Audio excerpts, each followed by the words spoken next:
In the beginning, there was nothing. And then there was the Drunken Peasants Podcast.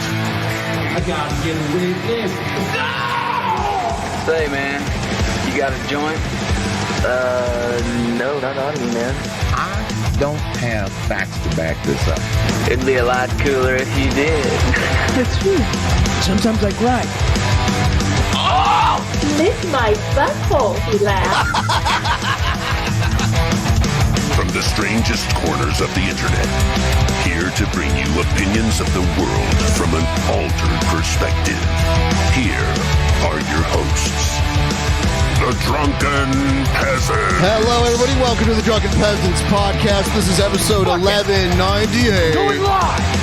And we're back again. Another Saturday bonus show. Yeah. We got Vito joining us. Welcome, Vito. Yeah. Yeah, that intro gets you hyped up. Oh, it's good. It's better than our intro. Jesus. Every time I hear that intro, I think the rudest, most vile things. So, such as normal? Yeah. Yeah.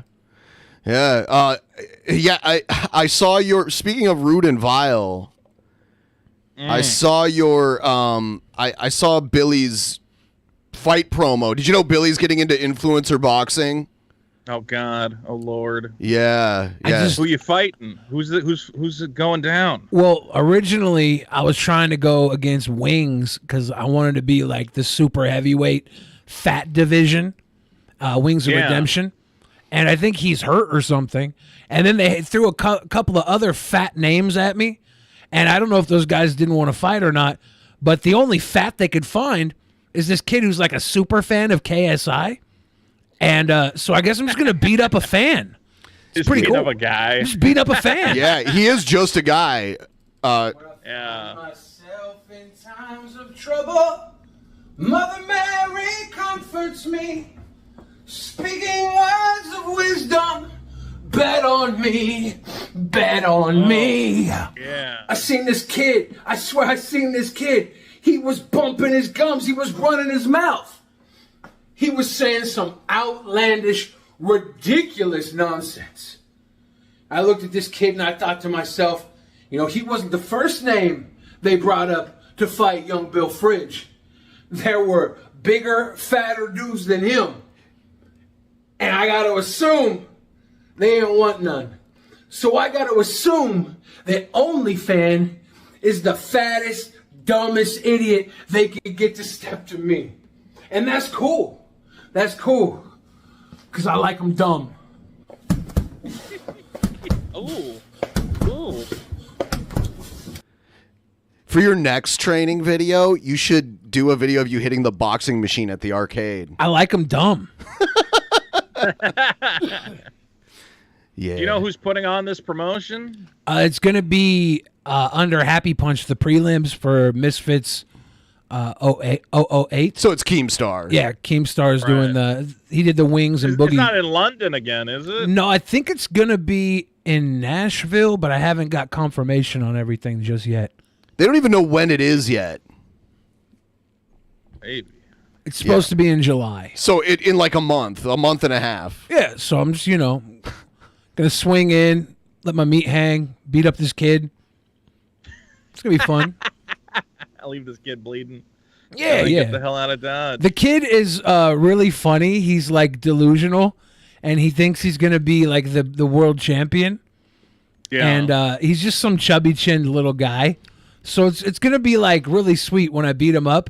Because it's really going to be like taking candy from a baby. He said he was going to end your career, and I'm like, what career? You've never boxed before. Yeah, I mean, I'm just trying to get into boxing now so that when I'm 40, I can, I don't know, have a reason to be sore. In like 2 months? Yeah. You want a nice trophy to point to and tell your kid, your dad beat up a mentally challenged child. Exactly. For entertainment. Oh, he can already say that. Yeah, I've done that, but not on camera. Yeah, not on like this professional level, not on a sanctioned level. I want some nice camera work when I beat up a kid this time. Yeah. What did you guys think about the Boogie fight? It was kind of a train wreck. I thought. I feel like Boogie wasn't in. Hit him with the He sweet he had boy no shuffle footwork. and go fridge. You know. He says he got punch drunk because his pants were falling down, so he took the first 30 seconds of punches and was too busy trying to pull up the shorts. Isn't that how they beat King Hippo too? His pants came down. Yeah, but he that was in a literally video pulled a game. King Hippo. Well, he's a video game guy. But yeah, I don't know if there was any real world where Boogie was gonna win. Yeah. So it's Would have pretty been nice to see him land a punch. He got one punch according to the record. I don't know where it was, but he did land one according to the official records. But I think he had 26 landed on him. So I don't know. I was interested in seeing what would happen. I think most people were, but Wings had the youth, the reach, the power, the skill. He had everything over Boogie. All Boogie had was, dumb luck. And he just wasn't lucky that day. If you buy all the hype around, or not even the hype, but the I don't know, the pageantry where it goes, well, no matter what happens, you really got to respect these guys. They rarely get, and I'm like, I don't think I do have to respect this at all. For me, I remember 2-3 years ago hanging out with Boogie, and he was in a goddamn dart cart wheelchair. Yeah, thing. like a hover round. He was in a hover round. He couldn't walk. So me just watching him walk to the ring, I was feeling hella proud of him. That's why I was saying he had no footwork. In boxing, you got to control distance. You got to be able to shuffle back and shuffle forward. And he didn't have any of that. His head was just a big target. Yeah, at that point, you just got to bite for the ear. I am happy that Boogie seems to have a new leash on life. Yeah. I was texting with Boogie for a while. He was in a very dark, depressing place. Yeah. Bet the farm on crypto. Not a good plan. The circle he was in at the time, everybody was making crazy crypto money, and I didn't go in on any of it, and I watched all these people make tons of money, and they all got out right before it fell out. I would have got into it. So they say. I think some guys did not get out. I think some guys. Well, yeah. Honestly, from what I know, from what Keemstar was investing in, because I was talking to him at the time, I'm like, Keemstar must have. I'm sure he might have profited at the end. My car just but I think he lost. I think he made some big losses. Thank you for the distraction from my car problems. You're welcome. Vito, your Goku hat is nice, but I have it tattooed on my chest, so I think I win. Oh yeah, Billy, you're going to That was knock Stephen the guy Hawking. the fuck out, right? You know it. Yeah. The conversation before Stephen Hawking butted in. Sorry. We were simply speaking of what beating up kids. How far back did we go? No, the crypto stuff. The crypto stuff. I see Vito's into crypto stuff though, for sure. I've seen him talking. No, I tried it, and all I ever did was lose money. Now I just regular stocks. There's plenty of great stocks right now that you can buy and make some money, and it's a lot less zany. I just want to get into NFTs. Now's the time. Little late. Yeah, I just late. I want some NFTs. The one thing I love about NFTs, You can buy the dip. Yeah, just buying the dip is all. So I guess we'll check out the. So catch me up here. You have released an indie comic, and Yes. and you commented on someone else's indie comic, and you think that it sucks, and his fans are coming after you. Is that what's happening? Well, let's put it this way. There's this guy. Now, were you aware of this guy, Eric July? Have you seen I'm this aware guy? of him. I've seen him on the Blaze before because we've watched clips from the Blaze on the show. Right. I know who he is, and I've watched some of his videos. From what I hear, he's streaming right now and talking about you and calling you an edgelord. He keeps saying he's not going to talk about you while he's talking about you. Well, he's talking about me. Like, he thinks if he doesn't say my name, he's like, I am not feuding specifically with any fat Italian individuals with hats and mustaches. And I'm like, that's me. You can just say my name at that point. Maybe he meant Regardless. Super Mario from the Super Mario Brothers. Well, it's kind of crazy because he's made videos where he was mad at me and other people, and he was happy using our name back then. But now I think he's realized that, like, we're a little too smart to get suckered in. One of his things he likes to do is find really dumb people and, like, argue with them because it makes him look smart. So he literally just finds, like, the dumbest people on the internet who hate him and shines a giant spotlight on them. It's great content. It makes sense, but he's finding people who are, like, mentally deficient. You know what? I'm not going to name names, but there was a former member of our fan base who had kind of a mental breakdown, and I had to remove them from our fan base because it got a little too much to deal with. And then, like, a few weeks ago, I heard that person arguing with Eric July on his stream. And I think I know who you're talking about. Yes. Eric July takes advantage of mentally disabled people? Yeah, he made a whole video ranting about it. It was the starving artist argument. Yeah. But yeah, and I watched that video and I went, wow, I wish I had people this dumb in my audience because I would probably bring them on and do the same thing Eric's doing. Yeah. And then at a certain point you feel kind of bad for him and you're like, I think this person is just actually mentally deranged. Maybe I shouldn't spotlight them. He was my buddy. Mine too. Yeah. He just had a breakdown and turned everyone into his enemy, but I don't want to talk about him anymore because he's probably like around. Well, I can say this is that Eric July, yes, he works for Glenn Beck. He's a hardcore libertarian, and I don't know where everybody's political sensibilities lie, but he's one of these guys to me who makes really dumb arguments about, the Buzz Lightyear movie is going to make your kids gay, or they're trying to ruin, I don't know, they're trying to force diversity into everything, which there's some of that, but a lot of these guys just exaggerate for clicks. Some of it goes a little too far. So but maybe he makes some. He's against, like, race swapping in comics too, right? Yeah, he's like big. He really hates Miles Morales, the Black Spider-Man. Okay. He thinks it's racist to. He's like mad that people like the Black Spider-Man because he's like, well, he's just Spider-Man but black, and people are like, well, no, he's like a different character. He's got a different backstory. He's got a different way he handles himself. I really like the Miles Morales character. He's a completely different character. And all those movies are great, and the video game's great. But he, whips all these guys into a frenzy. All these, his conservative followers who are like, yeah, why'd they make a black Spider-Man? There shouldn't be a black Spider-Man. Blah blah blah. Anyway. You remember everyone freaking out over gay Superman when it was an entirely different character? Like, they were acting like Clark Kent was in the Superman's closet. son, right? Yeah, it was a totally different character.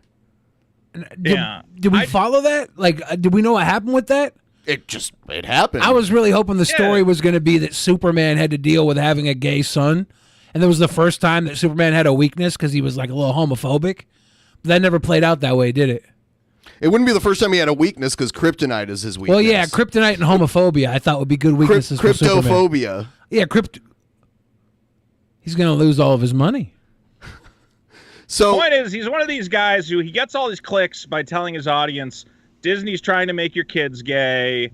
The path forward is a conservative lifestyle and a trad lifestyle or whatever else. Take all the gay people out of comics and everything else. And look, I totally understand that sometimes the diversity and stuff goes a little too far and they push it a little too much.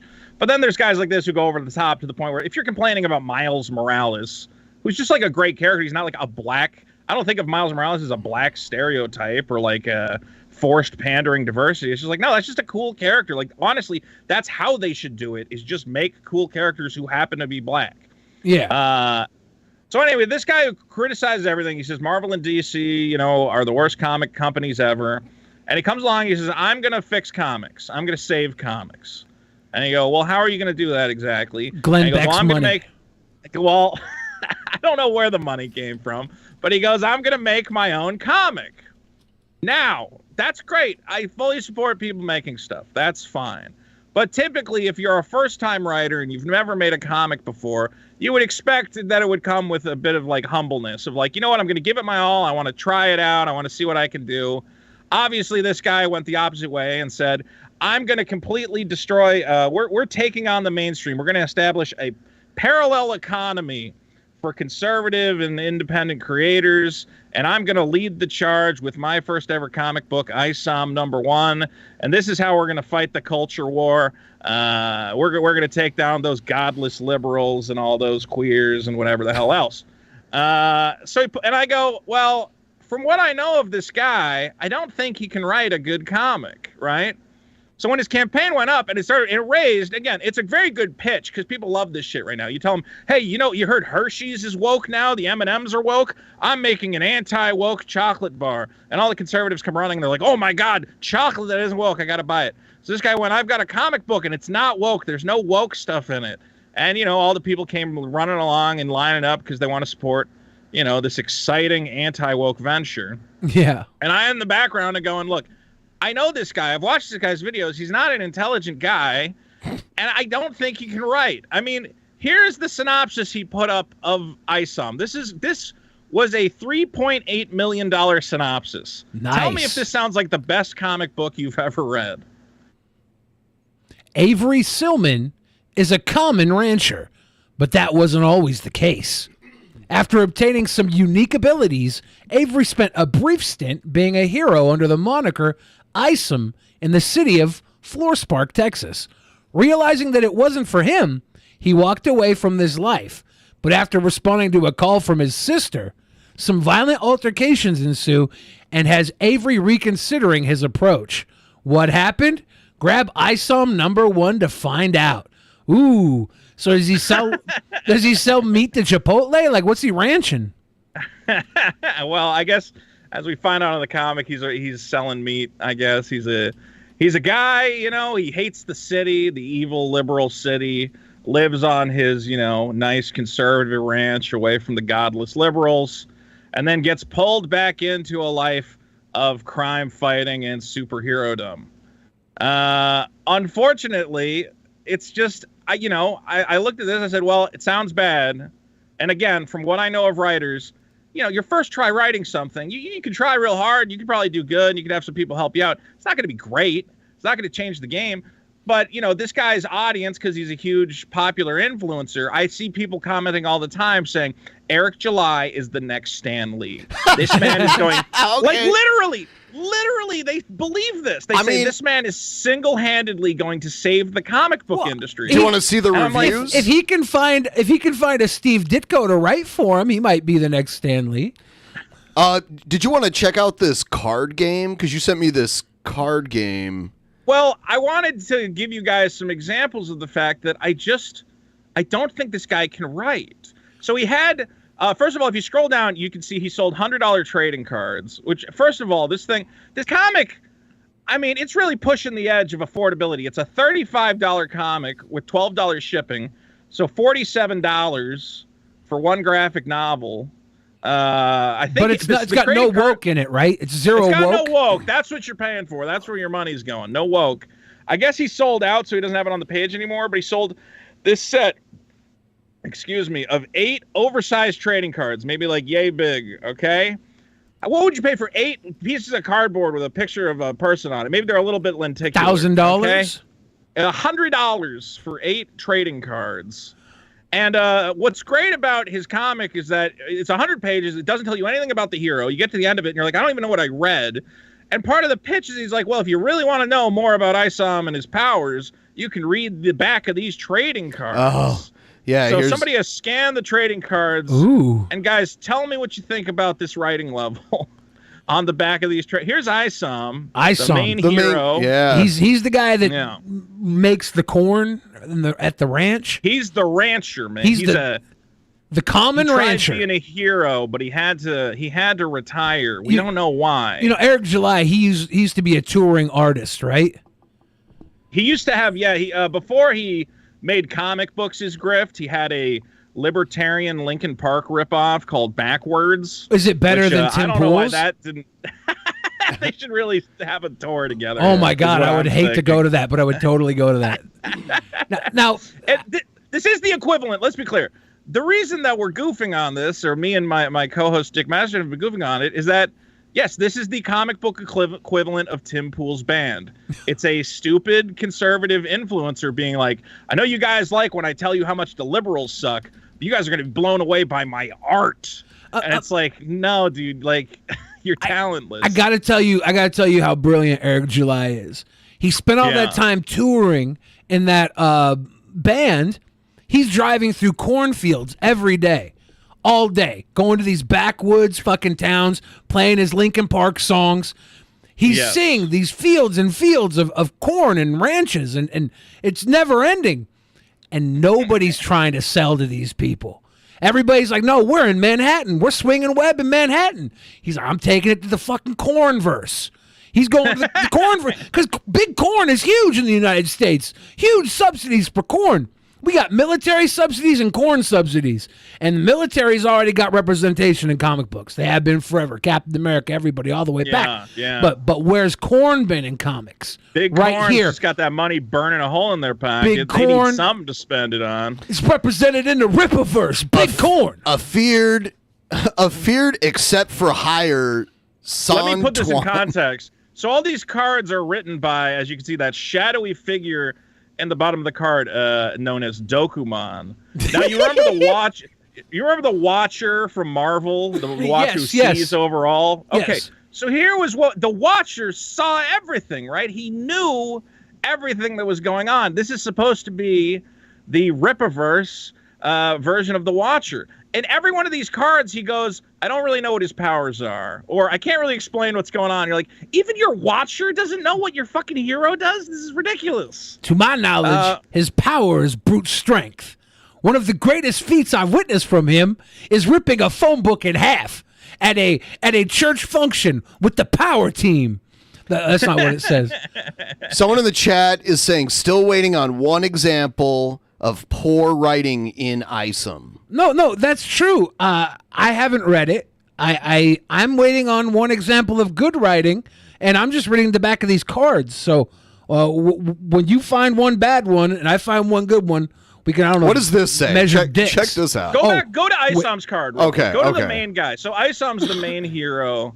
Let's learn about Isom's powers, okay? This man is one of the most intriguing subjects I've been keeping tabs on. Though he is from the city, he currently lives in Shadow Valley on his own ranch that has many workers. He is clearly an accept. What's an accept? Accept is his version of superhero. Okay. Somebody with Exceptional. powers in this universe. He's clearly an exceptional, but I've not quite figured out the origin of his powers. The suit that he wore has a symbol on the waistband that seems to change colors. He's got a mood ring waistband? He's got a dick mood ring. Holy fuck, I didn't know. This is dope. The suit that he wore has a symbol on the waistband that seems to change colors, but I don't quite know what it means. There was a moment not too long ago where it looked like he retired his attire and decided to no longer favor the life of fighting criminals in Fjorspark. Is he back? It's hard to tell, but this is all the same shit you read in the short fucking excerpt from the $3.8 million fucking Go Fuck Me. But his abilities have grown unlike anything I've seen before. If this keeps up, he will be one of the most powerful beings on this planet. Woo! Hold on, Isn't where it can I thrilling to buy have this? a superhero where we don't know his powers and all we know is his belt buckle glows for some reason? And I don't know if you've seen what he's referring to, the symbol on his belt. Isom has a giant cross over his dick. Oh. He's like we're pretty sure he's like a stealth Christian superhero. He might be. Because he always talks about going to church. Like, he's clearly Christian or Catholic, as Eric is. But the fact that he has a fucking cross over his dick, like, what is this? Do his powers come from Jesus? What is Probably. He's got the Jesus champ stamp. We got a big super chat from Mint Salad, who is doing gay pinups for Pride Month to celebrate the Rippaverse. That's dope. Keep gaying it up for the Rippaverse. I'm sure they love that. Yeah, Mint I'm Salad drew the Isom character on his knees performing unspeakable acts. Mint Fellatio? Salad, come on. You can't. I don't know if that's canon. Who's Mint this Salad. Darren character? He sounds evil. Well, that's the other thing is that, you know how, like, in superhero universes, you want like a cool villain with like powers or at least something ruthless to them. Darren, the main villain of the Isom universe is a guy named Darren, who's just a black guy who maybe is in charge of some sort of criminal enterprise that is never explained and has no powers and is not interesting at all. Tell me he scams food stamps. He's like, that'd be No. Eric July's like, yeah, Darren, he's fucked up. He's got a food stamp scam ring. all these people going hungry out here. That's cute. Look, Dick reviewed the entire comic. We've both read it. Here's the problem. You ever read like an origin issue of a comic book, and you know how it like kind of tells you what's going to happen? It sets up the story hook. It says, here's what the story's going to be about. Here's the powers that he has. The first, when Spider-Man gets his powers in like the first 2 pages of Amazing Fantasy 15. It's like, he's a Spider-Man. He can shoot. He has web slinging and shooting and Spidey sense or whatever else. This book is 100 pages of a guy who has some sort of generic super strength power that is never explained, goes to look into a girl who's gone missing, who was a friend of his mom's friend. What a hook. It's like, I remember our mom had that friend.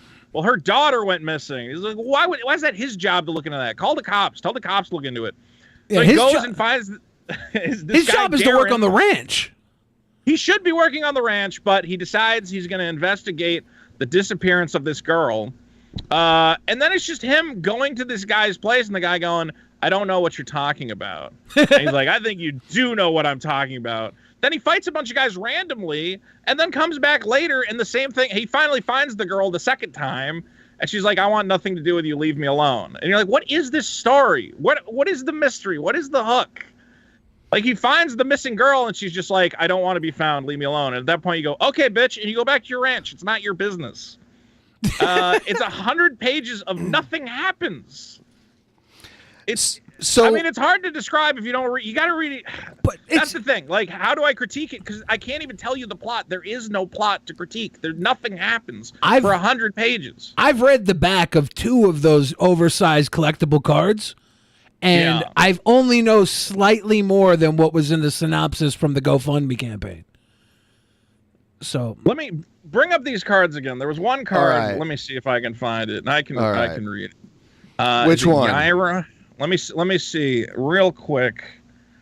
There's one where, like, even the way he just, again, the fact that the ISOM card says he lives on a ranch with many people that he employs. It's got like this bizarre fucking middle school level of writing. It's kind of a libertarian dream, right? To live on your own ranch with many employees. With many employees. With many employees. Man, this is Yara. She seems ancient. Her age is eluding the watcher here, but she does appear ancient. Perhaps more so than I have. I've been keeping up with her longer than any other subject. She's taller and weighs more than Isom. Yeah, she's 6'3". Yeah, Isom is 6 feet 200 even. But he's not ancient. She's ancient. She's an archaeologist in occupation. Well, that's kind of fucking cheating. If you're ancient, you just wait until the motherfucking fossils fossilize. Well, that's not archaeology. That's she probably buried them all. Yeah. And she's coming back now digging up fucking shit she buried thousands of years ago. Fuck you. That's lazy writing. So Dick Masterson was on Def Noodles talking about this? Yeah, I mean, that wasn't... Def weirdly made the title of the thing. Dick Masterson hates Eric's comic or whatever. They only talked about it for 5 minutes. That's the other thing, is that people are trying to make it like this is the only thing we've ever talked about. It's like, how does this comic compare to Sonic Coup, which has better characters designs? So, which is better, Christine Weston Chandler's Sonichu or Isom? Well, that's the weird thing, is that honestly, when I think of Isom, it feels like an expensive version of Sonichu. It feels like a guy with a lot of money came up with a really bad original universe and is now paying a bunch of like actual professionals, because the art is good. He hired actual artists. He's even went out and he's hired Chuck Dixon, who used to write all the Batman I love his books politics back in the day. Yeah, well, you know, before he went off the deep end and made QAnon comic books, but he's got Chuck Dixon now. So it's literally just a rich guy being like, I have a dream for a... And you get this all the time in Hollywood. I talk to guys in Hollywood all the time who are like, let me pitch you a comic. And they pitch it to you and you go, oh, I don't know. I don't want to throw one guy under the bus, but he's like, it's about my dead kid, but he comes back to life and becomes a superhero. And I'm like, I feel like that's a little too close to you for me to write this for you, man. That's a little dark to me. I think Eric July heard about like the Netflix stuff and that kind of stuff, and he's trying to paint you as someone who's just like a flip-flopper based on like where you can get clout so you can grift. Is what the way I hear him positioning it now. Yeah, what he's saying is that I'm only doing this. First of all, I've been talking shit about him and his comic. And you could say, like, oh, Vito, you're just... Yes, I genuinely think Eric July is a stupid person who's making media criticism worse. He's not the only person doing it, but let's put it this way. I love, my whole channel has been talking about failures of storytelling in popular media, and it's really fun to break that stuff down. But now we've gotten to the point where a certain group of people have convinced everybody that the only problem with Hollywood writing is the wokeness. And I go, no. The new Star Wars movies are bad for a number of reasons. And there's even some of that in there, but honestly, it's just failures of plot structure and mystery boxes. And that's all way more interesting to talk about. It's not like if you just suddenly get rid of like political stuff and diverse casting and gay people, it's going to make all these shows better. But that's literally the formula that they've laid out for their audience, is they're going, well, here's the thing. Eric July might not know how to write a comic book, but he's not going to put anything woke in it, therefore it's automatically good. And it's like, no, you also have to write a good story. It's not just the wokeness that is destroying this whole... nobody can even define what's woke and what's not woke. Well, most people can't define what's good and what's not good. And that's subjective. Right. So I hate Eric as a guy who is telling his audience that the only problem with mainstream entertainment is wokeness, and if we chase all the SJWs out of Hollywood, magically it's going to make everything better. I think there's a lot more problems going on with writing than just this war on woke and anti-woke nonsense. So, but he's now saying, well, the only reason that you're attacking me is that you're trying to build clout off of my name. You're trying to profit off of me. And it's like, no, dude, if someone tells me that, again, I'm a guy, I love comics. I love independent comics. I'm making my own. And if somebody comes along and tells me, hey, the new Stan Lee is here, this guy's going to single-handedly save Western comics. Well, first of all, I'm very skeptical about that idea, so I'm going to look into it. I'm going to read the comic. And if the comic was good, I would be telling you right now, you know what? He really shocked me. This guy who I thought was the dumbest idiot in the world and had never written anything in his life somehow managed to make an incredible comic book. I would just shut up. I would be humbled. I would be like, I can't believe I got it so wrong. But no, it's like obvious. This guy doesn't know how to write. He made a shitty comic, and everyone's gaslighting him based on the mere fact that, again, he's a Blaze contributor who tells them he's going to destroy the woke SJWs, and that's all it takes to have a successful project in today's ecosystem. I have this thing that... He's doing a stream right now, and right before we went live, I recorded this because he was talking about this stream happening without directly mentioning us. So I thought we'd go through that and react to that. Yeah. Here it is. YTEEEN. Check it out. Does ISOM stand for In Search of Money? Got some gifted subs flowing. We don't know exactly what it stands for, but we're pretty sure it stands for isometric exercise. That ISOM, because Eric's like a big fitness guy. Oh, cute. So we're pretty sure it's a character that has exercised so much that he's achieved superhuman abilities. Yeah. You got Daniel Joseph with a Masterson review the comic and say it was shit. Lol. He did say it was shit, but was that because he was jealous of Eric July's thick beard? That's the argument Eric's going to make, that it's all based on jealousy. But if you watch Dick's review, he gave and Dick's a guy who's worked in Hollywood. He's written scripts. Yeah. He's worked on projects. He basically gave what is like standard Hollywood notes. Like, okay, in this act, you need something to happen here. Okay, this is unclear about this character. So I don't see how it can be jealousy when the notes he gave are like very bog standard, typical, like your third act falls apart, you know? Well, I doubt it's jealousy. I think... I think doesn't want to make a comic. So there's no reason for him to be jealous of Eric July. Thin-skinned people point at other people's criticism as jealous or hatred, right? That's always what it is. They're just jealous or they're just hating. That's the easy way out.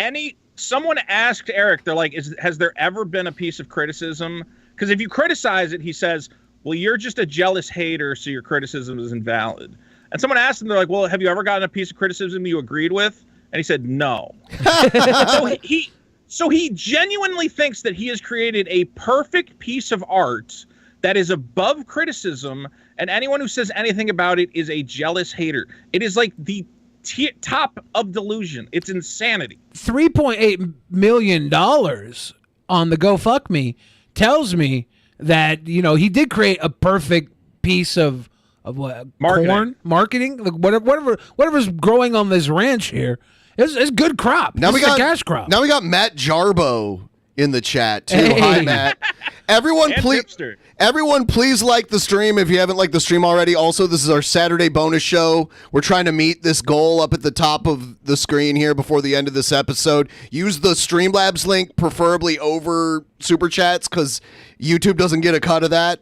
And yeah, just we got a chargeback recently, which has hindered our ability to meet the goal this week. So hopefully everyone can come forward and help make this happen. That's all I want to say. All we need is $3.8 million so I can release my comic book.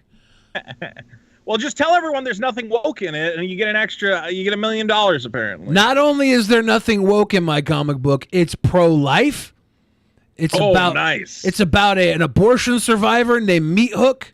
And he's a sweet little babe.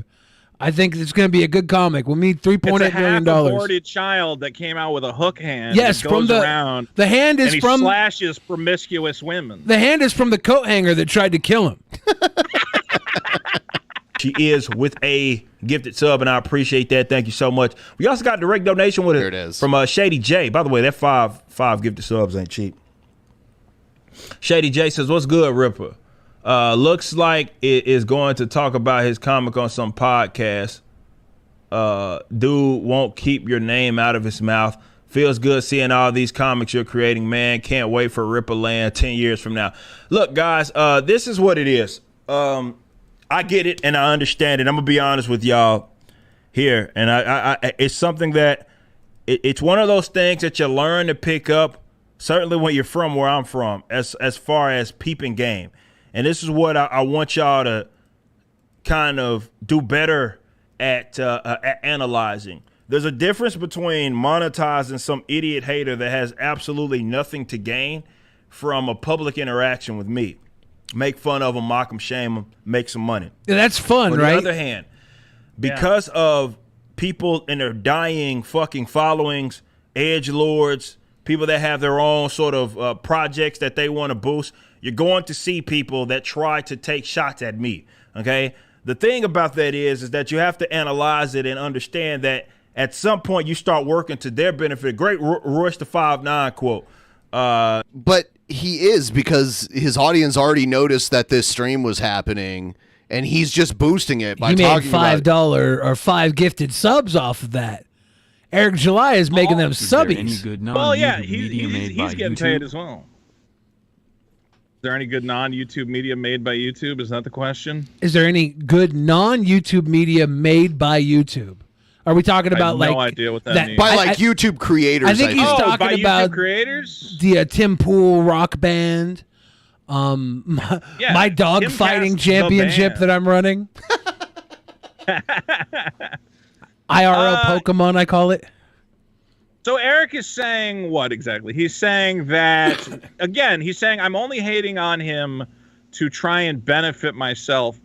Guys, I don't like this guy.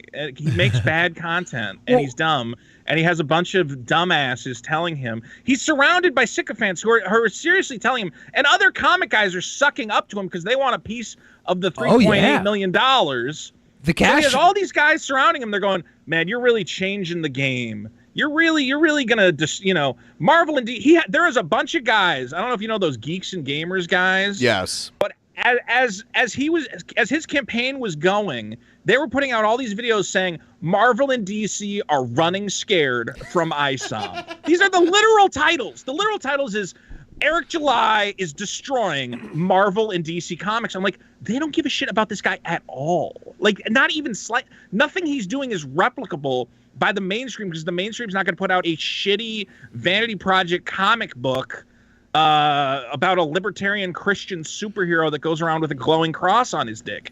It's not marketable outside of his direct audience. But I remember as a kid, I would buy these Marvel cards, and on the back of the Marvel love cards, those. it would tell me about the characters on the back of the cards. There was like a power meter for them on the back, there was too. this little character on the back called the Watcher. The Watcher, and he would yeah. tell you all about the characters. They stole that from the Rippaverse. They built a time machine. Yeah. It came to the future. There's already time machines in Marvel. We saw the age of fucking Thanos or whatever that movie was. They went back in time. And they stole the Rippaverse idea and put it on their cards in the 1990s. Those fucking assholes. Disney, settle down. I know. What Eric July actually just said here was that he has no problem pigpiling on weak people with no fan base, no fan base projects to promote. Yeah, he has no problem dunking on weak people, but the second he has somebody with skin in the game, he doesn't want to fucking go toe to toe. He's saying he's got this big giant pussy pasture that he grows little fucking pussies on and then harvests the pussies. He's like a pussy rancher. He's a pussy rancher. He's out here doing ISOM pussy shit, being a pussy because he's a pussy. Is he a pussy? Is that what he's saying? It is. I think it is. Look, when we talk about Eric July, we say his name, and that way, if people want to go check him out and see what he's all about, if we're wrong, they'll go, hey, those guys were wrong. You know? The thing is, we're not wrong. So when he addresses us, he goes, those guys are just haters, and their review is bullshit. He doesn't want people to watch it because he knows, Dick just went through your comic and, like, broke down where the plot falls apart and how the characters make no sense. Like, I think he's genuinely shook by, like, basic-ass criticism. Because, again, he sold it as a $47 comic, so the only guys who were going to buy it were his biggest, most diehard fans. Yeah. He didn't send it to any comic book websites to review it because he knows any actual reviewer is going to go, yeah, it's not that good. There's no digital way to get it digitally. Somebody thankfully sent us a PDF because I'm not sending this guy $47 for it. And it's one of these things that, the Emperor has no clothes. It's great to talk about. We're going to destroy DC and Marvel, and ISOM's the greatest comic book hero that ever existed. But when you actually read it and you go, there's 100 pages of nothing happening, you're not. What paradigm are you changing? What parallel economy are you establishing? And now that somebody, you're right, somebody with skin in the game has reviewed it and said it's not that good, he's afraid to say Dick Masterson's name. Because he's worried that people are going to look it up and like see what the criticism is. He doesn't want criticism. He says, he shouldn't have criticism anyways. Like, obviously, $3.8 million. These Glenn Beck kids are going to want to throw money at him forever. They're going to want to pay $50 for these books. They probably don't even read them. They just have them on the wall to prove that they're fucking fighting the woke agenda. Dude, there was one guy who commented recently and he said, Eric, I really hope, because he's going to do more campaigns and sell more comics. He goes, make sure to put the #1 issue back up because I have 3 sealed copies. I still haven't read it because I don't want to open my 3 sealed copies. And I go, none of them are reading it. That's how this whole thing started, is that Dick went on a different podcast. He went on Nick Rekieta's podcast. He's like, yeah, that ISOM comic sucks. Based on what he's seen, he hadn't read it yet either. And then this girl, Nina Infinity, goes, how can you say that? Eric July is changing the game. He's one of the greatest comic creators of all time. Deck's like, oh, you've read the comic? And she's like, well, I haven't read it yet. I saw that clip. Losing our mind. Yeah, she hasn't read it yet, but she's buying all the fucking propaganda around it. They're buying it like a collectible. It's a culture war trophy. It's right. The same as buying anti-woke beer or an anti-woke chocolate bar. You don't eat it. You show it to your friends. You go, see, it says he/nuts. That's really going to piss those trans people off, right? And it's like, yeah, I guess, man. Yeah, you're winning the... I'm all about, look, and that's the thing that drives me nuts. I'm all about independent creators because the mainstream does suck. I agree. A lot of mainstream entertainment is terrible. Imagine Not all of buying it, a shitty comic but a lot of for it. $50 to fight the woke mind virus. Cringe, my dude. It's yes. I wish I could sell $3.8 million worth of comics. I'm thinking about becoming Glenn Beck's buddy pal because this is fun. It's not a bad plan. The point is, I want independent comics. I want the independent creators. I want independent movies. I want independent comics. I want all of that. But if the only guys who are going to get attention, or the bulk of the attention are the guys who go, yeah, it's anti-woke, and then they don't put up when it's time to put up, the whole independent thing is going to fall apart because everybody is going to go, oh, it's an indie comic, so what? It's like one of those stupid anti-woke books that like doesn't actually have good writing or narrative in it.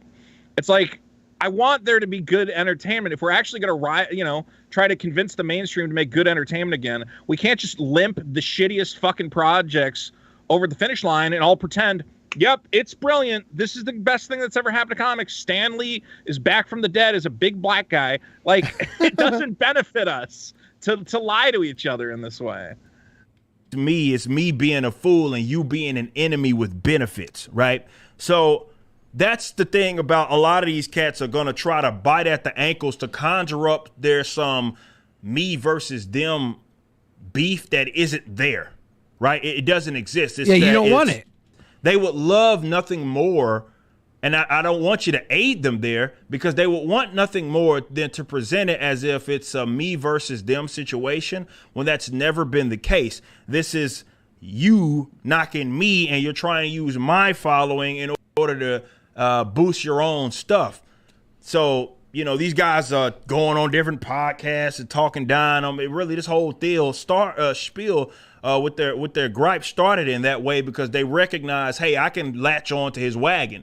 So, you got to learn the peep game and understand the difference between, like I said, some people have absolutely nothing to gain, and others, they can only gain from a trying to conjure up something that isn't there because they will want nothing. Can you stop it real quick? I want to make a point. Yes. If I wanted to sell comic books by being a hater and latching onto someone's game, as Eric says, I would just do what he did. I would just tell my audience, oh, Marvel and DC, it's all woke, and I'm going to destroy them. And you guys, us together, we're going to reform the comic industry, and we're going to make it. Why, if all I care about is grifting for money, would I go after you? I would just copy what you already did, which is clearly way more profitable. So, no, I am genuinely interested in letting people know that you can't write, that your comic book sucks, and that it's a big, stupid libertarian grift to try and convince people that they're going to win a culture war by handing you $50 for a shitty comic. Like, I genuinely believe that. It's not part of some weird marketing gimmick, okay? There's way better marketing gimmicks out there that I could be using. I just genuinely have critiqued. I have read your comic, and I have found it lacking. That's it. I haven't read it. I've been interested in it for a long time because I, too, would like to end woke agendas. Yes. One of the worst things in the world is people feeling like they should be comfortable in their own skin. Hate that shit. Hate that shit.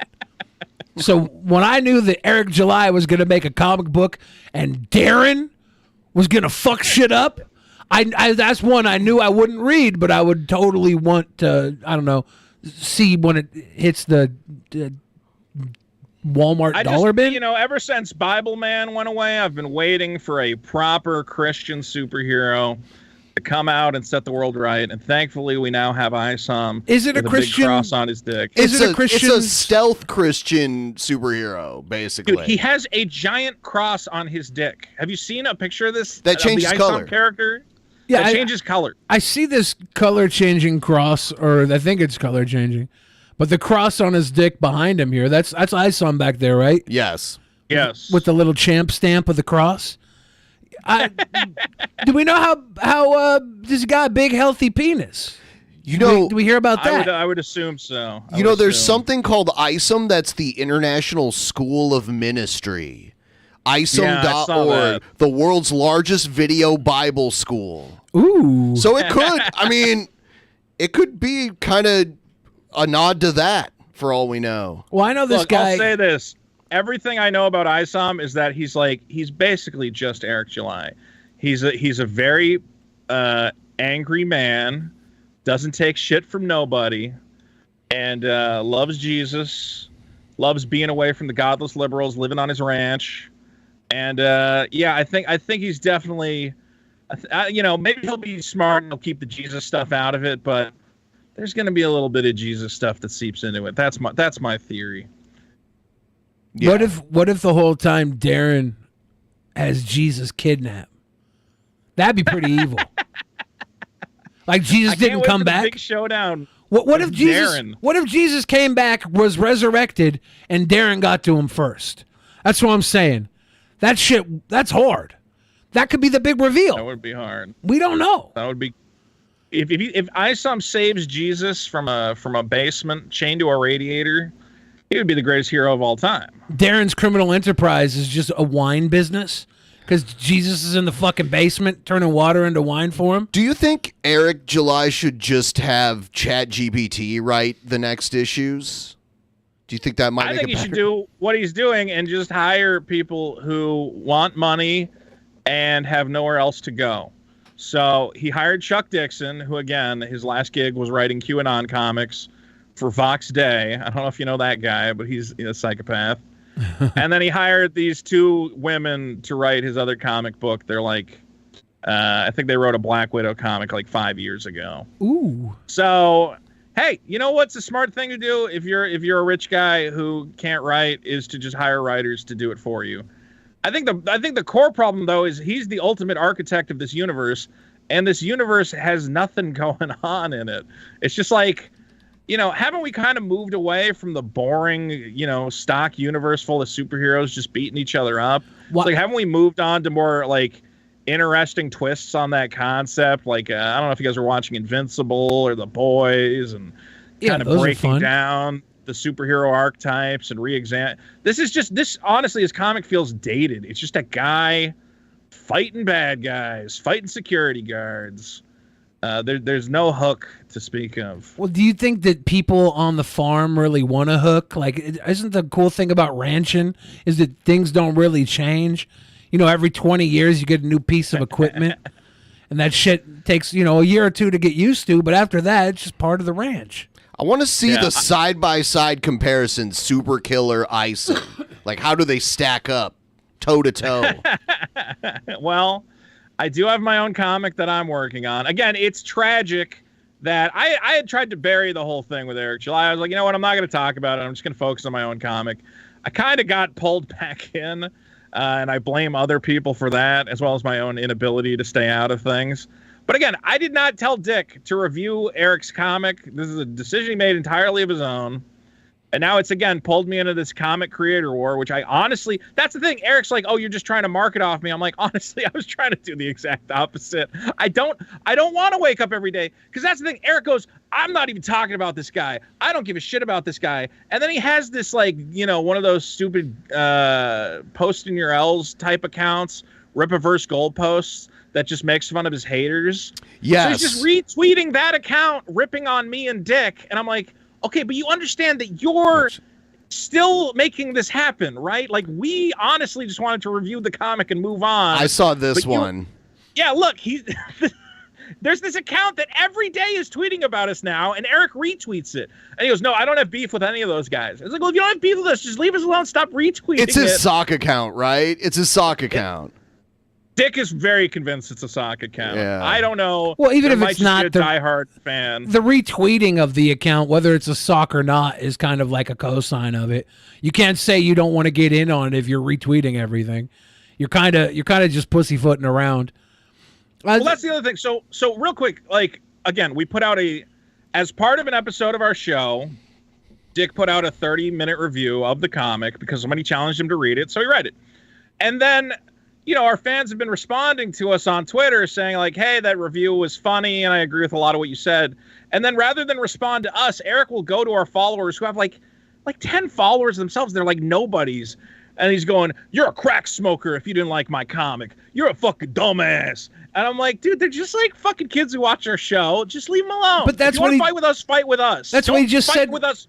He just said that in this clip, though, is that he doesn't want to fight with you guys. He wants to pick on the nobodies with no skin in the game. Yes.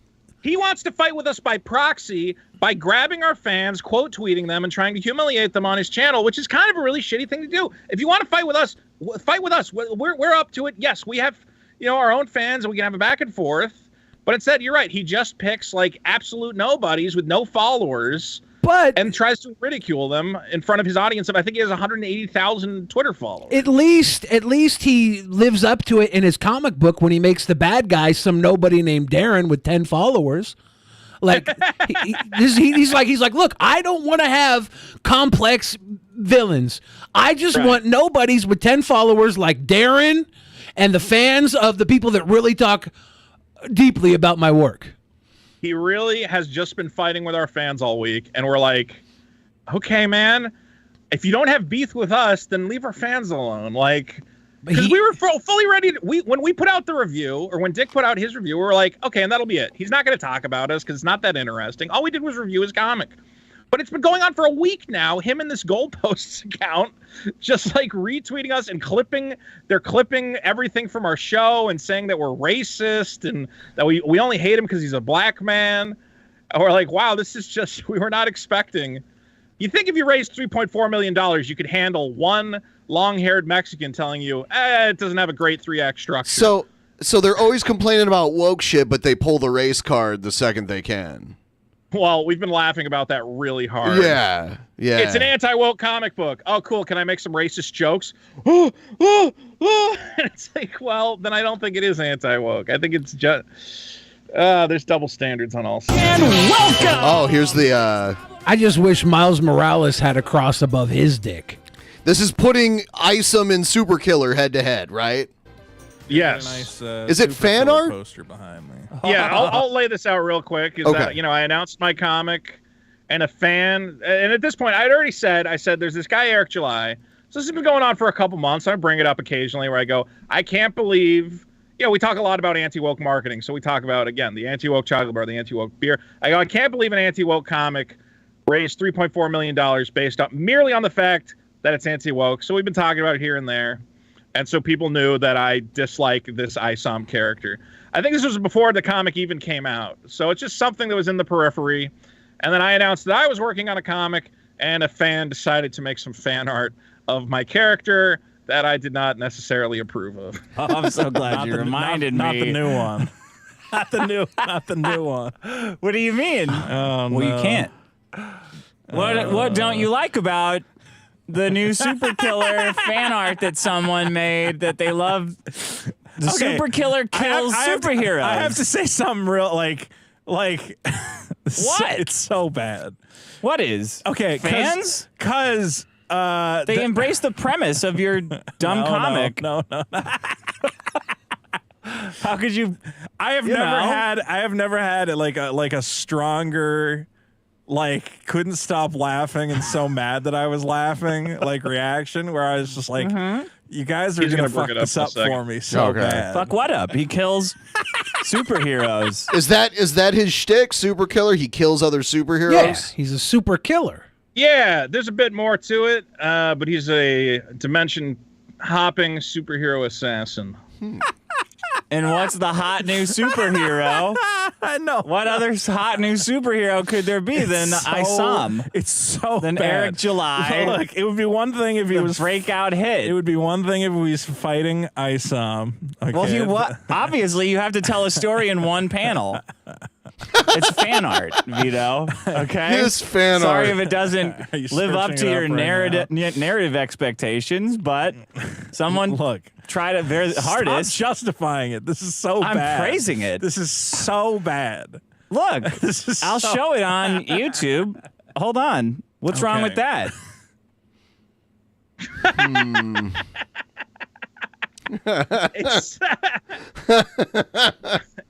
So, and let me be clear for those who don't know the dynamic of the show, I'm like a bleeding heart liberal who goes, I can't believe that horrible thing that happened to George Floyd.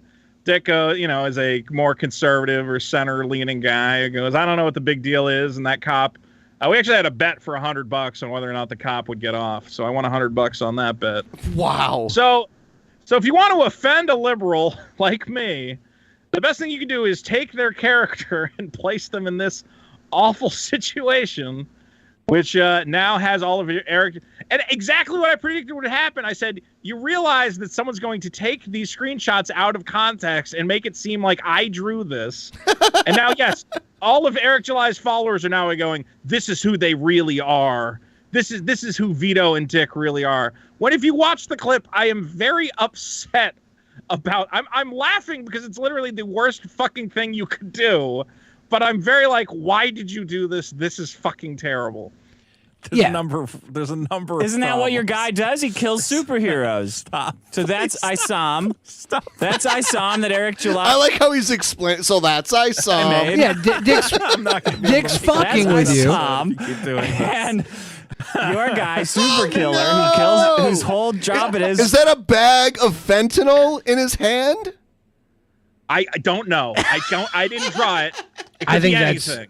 I think that's just regular cocaine, bro. Oh, It might just be coke. just regular cocaine. To kill superheroes has kneeled down on the back of Isam's neck. And it hurts. It hurts. And he says It hurts. he's holding a little baggie of something. I don't know what it is. And he says, "Don't." I hate the cold expression on his face too. Wow. It's really dark. do drugs. And again, He's also this was not us making a racist joke. This was the fans fucking with me as hard as they possibly could. Because actually later on in this clip, there was a lady who was like a professional comic book publisher lady. And she's like, what projects are you guys excited for? And I said, well, I'm working on a very exciting character named Super Killer. And then a fan responded with this fan art. He went, yeah, he's an exciting character, all right. And I'm like, you guys are fucking this up for me. Stop it. so giving you a good message. This is not Don't do too many drugs, This is probably. not official Super Killer artwork. This does not. Well, of course it's not official. It looks great. This does not represent the Super Killer fan base. Of What do you whom mean? there It's are the many. first fan art of Has Super Dick Killer, isn't it? reviewed Super Killer yet? Is he going to be as harsh on you? He's read the script and he's given notes. So he said he likes the script better than what he's seen so far, or what he read of Isom. Okay. Dick's a pretty smart guy. Yeah. Yeah. Fucking Christ! I saw this. What do you not like about this? So do you have do you still have an active crowdfund campaign? Yeah, if you go to I guess the easiest way to find it, go to superkiller.org. And it's actually got 1 month left. We're 1 month into the campaign. Okay. So next question: at what pledge level would you sign this drawing here? None. What? I have so many people who are like, if you make that a cover, I'll buy it. And I'm like, you guys, you don't understand. There are certain optics at play where if I ever want to go to Hollywood and be like, hey, let's make an animated series out of that, they're going to go, cool, let's talk about that George Floyd cover real quick. And then I'm fucked. Yeah. All right? Yeah. You got to play the game. You got to play the game a little bit. I get the joke, but I can't make a George Floyd cover for the comic, goddammit. No. The idea that you are so liberal, and this was like a lot of times I'll get trolled by our audience because I think that the use of the N-word is tacky and disgusting, and they'll take clips of me like saying Arnold Schwarzenegger and get the and clip it the down. last half and clip it and do shit like that to me, and that's the joke is that we're like we're against it. So putting us in a position where we have to like look guilty of it hurts more than the average other person. It's funny, yeah. An actual racist person, it would not hurt them at all. If you want to hurt me, clip me out of context to make me a pure racist. Like, that's a good joke, honestly. Yeah. And if you watch the show, you get it. If you're following Rippa goalposts or you're following Eric July, who's retweeting everything they say, again, if you go to their page real quick, the crazy thing is they posted this as an image that just showed us laughing at it. Yeah. And they took screenshots of us from a different episode. So it's like they thought that us reacting to the image didn't look racist enough, so they found other images of us where we're like really uproariously terrible laughing. because you guys were laughing.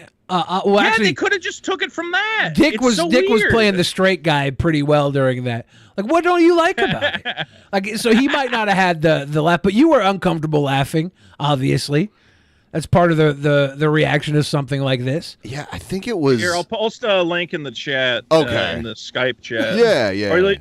Or though you can scroll down again. There's an image of the two of us laughing next to this image, and it's just pulled from right there. Right here. Yeah. This is who they are, and it's from those images of us laughing are from a complete. You can see I'm not wearing that hat in the clip that we just watched. He just wanted the Rippaverse hat. I think he just wanted a fan sent me a Rippaverse hat. I'm like, all right, that's funny. Again. And he seems to have photoshopped me to make me red like a demon. I don't know what that's about. I think we need some more fan art to counteract this vile display. Can we get a fan art with like Darren and Isom and the other gang standing around a couch with Super Killer in the middle and the front, like that Pornhub meme? I think that's the way we should do it. I think it's only fair. Point is, look, it was just a little thing where I don't like these. Eric July is friends with these Geeks and Gamers guys who just hate everything. Like literally anything that comes out, they go, "Oh, it's going to be woke," and they walk it back when it's actually good. Like, have you seen the new Game of Thrones season, House of the Dragon or whatever? I haven't watched it yet. Well, before it came out, what these guys do to get clicks is they go, House of the Dragon hates white people. It's going to be the most woke show on HBO. It's going to be a woke disaster. And then it comes out and it gets great reviews because it's a really good show. I highly recommend it. And then, they just stop talking about it and they move on to the next thing. It's like they just pull any project and try to convince their audiences, oh, this is a woke disaster. It's going to be. And then sometimes they get lucky, like the new Lord of the Rings show sucks. And then they get to talk about that forever. But the thing is, these guys are not real media critics. They have no ability to analyze story or media. They can't write their way out of a paper bag, okay? And it really sucks that all these people are getting their movie criticism from a bunch of guys who genuinely don't understand storytelling, who cannot break it down, who don't understand the 3-act structure, or the hero's journey, or whatever else. I genuinely think they're making a generation of people who just go, well, I don't know if it's good, but at least there weren't gay people in it. Like that's the only criticism they can figure out. That's it makes sense though, right? Like all these people that are consuming media have been conditioned to dislike the agenda that obviously there's some media out there that's pushing narratives Politics, that maybe make you feel icky, maybe make you feel like they've left you behind. There's all these guys that are now like, oh, I don't want to watch two guys kiss. Make me want to kiss, or whatever it is inside their head that makes them not want to watch it. But then these guys are just growing. They become the new crop because Disney doesn't want to fucking get these guys money anymore. Nobody wants these guys' money, so you get the fucking Rippaverse, you get Geeks and Gamers, you get all the people that are like, Captain Marvel was a Mary Sue, Ray from Star Killer is the Mary Sue, and like they're cash crops. These guys are the fucking crop. They are Rippaverse's crop. Did you see they couldn't figure out what to do with Mario? Because at first they were like, okay, we're going to say it's woke because Princess Peach does too much stuff and she's a Mary Sue or whatever. She does too much stuff. But then she does too much stuff. But then they turned it around and Steven Crowder said he literally said the new anti-woke Super Mario Brothers movie dominates at the box office. And they go, what do you mean how is it anti-woke just because it exists? Yeah. Like, this is fucking insanity. This is not how we critique movies. And now all the videos they put out is woke Disney destroyed by Super Mario Brothers after the initial burst, which was the woke Mario movie is going to fail because of woke Peach. But now, no, it's destroying woke Disney. And I'm like, you guys just cannot critique movies. You don't know what you're talking about, and your audiences are becoming retarded. I hate making movie reviews now because, like, I made a movie review of the new Black Panther movie, and I said, Ryan Coogler's a really good director. It sucks that he's stuck making, like, superhero stuff, but there's some really powerful moments in here. Like, I have to actually give this, like, a decent score. Yeah. People were like, how could you like that woke Marvel trash? Like, they're just trying to replace men and white men. And I'm like, I don't even want to talk about fucking movies because half the audience has just been conditioned by these fucking grifters and morons to think that the only way to critique a movie is to count how many black people are in it, how many white people are in it. And if there's more black people than white people, it's a bad movie. But like, that's genuinely how they're thinking. This demographic grew up being catered to in their action movies, right? There was no girl-led action for the most part. You'd get Buffy, you get someone you'd want to fuck, and then you'd have everybody around them. But they were used to it, and now the market's marketing towards more than just these guys, and they are having tantrums. They can't handle it. There's tons of good media out there that you can find if you don't like, Captain Marvel. If you don't like it, you can find something good. You can dig a little. But these guys are too lazy and stupid to dig. They're getting, their algorithm is showing them this hate content. All the guys that want to talk down on the piss poor media. But anything popular, anything pop culture is usually drivel anyways. Every once in a while you get something really fucking good, but chances are the studio ruins it within a few episodes. So like these guys, they get into the YouTube hate sphere and they latch on, and it's huge money. You get more hatred and anger in the algorithm than love. So I was watching some guys dial back their hatred of the new Dungeons and Dragons movie. Bunch of fucking dorky nerds wearing chainmail in their fucking room full of toys. I know who you're talking about. Yeah, they're like, I really thought from the trailer that this was going to be so woke, but I got to tell you guys. Was it Nerdrotic? I have no idea what their name was. It was recommended to me. They're like, I got to tell you guys. Definitely, what's that guy's fucking name? Oh, fuck. His review channel is called Night's Watch. I know that. Yeah, it was not woke, guys. It was actually really, it was like a father story, and it was making the father look really, and it's like it's just so fucking stupid. Everybody wants it to be hateable, and then when it's not, they get so melty fucking happy over it not being woke. It's like the movie was good. It was fun. It was the guys who did Game Night with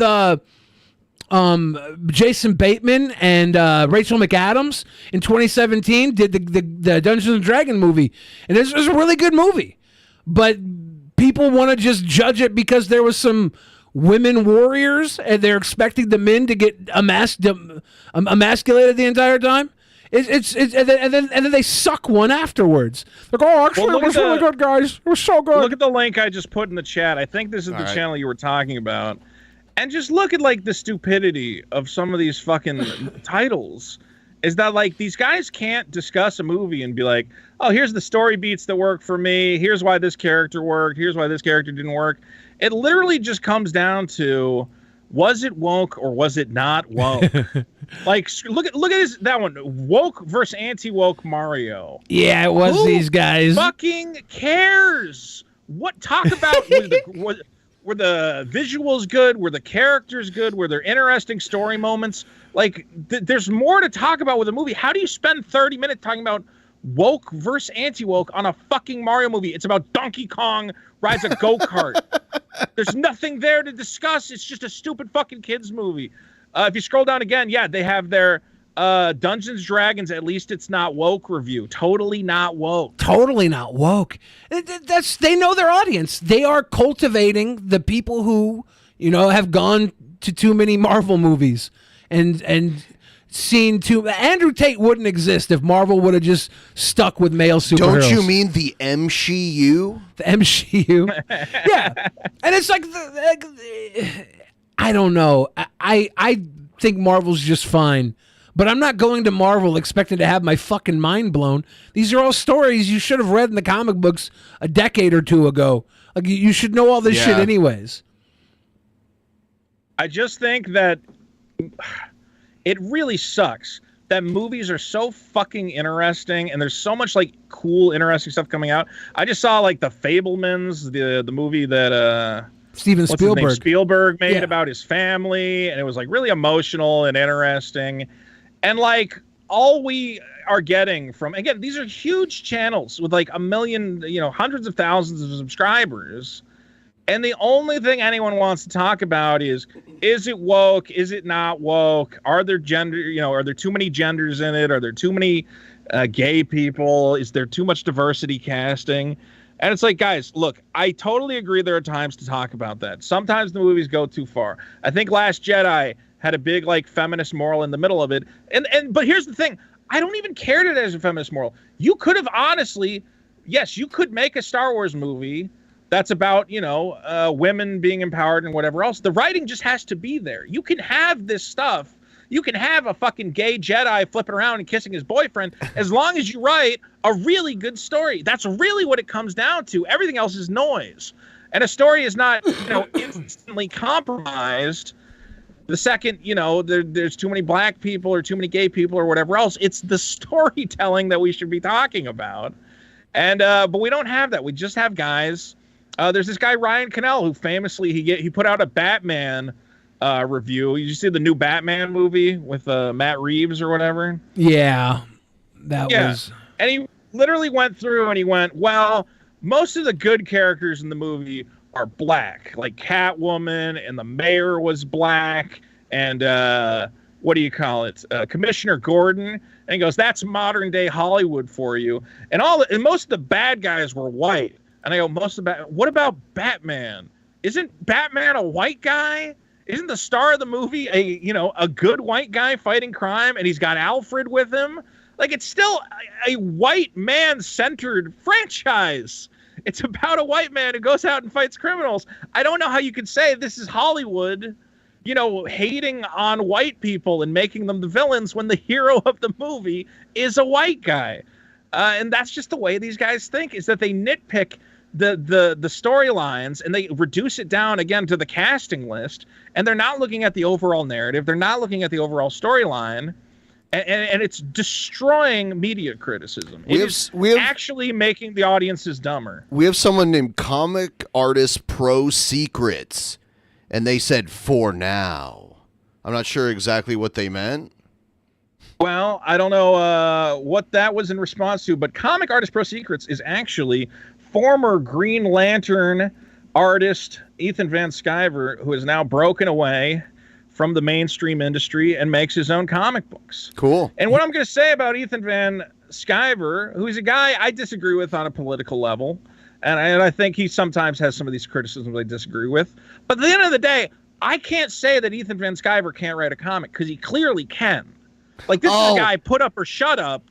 He makes the Cyber Frog comic, if you've seen that. He meant Batman is white for now. For now. He's forecasting Black Batman. Well, if they make a Black Batman, I honestly wouldn't be upset about it. If it was a good Batman.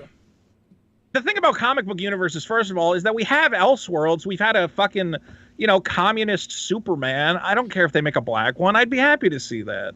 I can understand if, we only ever had Black Batman until the end of time. Maybe you could take issue with it. But I like different versions of characters. It's fun. I really want more. Like, I went to go see that Little Mermaid movie. Yeah. Because I'm a huge fan of Disney. I would never like. I love it so much. I was surprised how horrible the underwater scenes looked when we just saw, like, Black Panther, when they had Namor in Black Panther. The underwater scenes there were great.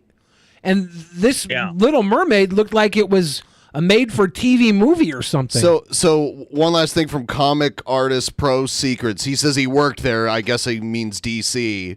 Trust me, all of these characters will be black lesbians soon. Good. Batman should be a lesbian now. Well, here's the real problem. Here's the real problem at like DC Comics and Marvel Comics is they're not making nearly as much money as they used to make. Like back in the 90s, you put out a comic book, you threw a holographic cover on it, and you sold 1 billion copies, right? So there was money to go around. You could hire, top tier artists and top tier writers.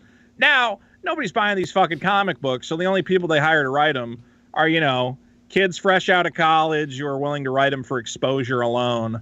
And you're getting a lot of shitty writing. And you're getting a lot of, look, the new generation, it's a lot of weird kids with strange genders and whatever else. So you're getting that, and I get it. And I get that it's not, resonating with all audiences. I don't know if it's as bad as people are making it out to be, but honestly, I just have not read Marvel and DC comics in a long time. So maybe it is as bad as they say. They are going to probably just stick to their old ass characters that have been around for decades, anyways. Right. They're every time they try and bring someone new in, it's like shoehorned into an established commodity. You see, like who's the Doctor Strange?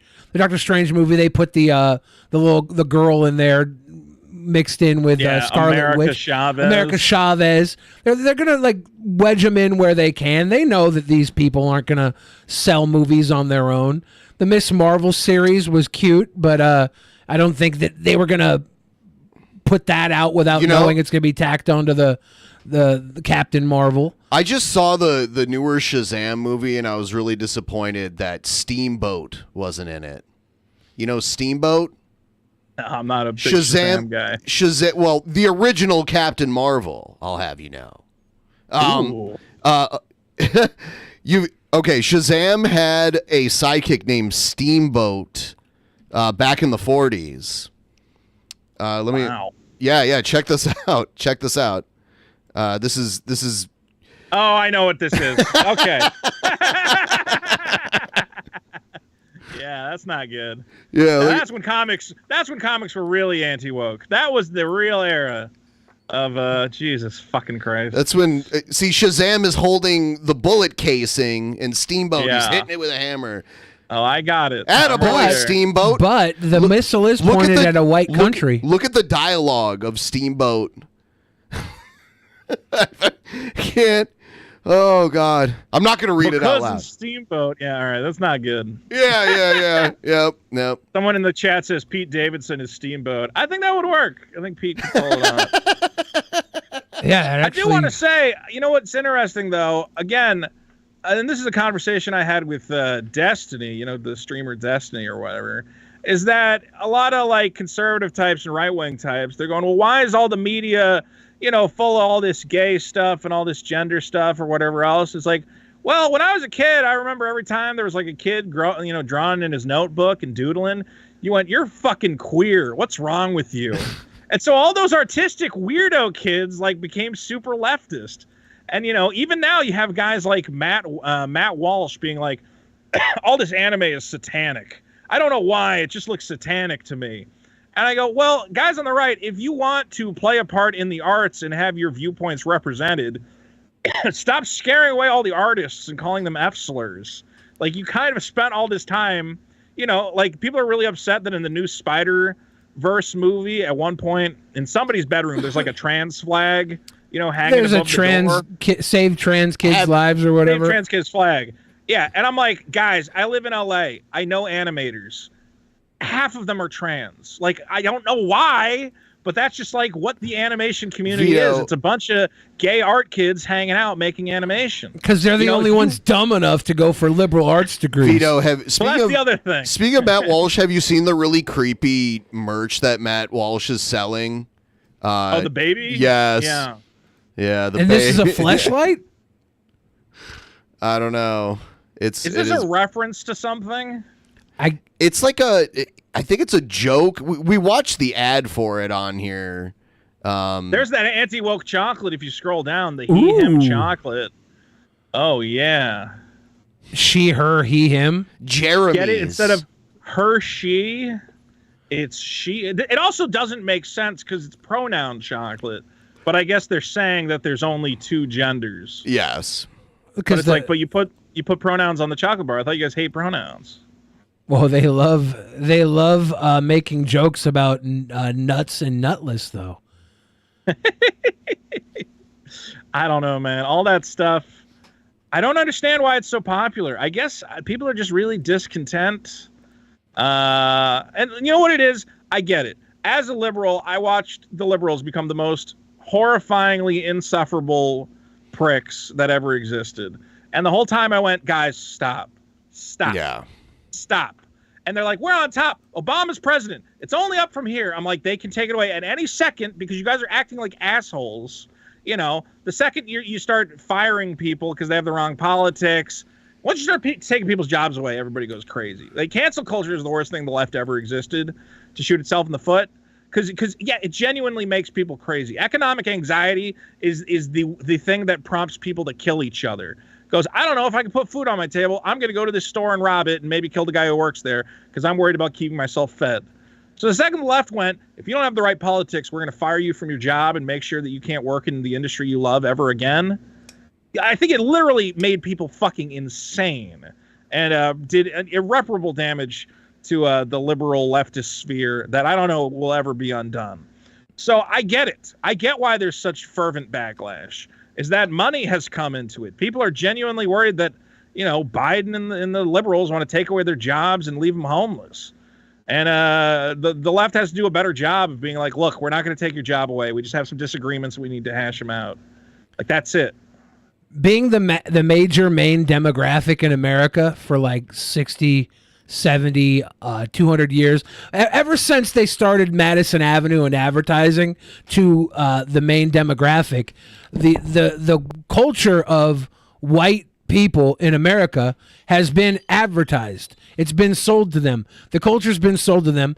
Now they're starting to move the culture away from the major demographic because that's already grandfathered in. Everybody in the major demographic is buying regardless, or so they thought. They're targeting the smaller demographics to sell directly to them. And now all the fucking white people that have been used to being catered to with the commercials, they're seeing they go to other people and they're like, this is cultural appropriation.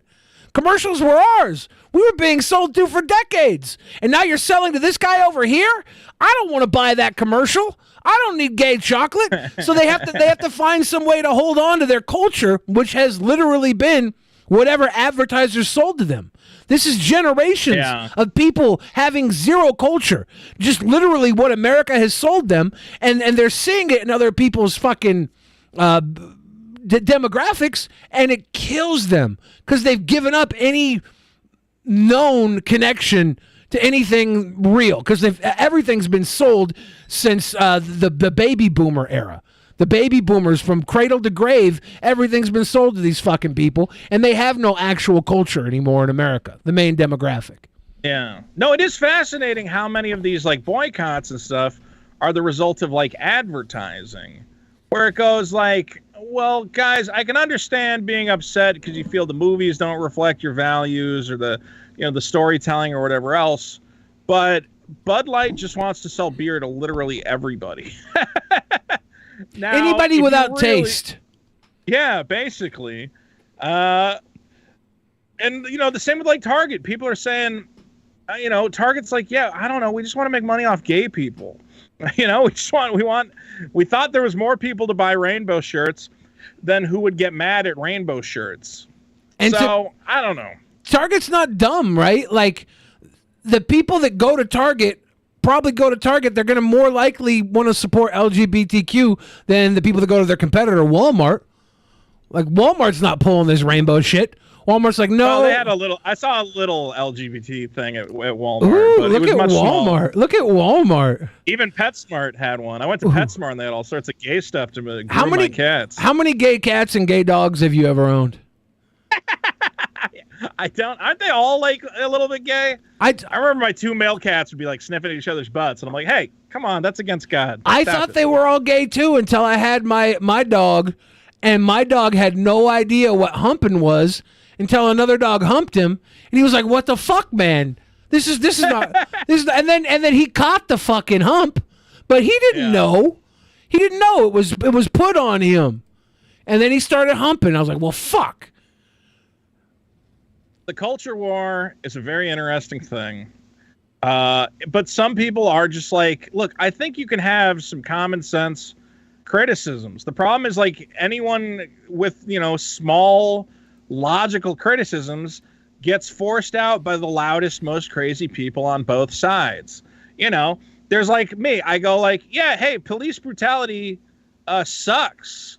And I think sometimes it is disproportionately practiced against African-American individuals. And then you get some guy going, you're right. That's why we should defund the police and get rid of the police in every city in America. And I go, shut the fuck up. You're ruining this.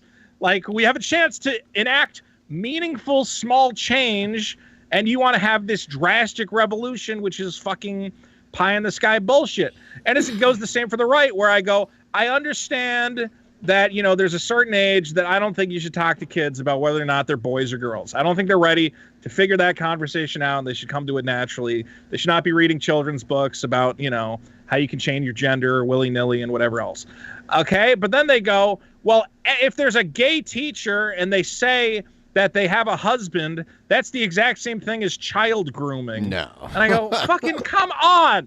Can we just have like a reasonable, rational, small, focused discussion? It always has to go to these extreme polarized ends, and then nothing gets done, and everyone just screams at each other forever. They tried the no police experiment in Seattle with the it went really good. Yeah, there were murders there, and the chief of police here basically left town after that shit happened.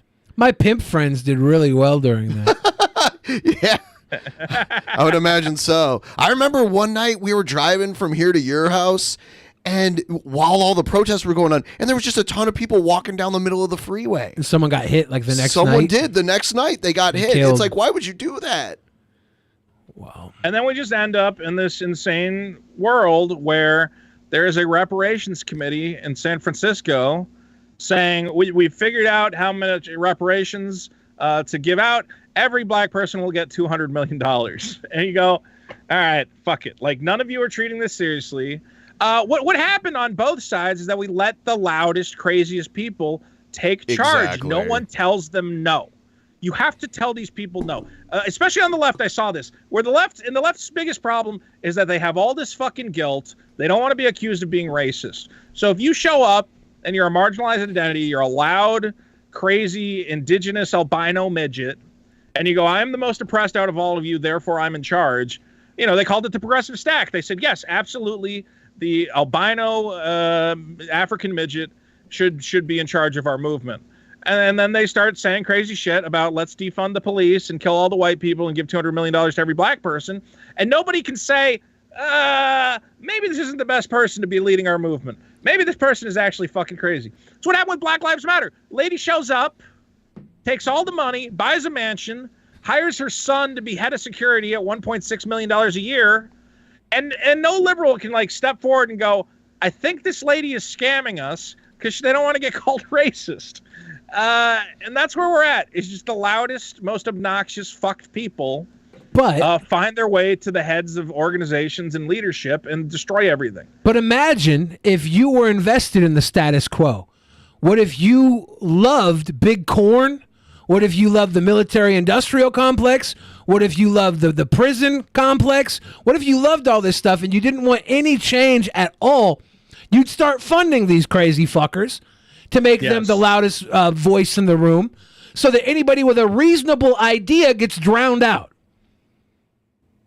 This is basically what happened with, Occupy Wall. Look, I think, again, the root of all evil and all problems in this country is economic anxiety and income inequality.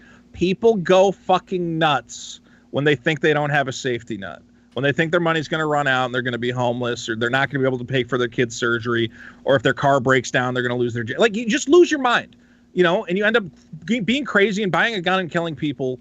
And it's responsible for all the theft and the crime and whatever else. It all comes down to money. Okay?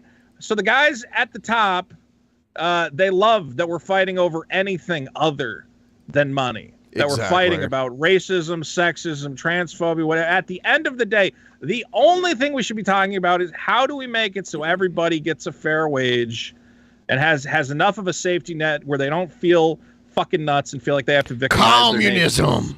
Like we look 200 years ago at slavery and how vile slavery was and how horrible slavery was. If we have the means to put an AI into place that is going to make a lot of this menial labor like not worth money, not worth. If there's a humane way to do away with a lot of this work, but we're choosing not to because we need people to be under these wage slaves. They need to be under the wage to exist. This is the new problem, right? This is 200 years from now. We're going to be looking at people who have these nonsense fucking jobs that an algorithm could have written out 20, 30, 40 fucking years ago, and they chose not to. That's the new inhumane gimmick against humans. any savings from automation should be passed on to the workers, and that's what's not happening.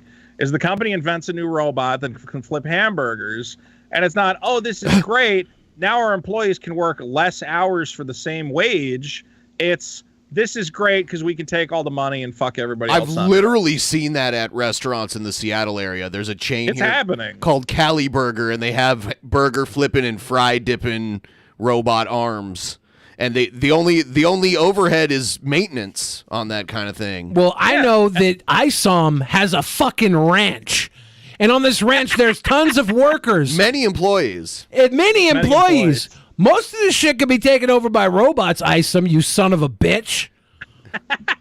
If he has superpowers, can't he run the ranch himself? For real, with many employees. How about you Many stop saving your mom's, auntie's, sister's kid and just fucking do all the crop work yourself? Oh, damn. Quick reminder to everyone watching out there, we're trying to meet our weekly goal. We just got a $20 Streamlabs dono, and that was the first one in like an hour. So if you guys want to help us out, first like the stream, that's free. And then please use Streamlabs, send us a couple bucks, $5 TTS. That's all you need to send us to interrupt whatever we're saying. And that's the kind of interrupting I like. So please. And I want everybody in the chat to know I see your comments. Ethan says, again, I only became interested in all this woke stuff because it's a symptom activity of the people who worked in cancel culture. Really, the cancel culture, I don't think people would be so upset about the woke stuff if... I mean, it is a problem in Hollywood. I mean, we were laughing at, I think it was a year ago where, the Jim Henson Company, they put out a thing and they go, we're doing a puppeteering, what do you call it? When you hire a guy but you don't pay him. Internship? Internship. Yeah. There you go. We're doing a puppeteering internship. We want to raise the next generation of puppeteers, and we're so excited to work with women, people of color, and people from the LGBTQ plus community. And you went, what if you're a straight white guy? And they go, we got enough straight white puppeteers. Get out of here. Yes. Sorry. Why don't you just put on the thing, say everyone other than straight white people? At least just cut to the chase. Just say that. Wasn't Elmo? And that is a problem. Wasn't Elmo a sicko? Didn't that get? Elmo was a black man who was some sort of sexual deviance. Damn it, Elmo. That's why he wanted to be tickled. Yeah. I don't know, man. I get so mad when my childhood heroes become sickos. They're all sickos. I was never really that big of an Elmo fan. If Oscar the Grouch was a diddler, we'd have problems. Trying to think if I've ever had like a fave who turned out to be a diddler, but I just always deny it. Justin Roiland did nothing wrong as far as I'm concerned. I mean, maybe not the greatest. He was never my fave. Like Dan Harmon, I was a big Dan Harmon guy, honestly. Yeah. But Dan Harmon's been accused of some weird stuff, but it's not that bad. Dan Harmon is weird because he's fucking got a different mind. At 45%. Yeah. My heart was broken by Gary Glitter. I was the biggest Gary Glitter fan. You know, rock and roll. He had that made with like at every sporting event in the country. His music was played there, and man, he just broke my heart. You know who I really loved, and it hurt me when I realized that he was a sicko was Bill Cosby. No, seriously, I was joking about Gary Glitter, but yeah. I love Bill Cosby.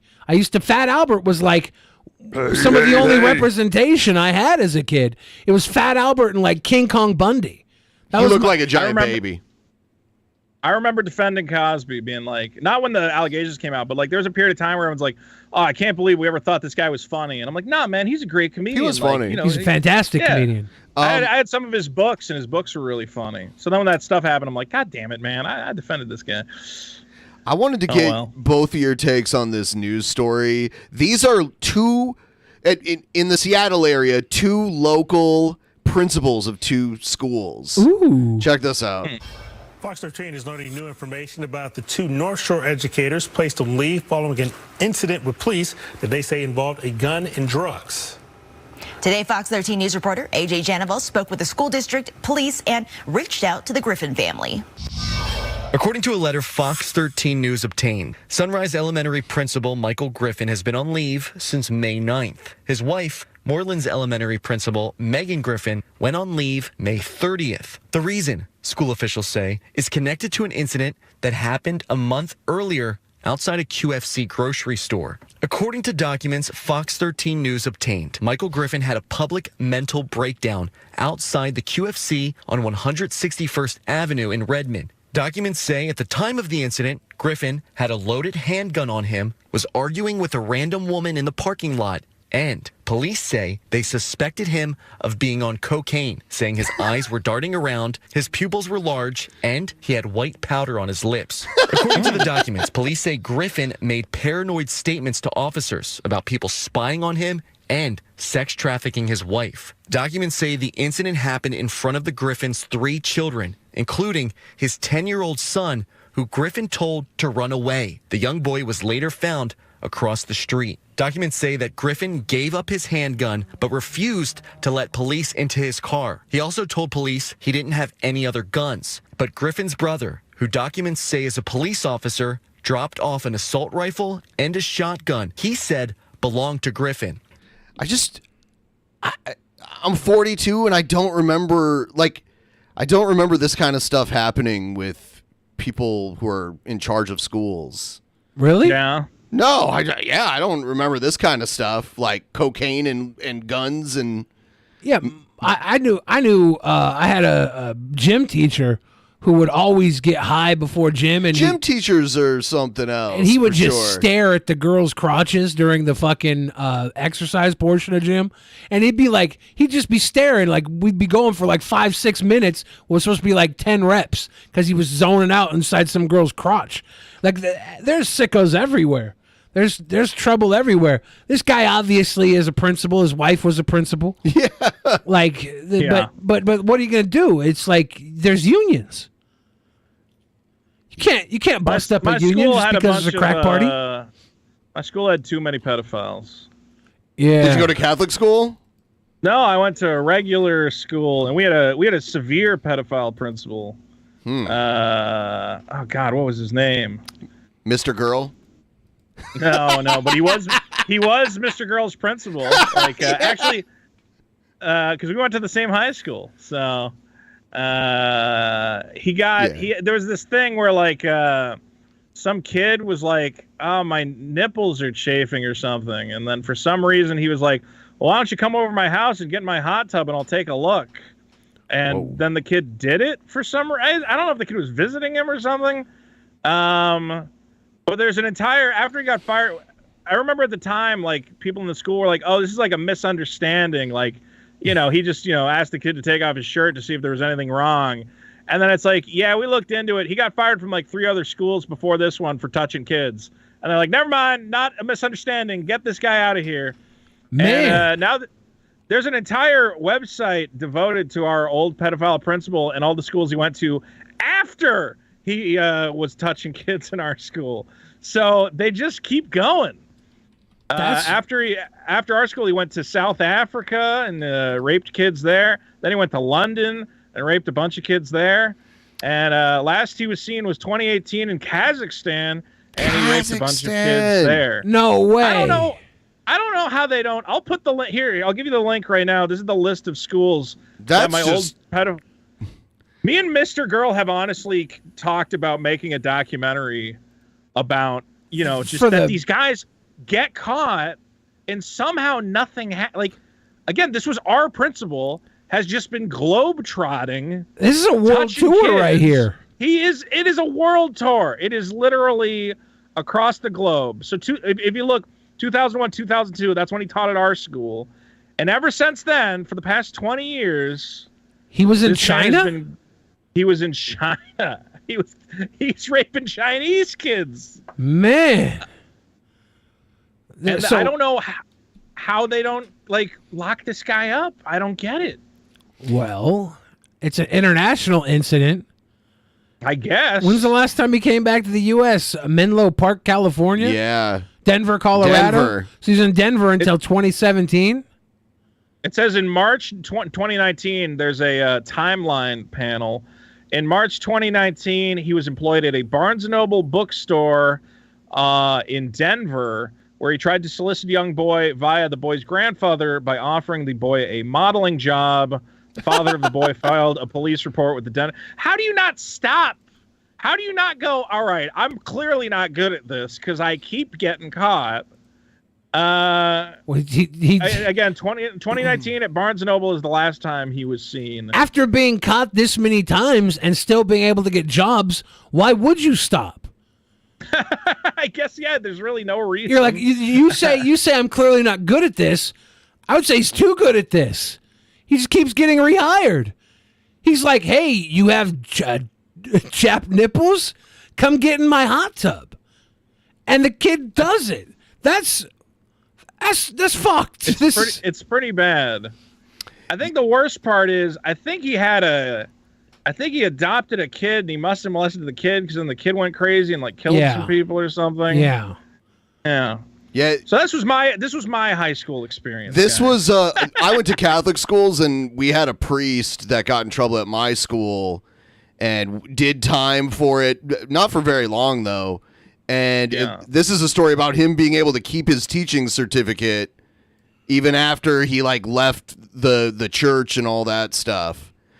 That happens a lot. And then they moved to the public school system afterwards. And they don't even like change their name. I mean, I guess they just spell it differently. Rainn Let's Wilson. get that train going, boys. Rainn Wilson went to my high school. That's as bad as it gets. Rainn Wilson? I like Rainn that Wilson. I like him too. But that's as bad as it gets at my high school. Who's the lady from Kill Bill? Uma Thurman? Uma Thurman went to my high school. Ooh. I was going to guess Daryl Hannah next. I was going to go to Vivica A. Fox. But apparently she had a really bad time because every time they invite her to like come speak, she does not answer. Why the fuck would she go back? To your old high school? Yeah. Give a little graduation speech. That's a nice thing to do. Oh yeah, the fuck nice thing. She's Uma Thurman. You know how much of her fucking feet had to get destroyed to be a Kill Bill 2 movies with Quentin Tarantino? Fair enough. I guess this is a story about there was like a pride thing at a school and people start fighting. Because I think there was like counter protesting. Not pride like UFC. Educational issue clashed outside a North Hollywood elementary school Friday. I'm surprised it's in Hollywood.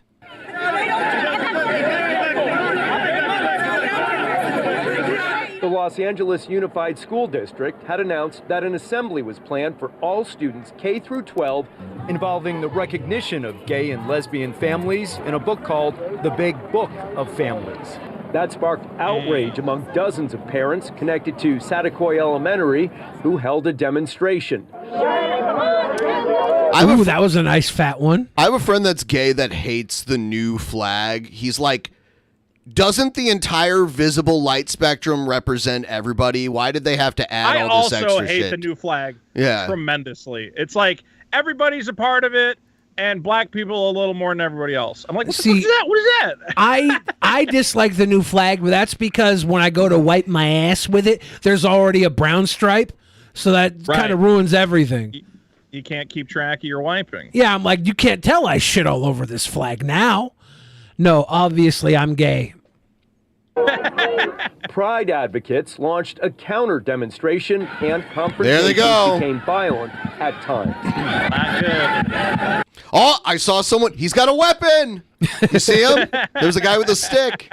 There is one sentence in the book. It is many pages, but the one sentence says some families have 2 moms and some have 2 dads. What? It also talks about some families are raised by their grandparents. Some are raised with just one parent. So Hold on. Are the grandparents gay, though?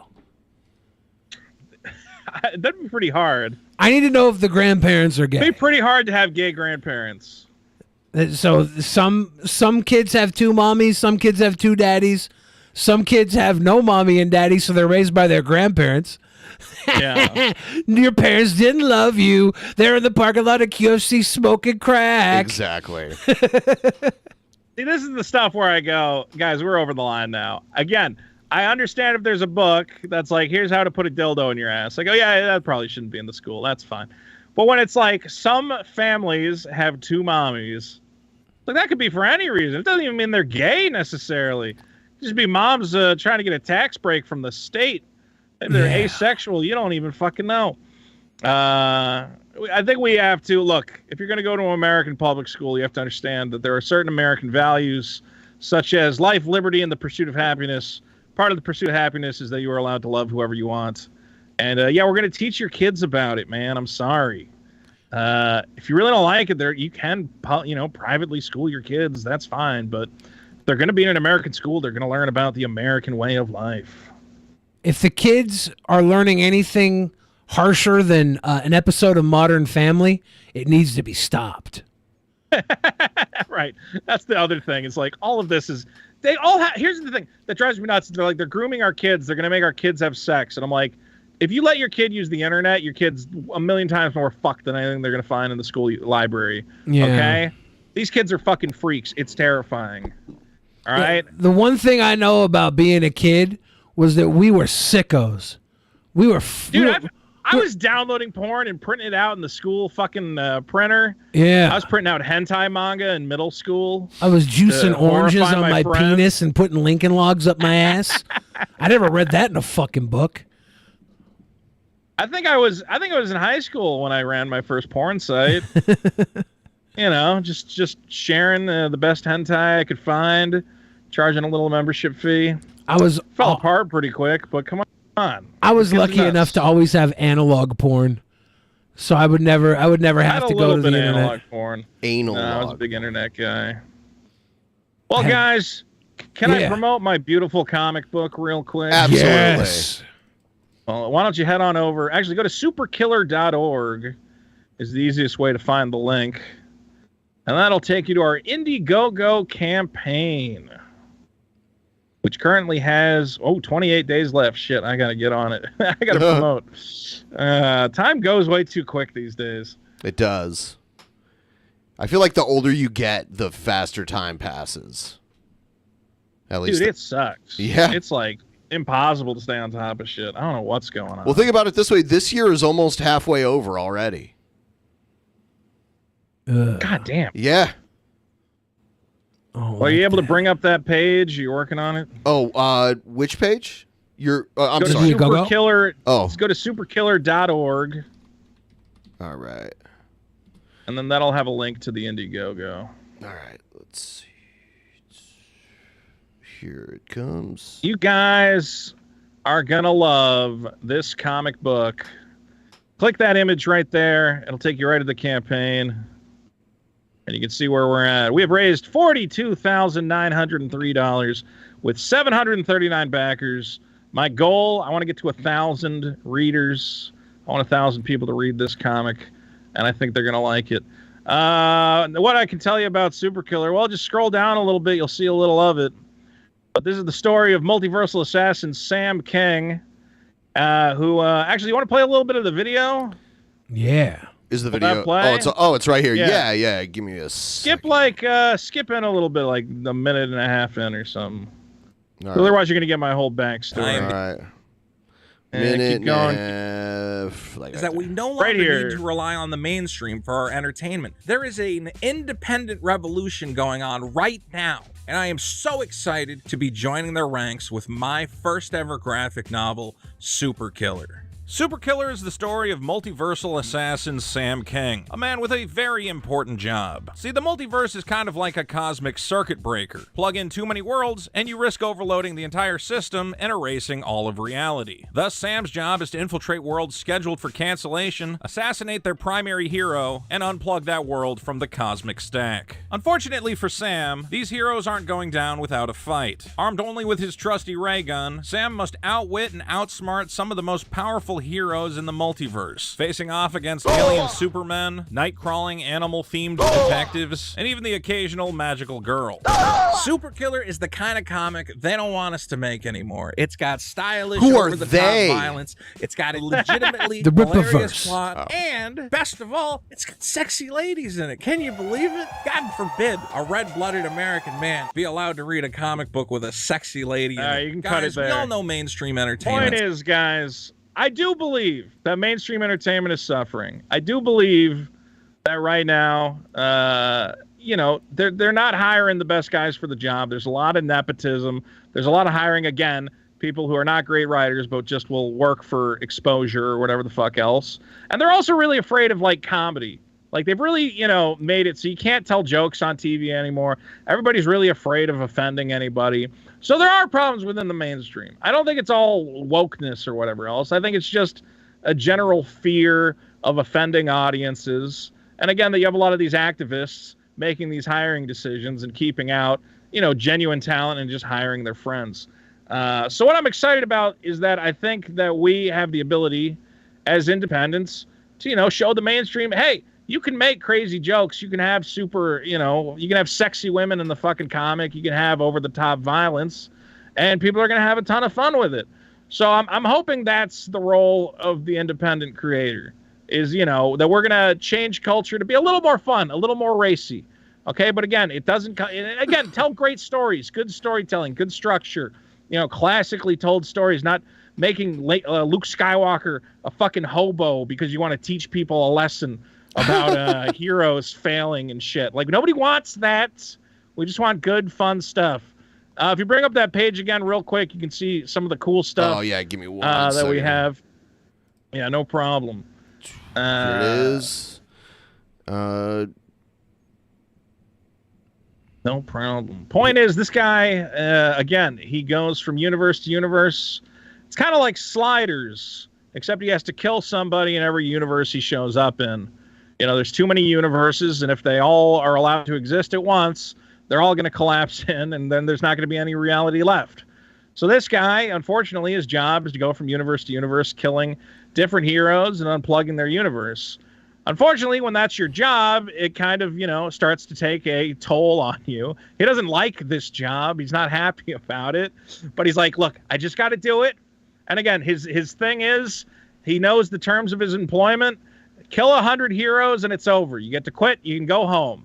So he's just focused, eyes on the prize. He's like, I'm going to kill 100 heroes. I'm not going to think about the fact that I'm ending countless worlds and killing billions of people. I'm just going to power through, get it done, and be done with it. And of course, this first issue is where he's going to meet this Beck character here. And she's just kind of a waitress in one of the universes that he infiltrates. And, he kills the superhero of her universe and goes, yeah, sorry, I just ended your universe. I got to go. She's like, you just ended my universe. Fuck you. Jumps through his portal with him. And he's like, you dumb bitch. You can't survive the portal. I have, like, all this stuff. You don't have that. You're going to die. But then he feels really bad. He's like, I don't want this dumb bitch to die. So he tells his little robot, he's like, can you register this dumb girl as my sidekick, which allows her to survive. And now he's stuck with her. What he finds out, though, is that she's a big comic book nerd. So she actually has the ability to help him out in coming up with plans to destroy these superheroes and other heroes.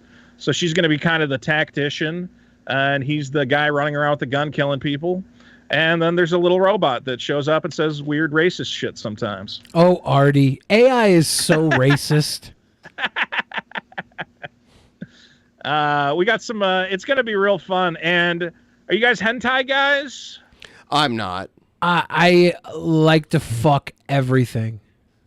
Do you like the idea of tentacle porn? Like, is that, you're aware of it? I'm a big fan of electrical tape and tentacle rape. Scroll down on that main part of the page real quick until you get to cover C.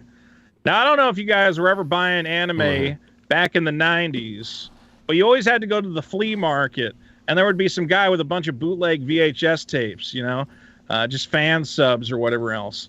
And then he'd be like, hey, kid, you want to see something weird? And then he'd pull out a weird bootleg copy of La Blue Girl, which was about ninjas fighting each other to the death with sex. Now, La Blue Girl was created by Toshio Maeda, the godfather of tentacle hentai. The reason you know about tentacle hentai is because of this man. He made it popular. So I said, I want a sexy cover for my comic book. Can I hire this old Japanese pervert to draw tentacle porn for the cover of my comic? And I reached out and he said yes. So we have the rare not safe for work tentacle porn cover of Super Killer from the Blue Girl creator Toshio Maeda. Includes a poster so that you can disappoint your friends and family. Yeah, that's great. It's That's cool. it's gonna be pretty hot.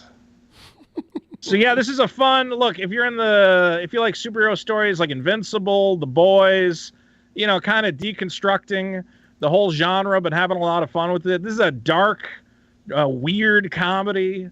Again, it's a guy, he ends worlds. That's his thing. And he's like, oh God, I just killed like 1 million babies and puppies and whatever the fuck else. And it's, but it's also coming up with these weird Rube Goldberg devices.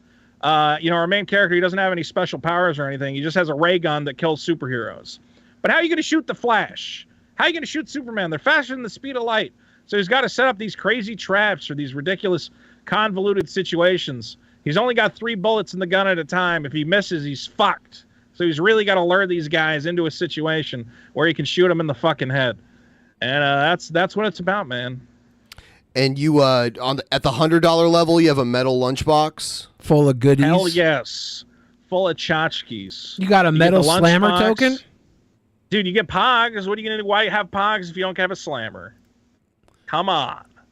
You get the lunchbox. You get a foil cover for the comic. You get an art book.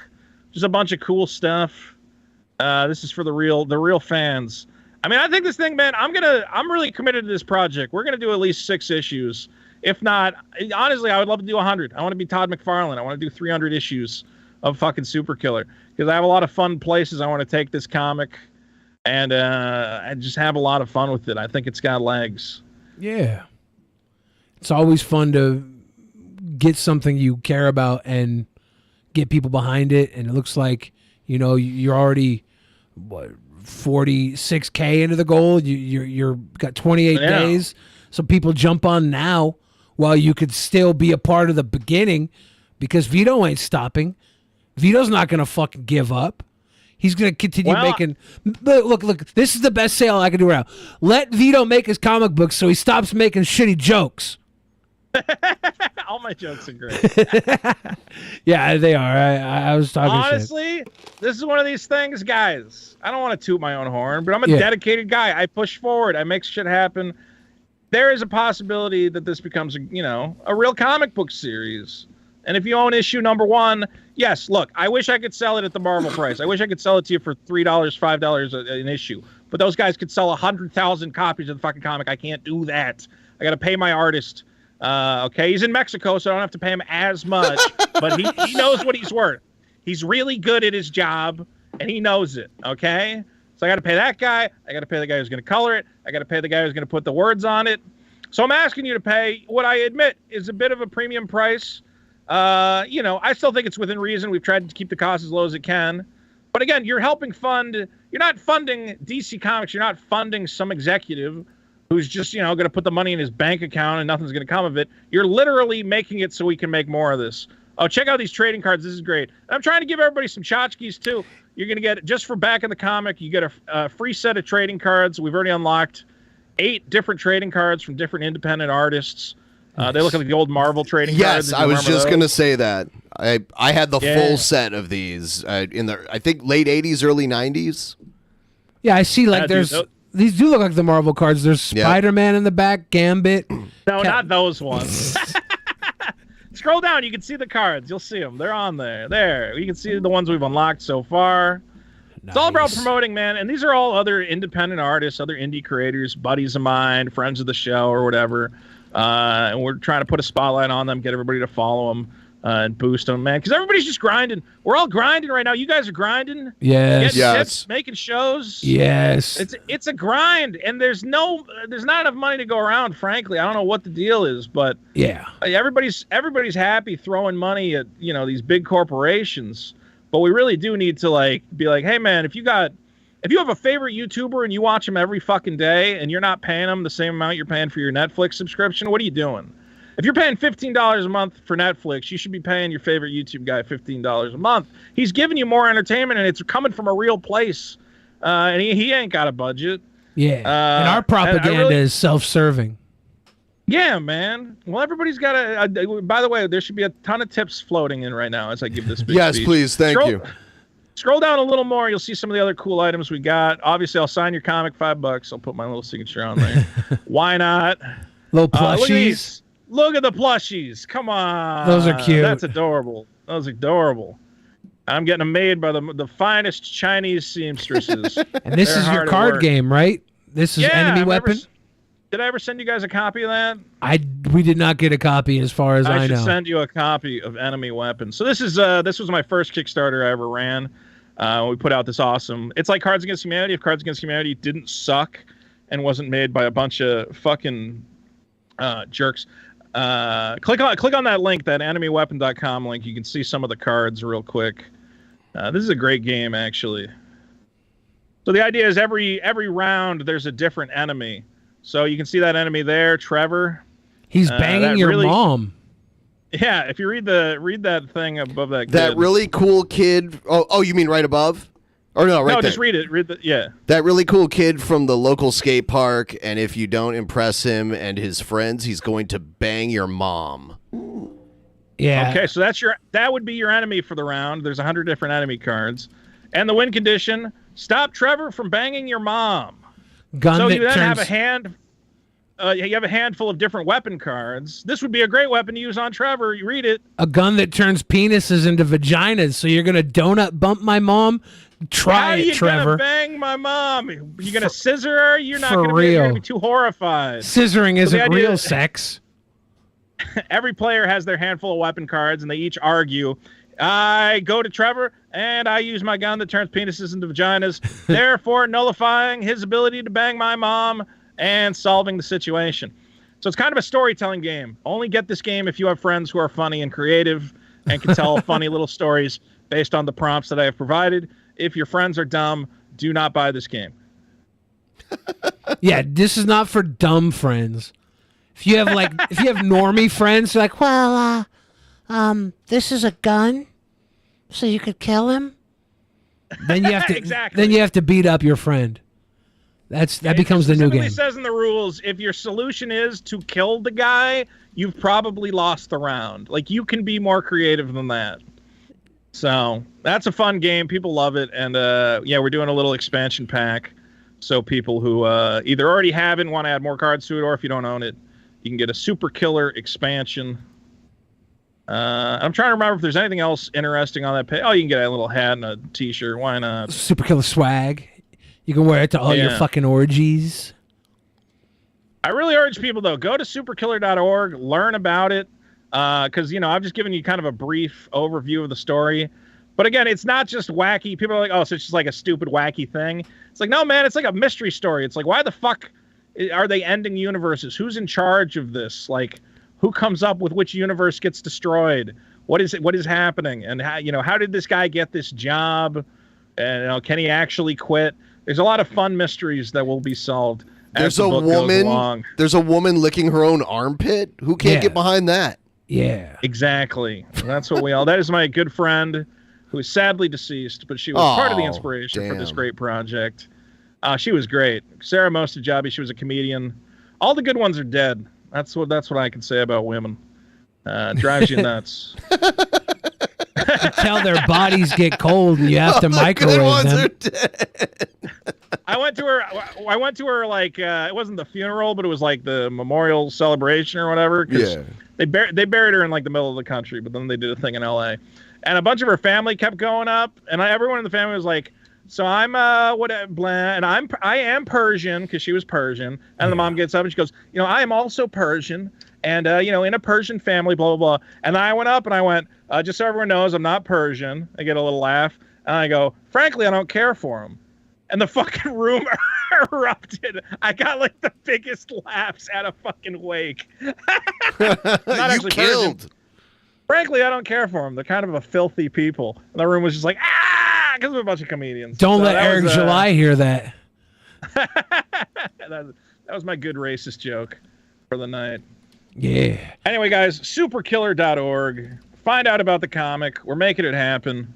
And it's going to be good, man. I'm really excited about this. Yeah. When are you guys going to do your big creative project? Oh, we lack creativity. Nice. Oh, what we were going to do was we were going to start an indie go-go. Actually, we do have one. coming A up. creative project? Yeah, we have the biggest trial in YouTube history coming up here. Oh yeah, that's gonna be so shit. fun. It's gonna be a shit show. We're talking about comic books right now, Ben. Oh. When are we gonna do something worth the echelons of time? We need our Bob Dylan song. We need our Bible 2.0, whatever outlasts us in our lives, like Super Killer will with Vito. Vito, you'll be dead and gone in years, but Super Killer will continue killing after you're done. We need that. We need our fucking great. time. You guys gotta have a legacy that'll last. Guys, this is gonna be an animated franchise within the next 10 years. Oh. If you buy a copy of this comic, you're gonna be able to sell it on the secondary market in 9.8 CGC graded condition for 10,000 American dollars. Consider this That's what it's gonna go for. Consider this the Bored Ape that won't go $0. This is the next Beanie Babies. This is way better of an investment than any NFT. Way better than NFTs. I fully believe that. You buy an NFT, it could go to 0. Can only go up. 10 years from now, are you going to be doing animation for Super Killer while everybody else is riding the roller coaster at Rippleland? Yeah, I can't wait for the Ice Express that takes me around the park. I liked it when that guy was like, 10 years from now, we're all going to be at Rippleland. I was like, are they going to close down the fucking Ken Creationist arcade or whatever they put up? They meant Kelly Rippleland. Ooh. Yeah. I would totally ride Kelly Ripa's roller coaster. I'm looking it up. A 9.8 Ninja Turtles #1 CGC 9.8. Right now available for $21,700. Yeah, that's Ninja Turtles too. Like nobody really cares about the comics. That got fucking bastardized so quickly. Like if Super Killer remains like, you think you're gonna have like a kids cartoon? A first print TMNT. Yeah. 9.8 in black and white. $245,000. Yeah. Off a $5 comic. Take a risk, guys. Sometimes you gotta take a risk. Spend your $100. Use the lunchbox. Save fucking paper bags and trees and shit.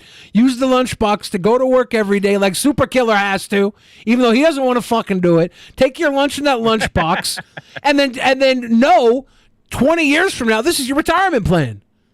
You get to sell this comic you bought.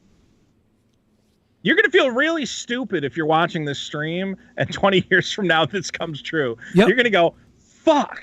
Yep. I was watching that stream and I could have bought that comic for $25. You get all three covers. Keep the one you like. Keep the one you like, and the other two, just sell them.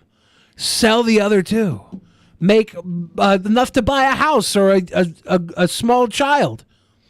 Someone's asking what is TMNT. The Teenage Mutant Ninja Turtles. Yeah. #1 sold for $245,000. We're only going to print like 1,000 of these. They're going to be rarer than shit. Yeah.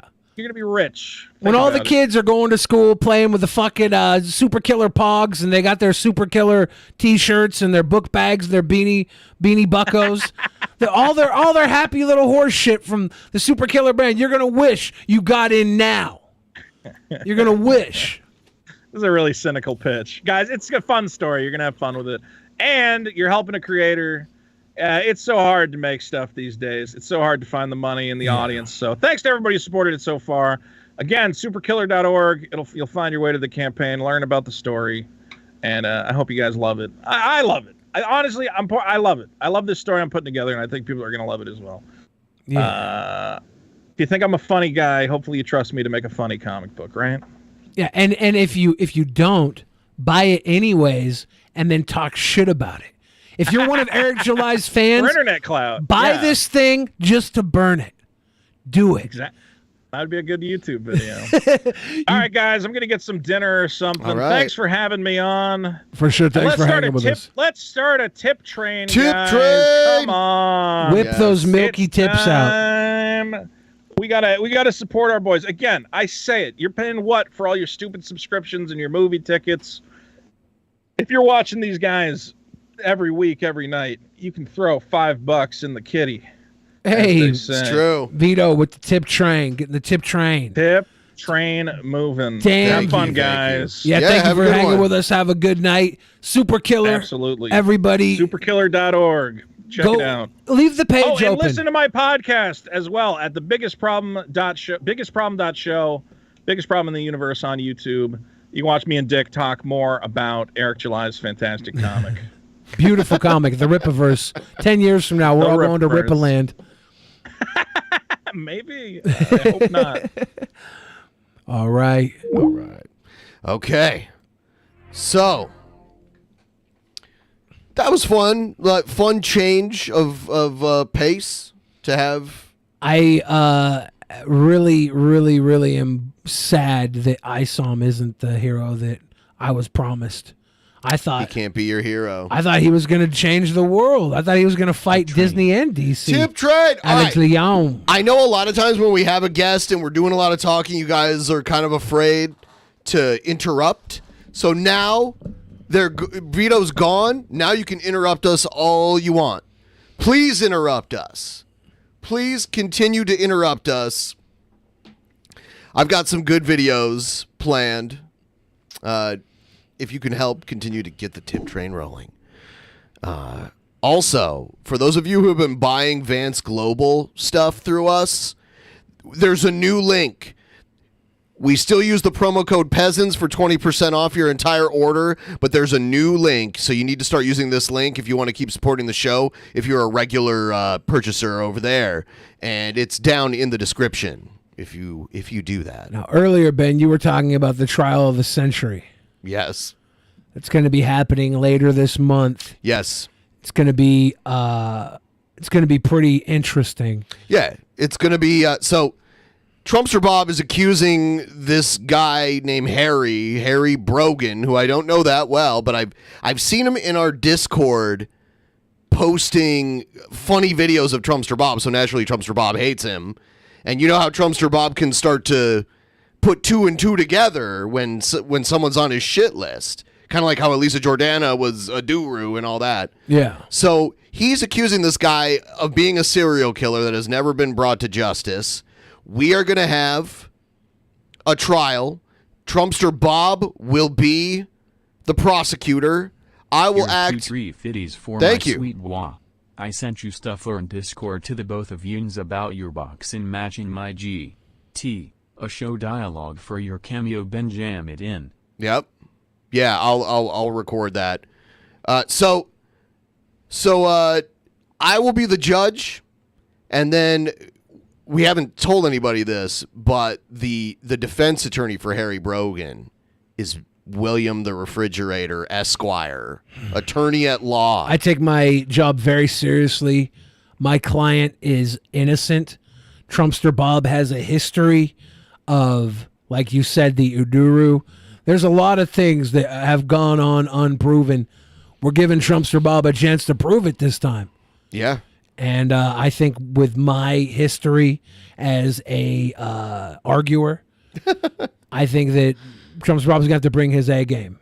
Yeah, and strangely enough, I did not plan this. I picked a date this month where I thought it would be a good amount of time to plan for this and execute it. It just happens to be on Trumpster Bob's birthday. Just randomly, it's on Trumpster Bob's birthday. I think that's insane. It's Saturday, June 24th. Do we know if Trumpster Bob is of age? Yeah, I can safely say yes. Okay.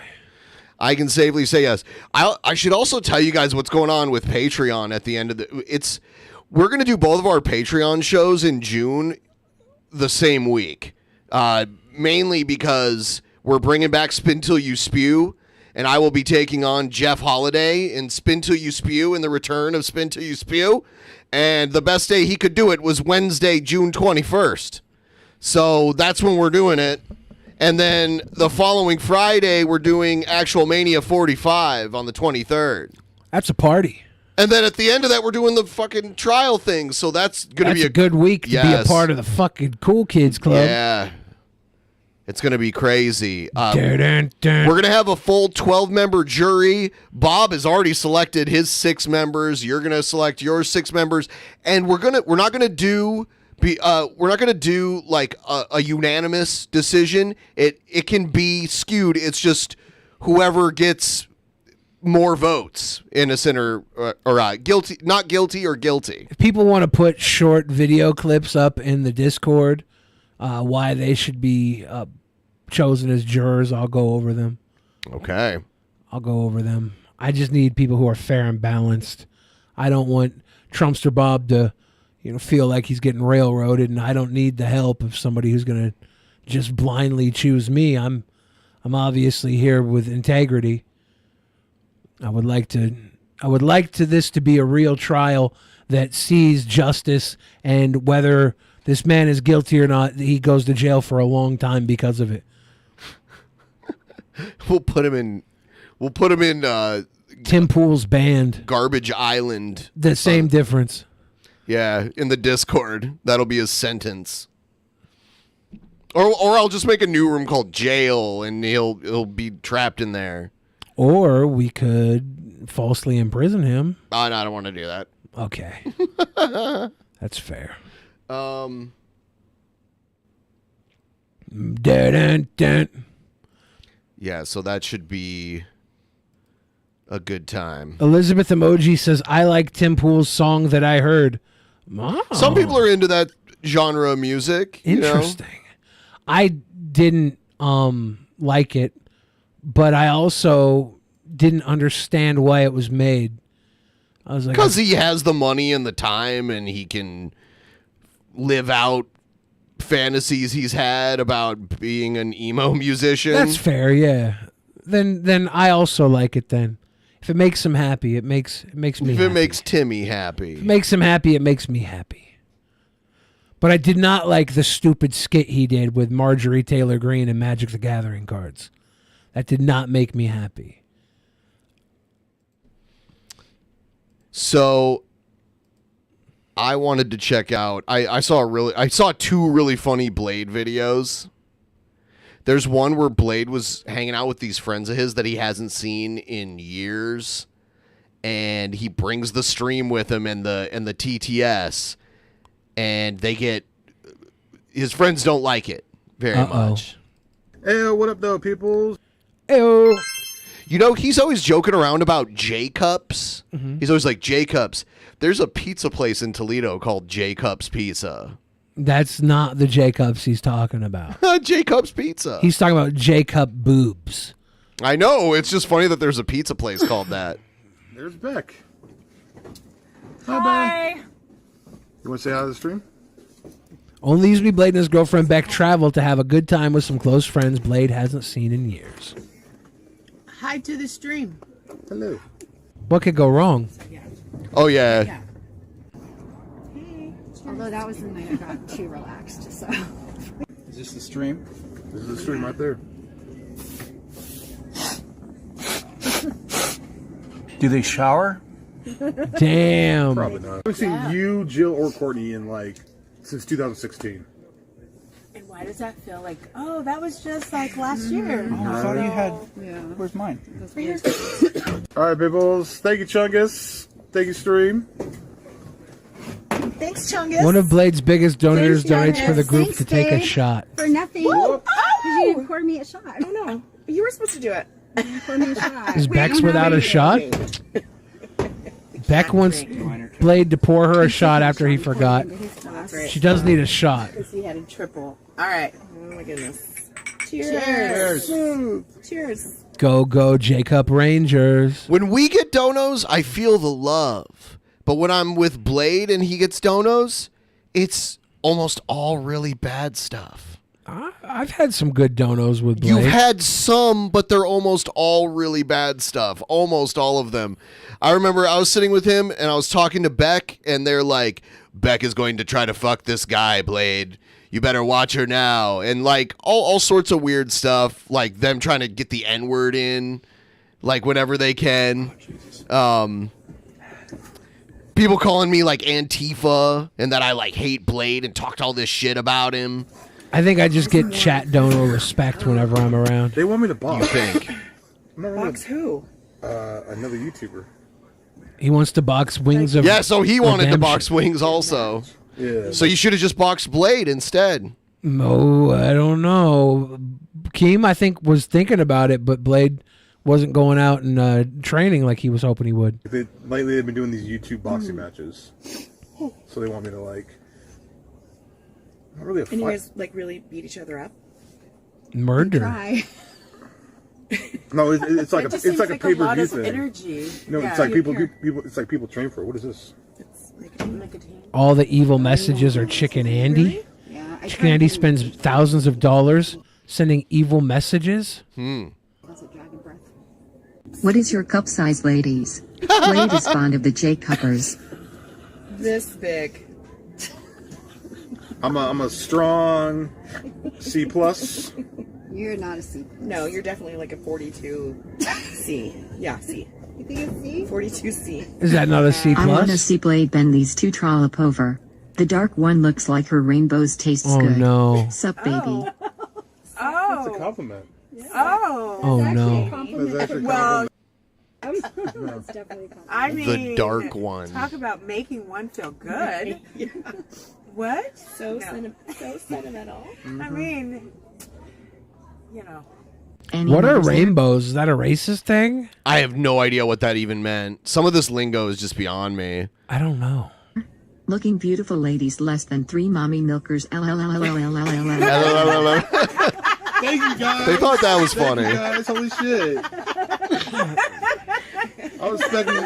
That was funny though. Top 5, and I got look who's talking. This is great. Beck. Brian, who is better, Snatch? Beck. Jill or Blade? Beck. Pick now. L L L L L L L L L L L L L L L. Yeah, L. If I have to pick one, it's always going to be Beck. No. This is the thing though. So like, yes, I'm streaming. Cool. This is all fun. Hey, the natural response is like, I can do that. You know.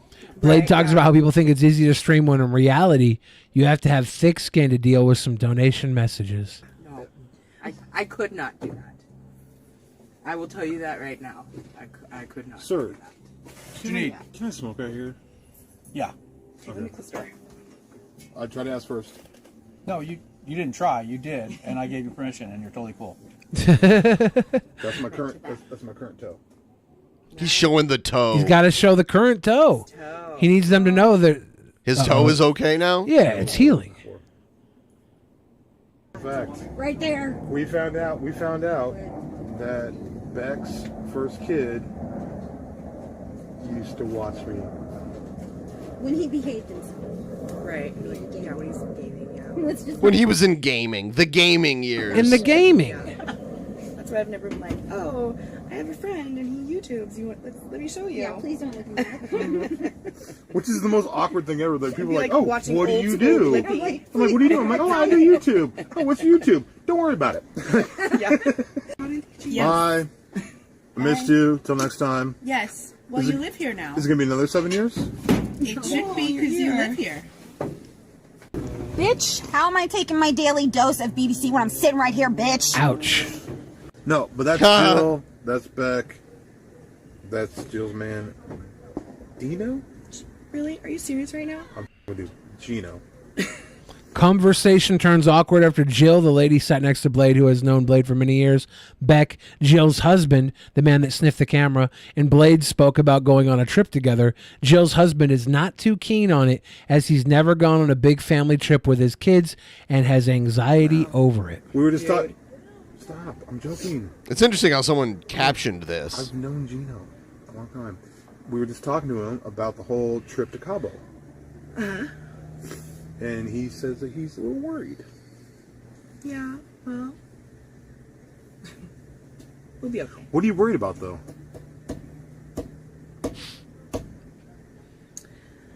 He's never traveled with a child before. I mean, we've taken like small trips and stuff. I think it's just new, you know. Figure it out, dude. I don't consider you a child, though. Huh? Ayo. Joking. Oh my god, dad jokes. All Dad day. jokes. Dad jokes. And I feel the same. You know. Can I tell you what's really saved me on trips with people?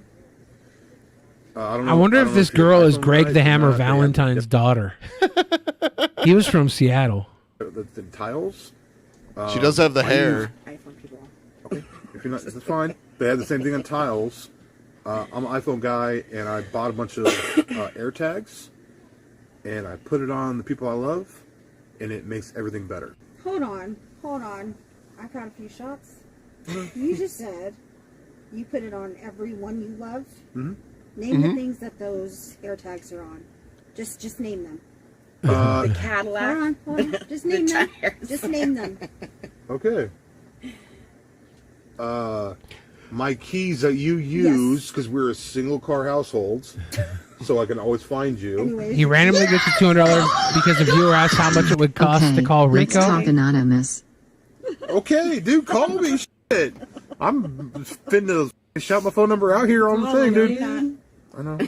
Let's all do shots. That's $200 donated. Let's all do shots. Scary Terry. Just Scary watching Terry. Blade Scary makes me Terry. want to get drunk. Oh, the 200.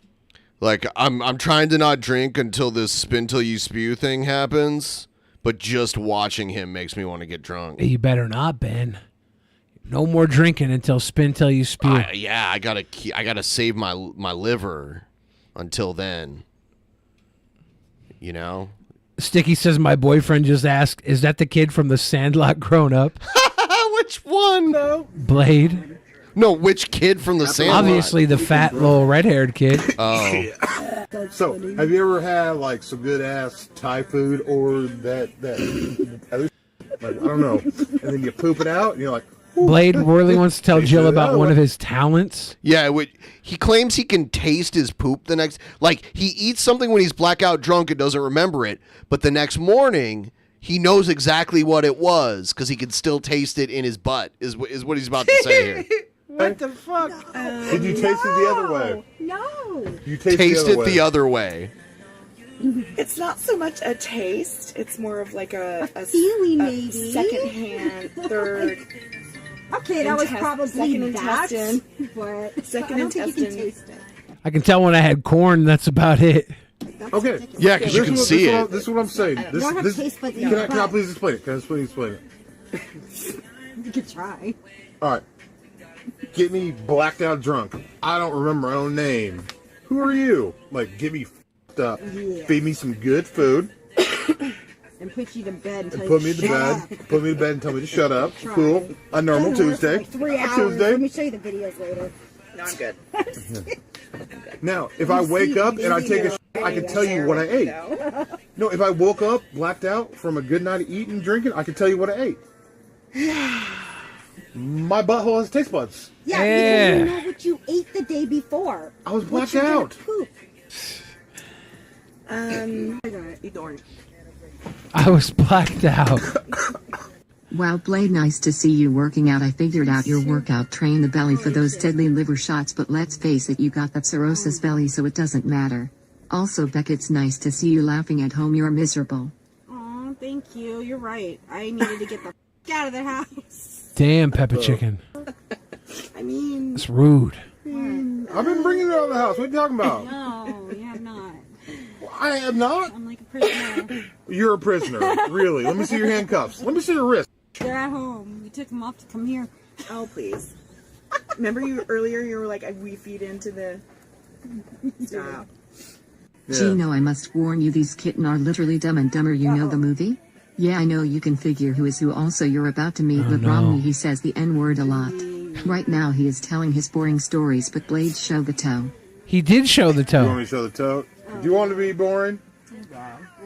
Is she done? Come back, Denim. Oh, she comes back, but the more drunk, like she gets a little more drunk, and Blade gets a lot more drunk, and then it gets weird. It gets like awkward. Oh my god. Oh my god. Are you serious? Are you serious? He's doing the Pillsbury Doughboy. Stop. We're in public. Actually, you're not in public. Oh my god. Go have some Jacob's pizza. You know, Blade's in Ohio right now. Oh, this is where he's at? No. This is a little while back, but he's in Ohio I need your now. help. Oh. Gino, Blade is horrible. Kick him out now before he gets blackout. Has a mess. It's coming. Has obnoxious.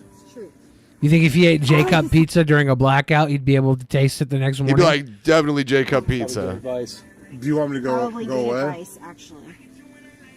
If he donates $250 for you to go away, you can go away. Sounds good, dude. I'll Ew. away. Gino, here's a story for you about Blade and Beck. So she went to an RV with Blade and made out with Blade's friend. She cheated on him and they're going to see his friend again and history might repeat itself. Nope. Also, he let Cartel Unicorn Never broke Beck again. before. Never happened. Did he say never again? Let's hear the whole story. Never again. And then he corrected himself and said, never happened. Never again. Never happened. We have it back here. But you guys... Jill's making sure Blade isn't driving home here. Oh, I straight up told him if he acts a fool, I'm leaving his ass. And, you know, I mean, I've told him that last time. There's the 250. Oh, damn, Blade's got to go. Girl got some J-cuppers. Oh, can you Straight throw mommy up? milkers. Girl Can we got get a some shot of this, dude? J-cuppers. Liddy again, Liddy again. Get it in. No, spank it. Get it in. If you insert it, like, buy me dinner. I'm not inserting shit. Either, sit down. What up, Jesus? Brian. Okay. So we're I'm trying to figure it out. Gino's deck. Okay, cool. Yeah, don't be disrespectful, please. Things get even more awkward. Okay. And when we are. We have fun, but you gotta, like... I'm not gonna punch you. You I'm gonna gotta- punch my girl. He's not quite lit Romney That's how yet, low I am. but he's close. Stop. Did she knock the wind out of him? Stop it. I need to I think he's joking. Stop. I hope. Brian. I think he's dying. He's dying. He looks like MODOK And from he's dying. Ant-Man Quantumania. Alright, He's he's so dramatic. You're such an actor. I'm trying to make sure that you know that I love you more than. Okay. No one was questioning that, but okay. Gino, imagine being a fat butterfly like Blade and making over $600 in less than 1 hour. Imagine Gino, we pay this joyful to drink. I love you, Blade, you joyful. Joyful. Joyful. Joyful is It's replacing bad words with good words like butterfly is probably the maggot with an F word. being or a fat something. butterfly like Blade. We pay this joyful to drink. This joyful. You guys have no idea what I do for a living. Chump change. Exactly. No. Oh, I'm not telling them. No, I'm giving them the fucking that though. Hold Ayo. on, Brian. But thank Brian, hold you, on. gentlemen. I appreciate it. You have no idea what he does for a living. Chump change. Beck tries to help by calling the viewer who donated $500 to speak to Only Use Me Blade. Drunk Blade tells Jill that Beck is trying to make him do too much. I want to call I had a him. phone number. Actually, I think that if I, as an objective Yeah. person, I think that who was it that donated that? Scary Derek. Scary Derek. I think he donated it because Gino said if somebody donates $250. Yeah, I heard that. Yeah. So really, I think that was the basis. She's like, of it. see, that means you got to get the fuck out of here right now. On it, though. Right? Because that was the 250. I did think there was a $250 bounty on freeloader. Blade getting kicked I out. love this man. Thank you for having me in your house. Gino I did gave buy Blade you money to buy some drinks, but Drunk Blade believes he bought it with his own Yeah, and money. he's about to be like, you owe me money, dude. Oh, shit. Fine. No, you didn't. He gave you cash. What is 18 times 6?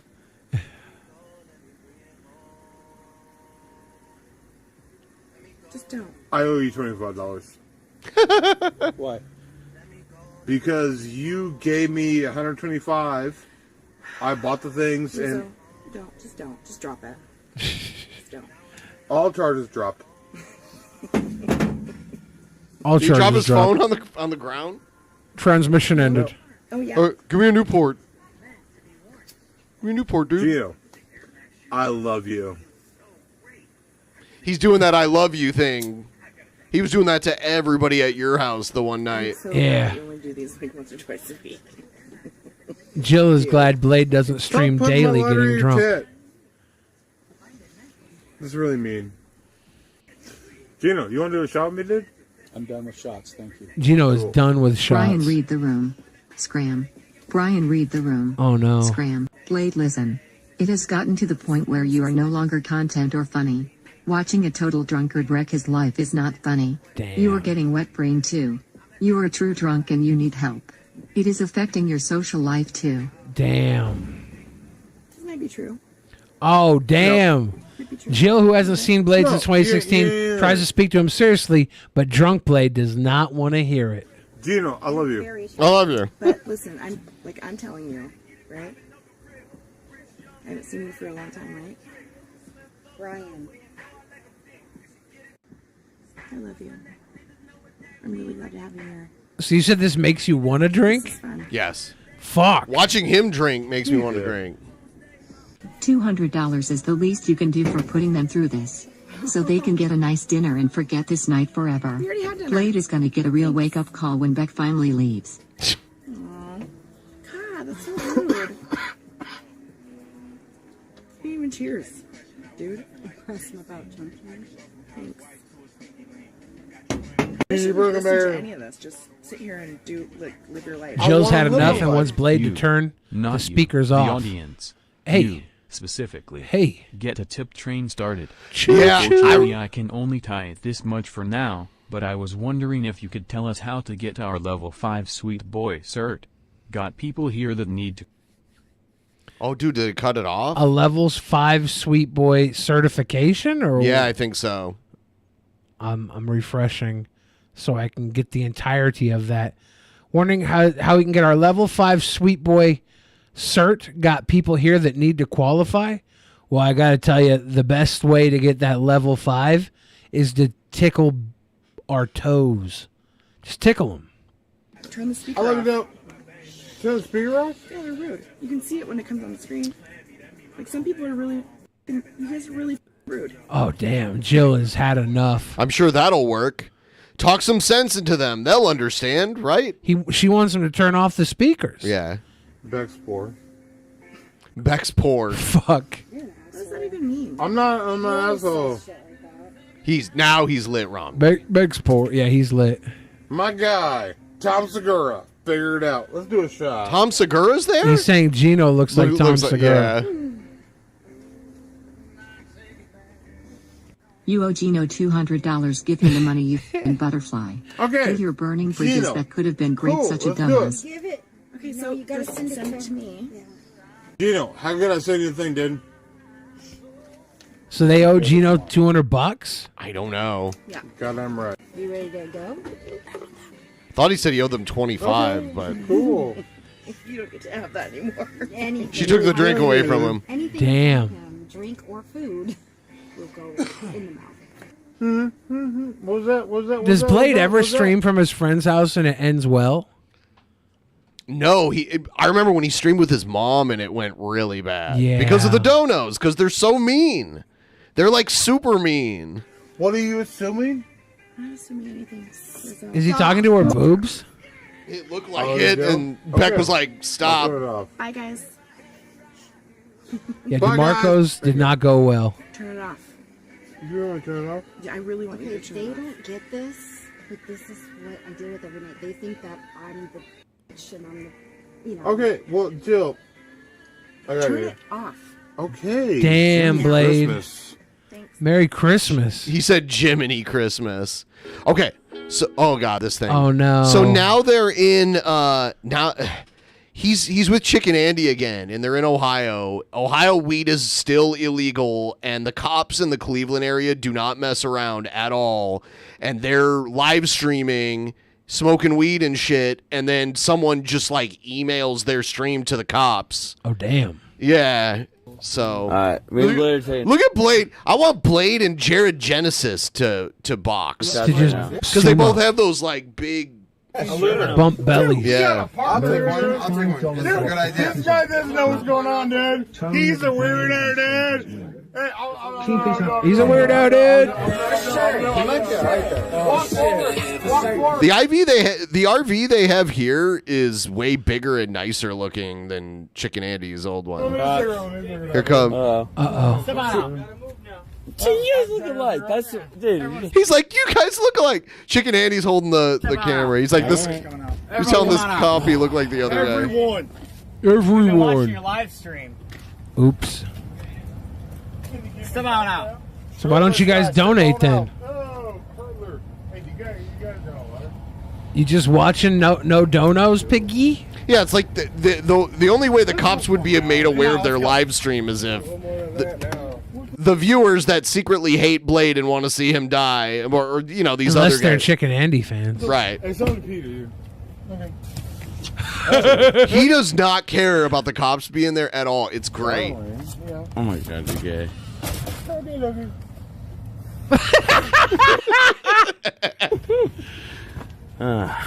Against the RV. Oh, Blade. Up against the RV. Everybody out.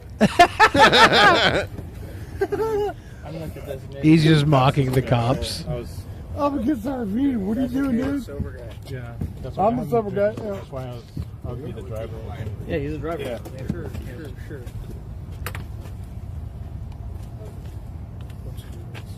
Out of the RV. Everybody out. Is that everyone? Let me see. Figure it out a little bit. Figure it out. Figure it out, dude. Thank you. Okay, just a little more and we'll be at 50%. Oh my god. Yes. He's like, get the fuck out of here. IDs, let's go. They're doing this ID IDs? thing. Yeah. And you can't say no. Yeah, me and Mike. You can't? Me and Mike. What if you don't have one? You get charged with vagrancy laws? You'll see in a second here. Like, gotta mute that mic. Yeah, they muted the mic because they're reading off ID shit. They're gonna get doxxed if they're not careful. Dorksed. Dun, dun. Does Blade have his ID on him? I think so. That's good. Not really. Dude, you should. Is Beck there with him too, or is he out She's there not alone? in this video, so she might be somewhere else. He just said you're not going to meet a cooler group of cops. No, that's not true. Who's a cooler group of cops? Okay. Right? I didn't know it. It would be great if the cops just started doing like content with them. Like, you're not going to meet a cooler group of cops. We're going to let all of you go except one. So now we're doing the drunk games. That'd be a cool group of cops. Sorry. You didn't even tell me? That's unfair. Wait, he's reading, see? Oh, yeah, because he started reading again. Yeah. And then the one guy doesn't want to give his ID, and you see what happens. Like, uh-oh. Tripped on. Let's get the gold Triptron! Triptard! Grazie, muffin. Ladies and gentlemen, thank you for hanging with us tonight and every night that we're live while they're muted. New cop car pulled up. What if they were all watching the stream? Cleveland, Ohio, downtown. We're just trying to check out the city. We're traveling. We're going to. We want to go to downtown, and we're planning on an Uber.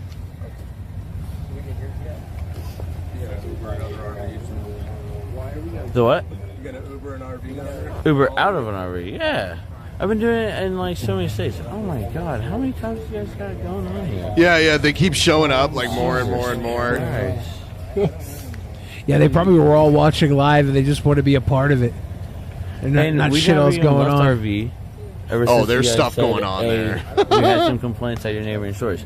None of us ever. They're in Parma. It's like a suburb of Cleveland, and Cleveland's very high crime. Other stores. Oh wow.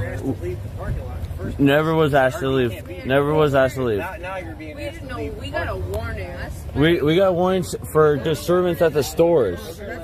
We got a warning for disturbance at the stores. They never said we had to leave. No, they never said we had to leave. They said we couldn't stay all night though. That's the only no, thing we never. They never gave us a time frame. Yeah, they didn't say we never got a time frame. They just said bad communication, but you guys never gave us a time frame or told us to leave. Where's your ID at? Here it is. It's in the RV. Where in the RV? Are you forcing me to give you my ID? I need your ID, yes. You understand that? And if I don't give it to you, what will happen? You will be arrested, and I don't want to arrest ID. you. So Just get your ID. Just get your ID. Simple. Get your ID. Hey, I just wanted to know that. All right, where's your ID at? It's in my red backpack. Okay, where's your red backpack? You want me to get it or are you going to get it? You can step in with that officer. He tells him to step in, and then he's like, "Yo, don't." All right, step out. No, stay out here. Stay out here. It's like, what? Step out or stay out here? Which one is it? Just tell more. Right, Lord. Put Yes, your right foot in. thank you. Take your right foot out. Gotta listen to the cop or he'll shoot you in the mouth. There's an officer in the RV. Somebody sober enough to get it out of here? Yes. They turned off the Donos speaker, so you can't hear them. There's a lot of like officer like narking on them and shit. Not done anything. What law did they break? They broke no law and are under no obligation to show ID. That's okay. That's fine. We were never told. We'll comply. We will absolutely comply. Communication, that's our fault. You can't have an RV in a parking lot. Okay. My apologies. You can't have an RV in a parking lot. They're singing about how high you are and come buy weed and all other bullshit. My apologies. Right? Just miscommunication. He is sober. I made sure he'd be sober. He doesn't do anything. We just don't want to have to come back out and keep wasting. No worries. We'll leave. We'll get out of your. We don't want to come back out and waste taxpayer dollars. Right. You know, there's people that are out there that are doing things that are terrible. This is not the whole force. That'll make way more than there's county. What? If we could just, Is this half of the Parma police force? Dude, that would be way more lit.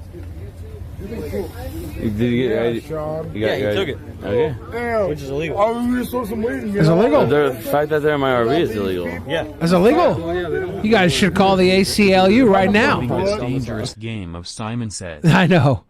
The most dangerous game of Simon Says. Flex, you tell me. Flex, tell me. Oh my Flex knows this goodness. shit. Oh, hey, Flex there's is all this oh shit. my goodness. Couldn't have happened to a nicer group of guys. You know, you're going in there. Here he goes. So you should Officer, I think you need to watch your attitude, bub. As much as you watch the stream, we are watching you. Now let's do some shots. Just relax. Okay?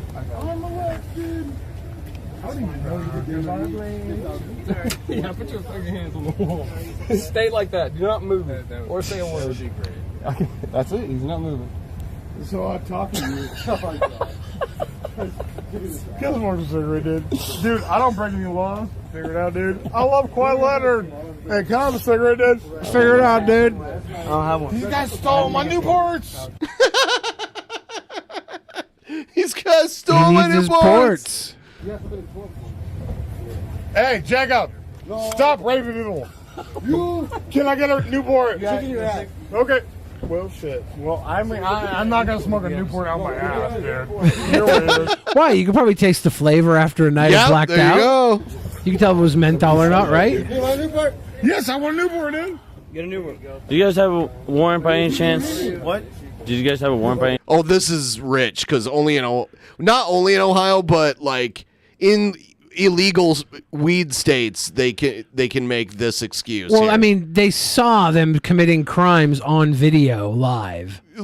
It wouldn't be a crime if they were somewhere else, but there it is. Yeah, it's probable cause, though, right? Well, With they video? can say, see, in states where weed is illegal, they can lie and say that they smell weed, and then they can search anything without a warrant. chance? You smell the weed, man. Yeah. He's You don't need a warrant when you can smell weed. You don't need a warrant when you can smell weed. That's a little hack for cops. They could just be like, I smell, and they don't have to find weed. Like they could say they smell weed and search your car and find something else illegal, and there doesn't even have to be weed there.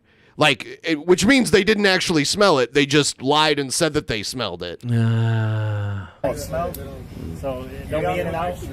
That's fine. So you guys can Google it later. I'll smoke Newports. Figure it out there, guys. They smoke Newports. Yeah, we're live. You never witnessed a live stream? Saying don't do it while you're doing That's my Mexican friend. Yes, I'm the only Mexican friend here. But I voted for. We're transparent. You never watched the stream, dude? We lit, dude. How much? Keep me interested. I got you, Mexican. He's got it. He's happy now. Look, I'm the mechanic. I wonder where Mexican Andy is in the world. Did he get like an attractive girlfriend or something? Yeah, he's probably living like the best life ever away from the internet. Dude, to watch a fucking. Hey, Food Sandwich putting us up over the 50% mark. All right. Now's the time. 411. You know, guys, 411. Seriously, I got hit I'm not going to name names because I don't want to like start a witch hunt or anything, but I got more chargebacks the other day from someone who was the last person that got them for me, and I feel bad. Like I don't want to talk trash, but it really sucks. Like someone did chargebacks, and it's unclear what is going on. So we're just trying to get that shit moving forward here. I put a stifle on the goal this week. Oh, dude, it'd be like, I don't know what's going on. You know what's going on, dude? We're getting lit up in there. Like, fuck out of here, dude. Woo. Get in there, dude. Figure it out there, guy. You didn't earn the time in here. It'd be fantastic if Blade just started taking a dump in the fucking parking lot. Yeah, we gotta be a little bit more quiet. Don't step in there. It's already 1 o'clock. I'm not part of this. Go in there. I barely know most of this cast. Well, the dreadlock people are Ohio people. Makes sense. Jesus Christ. There's a fanny pack. Ohio. You're a bad owner, dude. You're a bad owner, dude. You don't know what good TV is? Yeah. Cops. Live in Cleveland. Hey, you guys remember that time when the bald-headed police officer raided her shit? Neither did I. Neither did I. Neither did I. Fuck out of here, dude. Hey, do you have like a poop receptacle? Do you have like a poop receptacle? I knew Blade had one on deck. To New York? Oh, he's got a pee-pee on deck. He's gotta go. He's got to taste what he ate while he blacked out. Traveling with cameras. Because we are. And he took me out more than my parents ever did to the world. Yeah, and it's the first we're time just I'm here. travelers. So I like it. We just drink alcohol. He took me out to more than my parents ever did. We went to what's the rallies? We went to Checkers. We went to Carl's Jr. We went to Hardee's. It's a lot of fun. It's a lot of fun. And the people that are watching, they donate You know what a media stringer is? A media stringer? Absolutely. That's what I am. The original theme of the Drew Carey Show was a song called "Moon Over Parma." Moon over Parma tonight. And that's where they are. In California, I'm a media stringer. I have the Spanish.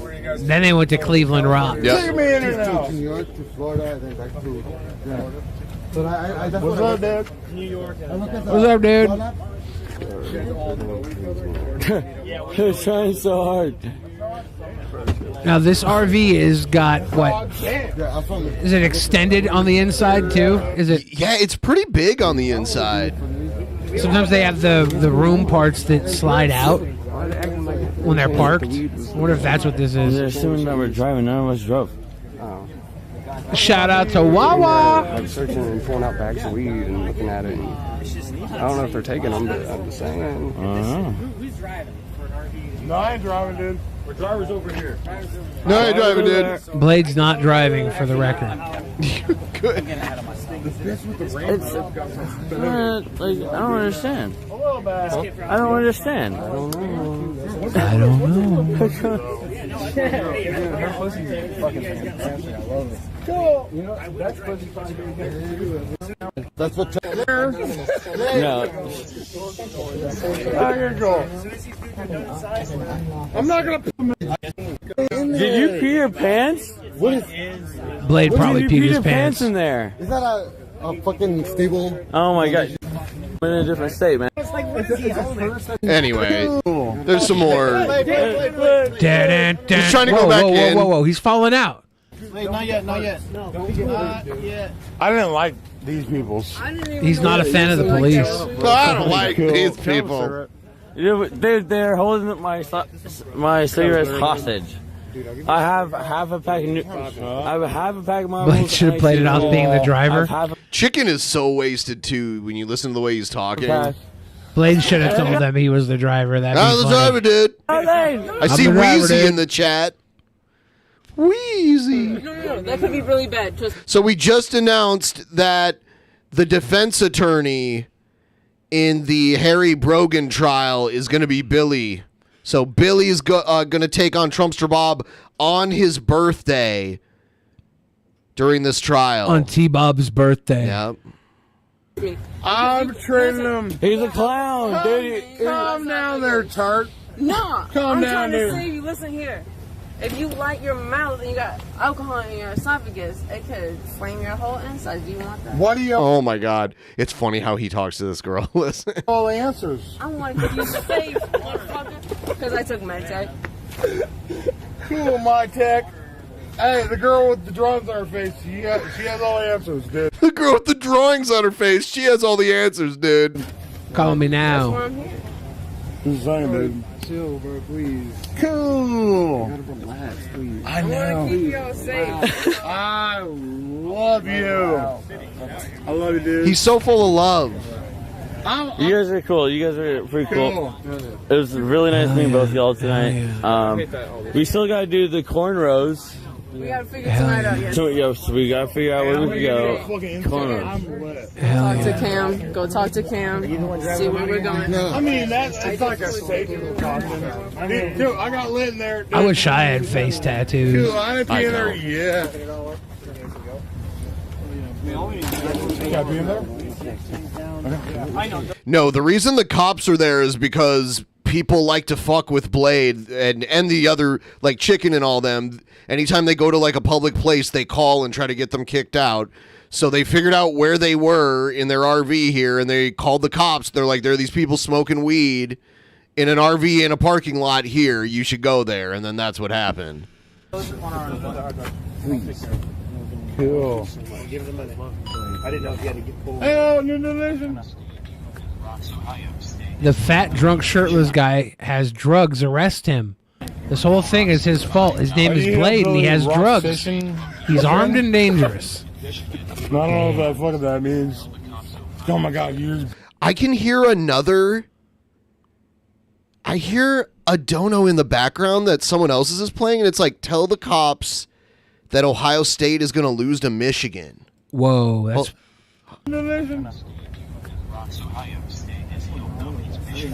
Yep.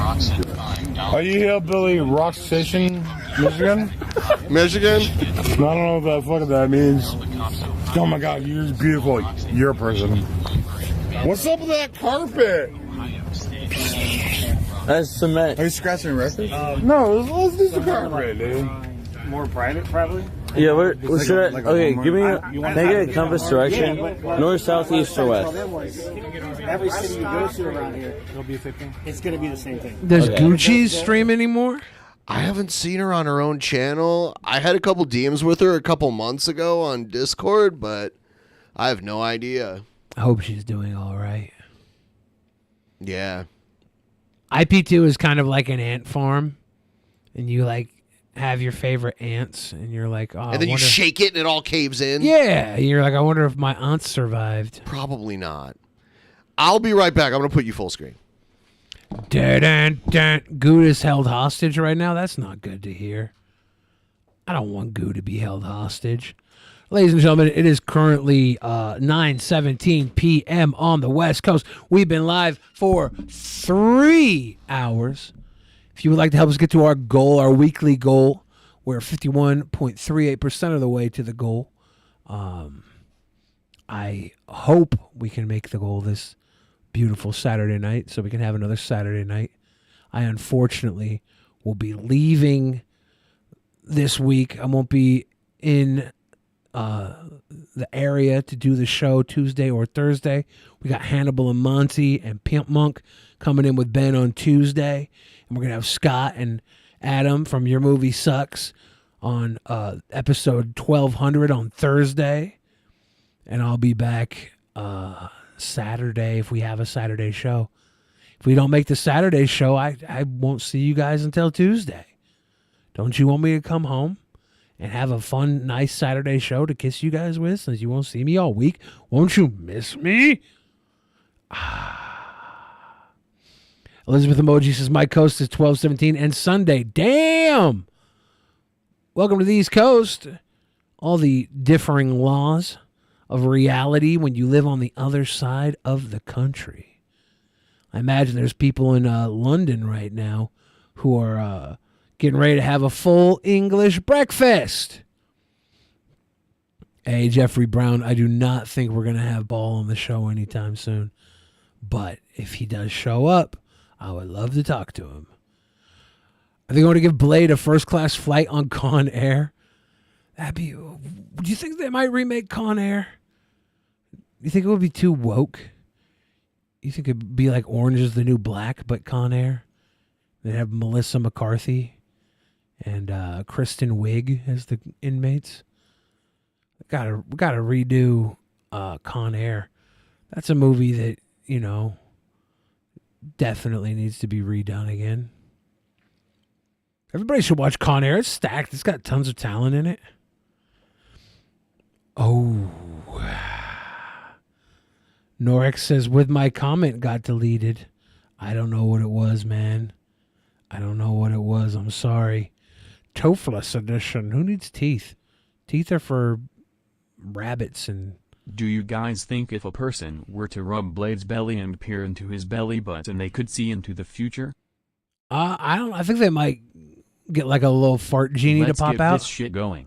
Tip train or fucking die, baby. Tip train or die! Death is, you know, inevitable. But life is what we live for.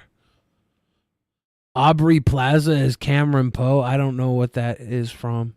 Aubrey Plaza is a quality actress. She's quality. What training am I doing for Fight? I've been putting on gloves and trying to reach into cookie jars with boxing gloves. I feel like if I can get the cookie out of the jar with a boxing glove on, I can do anything. That's Con Air, dude. Okay, yeah. Is Cameron Poe Nick Cage's character? It's been so long since I watched Con Air. I literally watched Con Air when it like was on VHS, like with my dad when I was a kid. It's been so long since I've seen it. Dave Chappelle was in it, right? John Malkovich, pretty sure. Who all? There was other comedians too, right? Billy, if you could find any lost item, what would it be? Probably the copy of Garbage Can Nasties that I lost at the teen center. And they said they threw away, and my dad was convinced it wasn't thrown away, just so I could check and see if it was really some unreleased Gene Wilder blowjob video like I thought it was, which I'm pretty sure it was. Louis C.K. was in it? I don't even remember that. Steve Buscemi, yeah, that was a good one. Ving Rhames. Danny Trejo. It was stacked, dude. It was stacked. What a movie Con Air was. John Cusack. Yeah, that Steve Buscemi was a little creepy little character. A little creep. I remember as a kid being like, who do I cheer for? They're all criminals. And then Nicolas Cage just takes like 1,000 bullets. No big deal. Steven Crowder was not in Con Air. You guys fucking with me? You're fucking with me. You're fucking with me.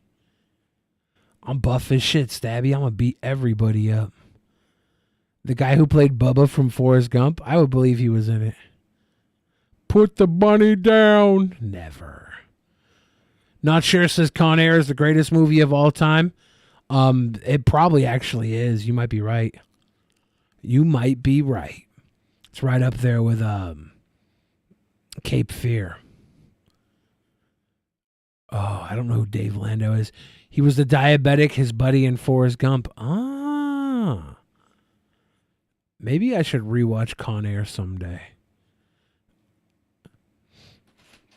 The Air Marshal is a good actor. See, you guys are just going through the ropes of what Con Air was, and I can barely remember it. It's like 25, 30 years since I watched it. I don't know. When it come out, 95, 96? Probably would have been like 25 years since I watched it. Unbearable Weight of Massive Talent was a good movie starring Nicolas Cage and Pedro Pascal. Right? Highly enjoyable film. Of Wonder Woman fame? Yes. They gave Nicolas Cage his flowers for Con Air in that movie. He got his flowers. Here's King Cobra doing a soda review.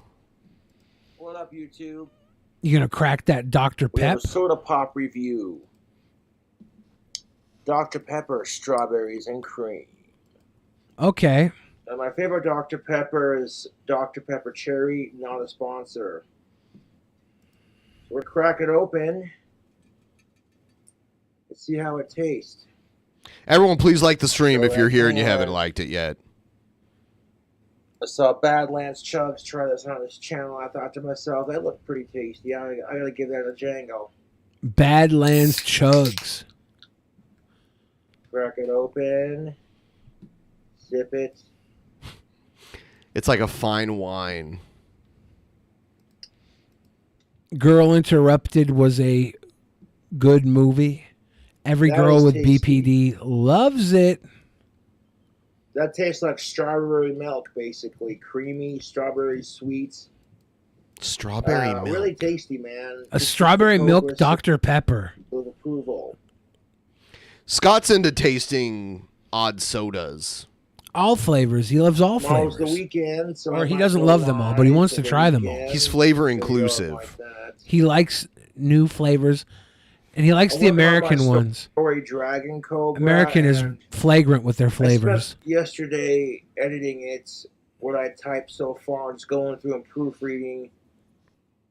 You gotta do that section by section, otherwise, if I try to do the whole thing in one sitting, He didn't say it tastes like strawberries and cream. Didn't he say it tastes like strawberry milk? Yes. That's milk weird. is cream adjacent. when I'm done typing, Yeah, but it, strawberry milk is Quick. I used to drink strawberry quick powder when I was a kid. definitely something else with the idea that Dr. Pepper is in it. I like that flavor in my mind. It's like, what is it? Like a strawberry flavored Yoo-hoo? What are we really working with here? What are we really working with fucking, here? it'll take forever, so it is what it is. I do want to get it published. That'd be cool. But yeah, this is Here's strawberry. Nickens. I have a cane that had a mini skull on the top and it unscrews and it had a long blade on it. I've been debating on sending it to King Cobra, but I can see him taking it out into public with it. The blade is long as a machete, but thin like a dagger. I used to have a sword cane that was similar to that, but the head, it wasn't a skull. It was like a long handle that was good for like Yeah. a cracker. You know? should like, probably just send it to King Cobra anyways. Let him decide whether or not he takes it out. Guns don't kill people. and cream, They do. Dr. Pepper. People kill people. with You like guns. strawberry milk. Pencils if you don't like make writing strawberries, that mistakes. artificial sweet People make strawberry writing taste, mistakes. With You'll pencils. like this. It's got all kinds of goodies. It's about Cobes 100. is no Robert Dyer. Robert Dye. We haven't watched him in a little while. I love that guy. Calories per can, but I don't give a shit. Yeah, Robert Dyer does have a very thorough review system for his sodas. I love his Tarnation Bob character. Yes, I Tarnation do Bob like here. strawberries and cream Dr. Pepper. It's delicious. Like I said, my favorite's the cherry Dr. Pepper. Cherry Dr. Pepper is my jam. But I will fuck with this because this is good. A lot of people hate Dr. Pepper. They think it's like totally I disgusting. got that creamy taste and texture with the soda. I have no idea. Chemicals, artificial chemicals, whatever. So he's tasting the chemicals now? He's tasting the chemicals. My Chemical Bromance? That's really tasty soda pop. I like that. It's like a strawberry cream soda. I don't know how to. It tastes like strawberry milk. That's all I gotta say. That's interesting. It's good. I like it. I don't know if I'd want Dr. strawberry milk in my Dr. Pepper, but But yeah, if you like, if they have a diet one, strawberry maybe I'll try it. Some people really, really, really just can't stand Dr. Pepper. For some reason, I think it's fine. It's not my favorite. Dr. Pepper might be my favorite. Like, of all the mainstream sodas, it might be my favorite. I prefer the fruity sodas, like the grape and the orange, that kind of stuff Yeah. more. So I think I might prefer Fanta. I used to drink Fanta a lot as a kid. Grape Fanta, orange Fanta. Yep. Strawberry Fanta even. But I think root beer might be my utmost I do favorite. like root beer. But Dr. Pepper's not too far from root What's beer. your root beer brand? Is it Barks? Is it A&W? Barks was owned by Dad's? Coca-Cola. Have you ever had Dad's? Yeah, Dad's used to be Costco's main soda. They would have a Dad's I miss machine at Mr. Costco. Mr. Pibb is just Mr. Dr. Pibb. Pepper for Coca-Cola, right? Mr. Pibb is like Dr. Pepper, only he doesn't have a doctorate. He's just a mister. He had some work to do. But I think Dr. Pepper is close to root beer. Do you think that's wrong to say? I don't know. It doesn't taste like root beer to me. It's like the same color. Dr. Pepper. Yeah, I don't think it's exactly like root beer. I'm just trying to think of what it like. See, on It the tastes outside more of the like can, root that's beer the to me than color it it tastes is. like Coke. You know. It does taste more Yeah, like like it, but the soda it's still pop not you quite do. like there's actual what is it? Bustelo says root beer sucks, bro. No wonder you and I never ever get along on anything. Root beer has sassafras root in it, right? Saffron or sassafras? Probably sassafras. Sassafras root. That's what I said. Sarsaparilla was that also sassafras? No. Who's hit the subscribe and the like. And I'll do more Sarsaparilla reminds me of root beer a lot too. reviews. Cream Dr. soda Pepper not a is sponsor. very good too. Free advertisement. I really like cream soda. Summertime coming up. Primal weather for drinking soda pops and beer. So check this out. Where's Very Speedy at refreshing. with my sarsaparilla? Very sweet. too, Root beer very with cheese sugary. pizza, sluggage nose. Oh yeah. Strawberries and cream. That's where I would get my Dr. root beer at Pepper. Costco, a Dad's root beer and a slice of cheese pizza when I was a kid.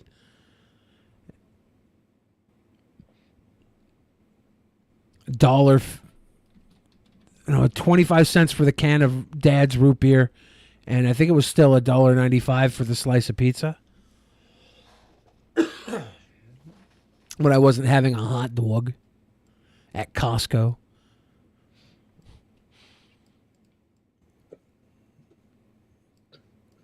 Costco was lit. Jones Soda is from Seattle, Gonzo. We definitely have Jones Soda in America. It used to be a lot more popular in Seattle. I haven't seen a lot of it recently. Actually, Jones Soda is. I just saw this article. They're going to do a cannabis infused soda that's going to be available here locally. So that's pretty cool. Excuse Damn, me. Cobes, you're getting them burps in. Pardon the bad manners. Just good soda pop. Jim Jones Soda? No. Don't drink the Kool-Aid. Fresca. I used to drink Fresca for a while as a kid. And cheese ravioli. I would get the overstuffed ravioli when I was a kid. The sausage stuffed raviolis, overstuffed. All right, here we go. Here's Negan says we need a DP tier list of all sodas made in America. What up, YouTube? Could try. So I had to block 2 trolls on my Cash App. Damn. One of them was like doing their usual bullshit. Damn, trolls. Been impersonating Ellen Knight on Cash App just to talk shit and give me $3. My trolls need fucking help. Bustillo's over here championing birch beer, saying it's superior to root beer. Well, how often do you see fucking birch beer anywhere, Bustillo? You hipster. Christ. No wonder you and I don't get along. You're unreasonable.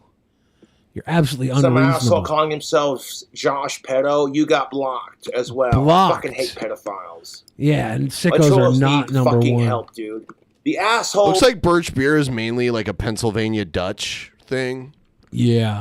who accuse me of stalking Ellen are doing crap like this. Bustillo's over You here need eating help. Amish barbecue, drinking birch beer.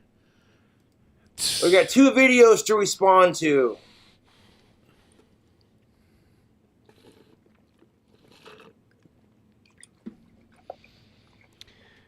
Thank you, Dr. Piss. We appreciate You it. think you're trolling Cobra by giving me money?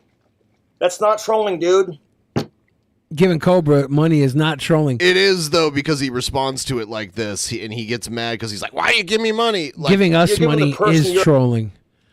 Troll us. I want to get trolled really bad money, right now. And then calling it trolling. How is that trolling?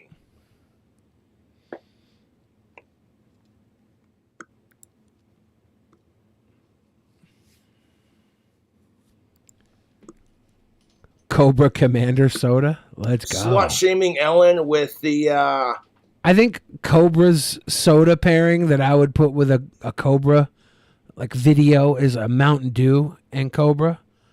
I think it's definitely Mountain Dew. I think Mountain Dew goes with a few YouTubers, but what soda would you pair with Christian?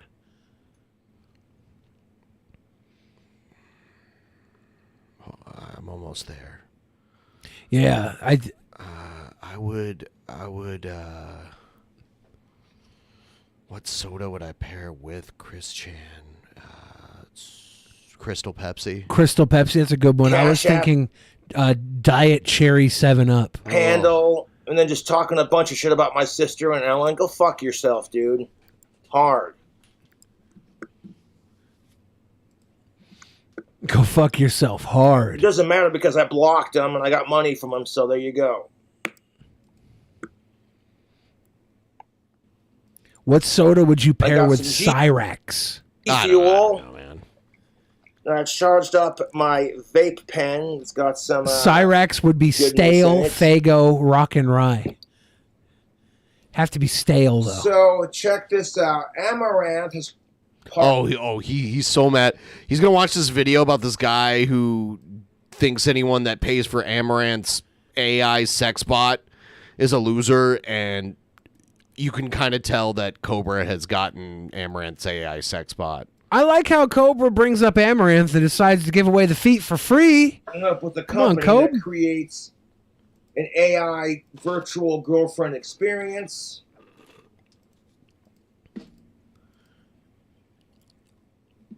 And good on Amaranth, you know. She's one of my favorite female YouTubers to watch. You're probably going to have a better relationship with Amaranth's AI than you're going to have with actual Amaranth. For the majority of people that want to have a relationship with Amaranth, you're not going to be able to keep her engaged in the conversation as well as you will be able to keep her AI engaged. Her try-on hauls. But I respect What would be really smart is if Amaranth had the AI to engage with these fans, and if there was like the AI graded people, and one of the fans would be able to go on a date with Amaranth based on how good they were at the AI. If they gamified it and she like flew him out for like a dinner date and I don't know, like go watch a movie and play Parcheesi or Twister or something. So check this out. You can download this VI software that's AI, I mean, whatever it's called, you know what I'm saying? Where you can have a conversation with Amaranth. It mimics her voice to a T and you can escape into that reality. Is it her voice? Yes. Ah. Yeah, it's an AI. It's a sex bot of her. Gross. Living in a society where women and men hate each other, and women can totally get away with hating men, whereas men can get away with having sex. That's what it is. Men can get away with having sex? You know, I've never had sex that I felt like I was getting away with.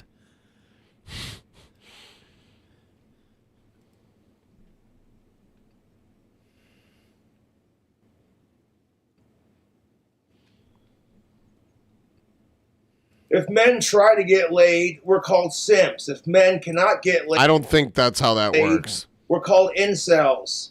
We're only praised when we get... Simps are like, you're trying, but you know you're not going to get laid. Or you have no chance of getting laid, but you're still like acting like you will. It's... Well, simps are just when you're doing something for a woman that you only are doing because you're attracted to her. And you're not getting any reciprocal attraction. Yeah, like that. That's what I said.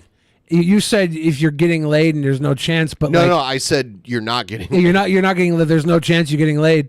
But I think there's There's definitely a level of like action that these guys are taking towards these women, and they're doing it for the attraction, but they're not getting any reciprocation. Has anyone here, even the people in chat, has anyone had ice cream in a bowl with crunch potato chips? What? It is bomb, and we all know the soda of Chris Chan is Fanta, and their seed recycled into don't ruin Yuck. Fanta. Why'd you read that one, Ben? Because it was from Here Is Negan. Do you think that you would put potato chips in your ice cream sundae on the bottom of the bowl? They're slut shame for Pretzels trying to get. are pretty good with ice cream too. Some caramel and pretzels and chocolate. Chips are good. Chips with covered in chocolate are a thing. Yeah, I've had those. Get it, or excuse me, when they do get it, but when they try to get it, no one says shit. Chips with mustard. If you like mustard, that's fine. I wonder what sort of sundae you could make with mustard that would pop off. I don't know. What type of ice cream would pair well with mustard? That's an interesting question. We saw Pimp Monk use the sour cream and Reese's peanut butter cups the other day. Mustard has to have a good pairing with some sort of sweet, The way right? feminism has devolved into feel sorry for her, she's a victim. Like a hot- all men are assholes. Soft pretzel with mustard over a sea salt vanilla, maybe a salted vanilla. Okay. Where did this come from? From our chat talking about No, it interesting didn't. food. No, it didn't. You just randomly brought up like something sweet with like ice cream and mustard. Nigga, you just read the thing about the chips and the ice cream. Yeah. This is a simple deviation from that thing I you watched just. this guy's video. Yes, it and I got, is. like, halfway through it, and I was like, "Nope, I'm doing a video response." This guy's just doesn't get it. Bro, I swear to God, humanity is in an all-time low. Like, the shit that's I agree with you on that. Humanity's going off the fucking rails on a crazy train. He gets so mad at this guy. Oh, he's shaking up his G Fuel. When I said it was a sippy cup, he was like, "They don't put it in a sippy cup."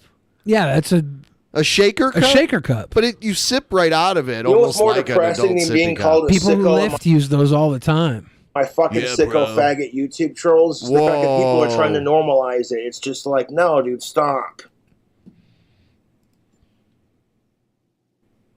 My trolls calling me a sicko is just laughable at this point because I know who I am as a person. He hates sickos more than he loves Ozzy Osbourne. A lot of people are saying Cobes is an ally.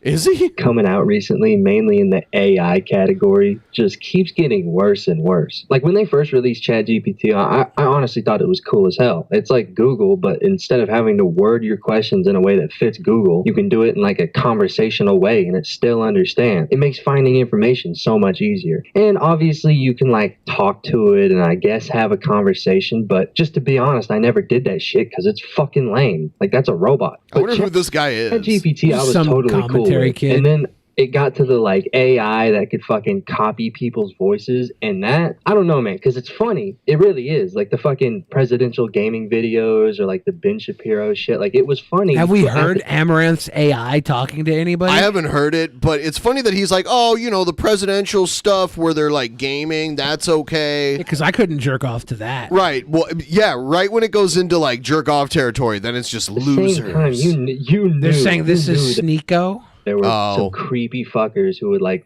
It doesn't sound like him. record some chick and make her say weird shit. And hey, maybe I'm the weird one for even thinking that, but let's be honest. You knew some shit like that was happening. And also from a standpoint. Side note, that Felix asshole, that Felix asshole who thinks he's Adolf Hitler reincarnated, also identifies as trans.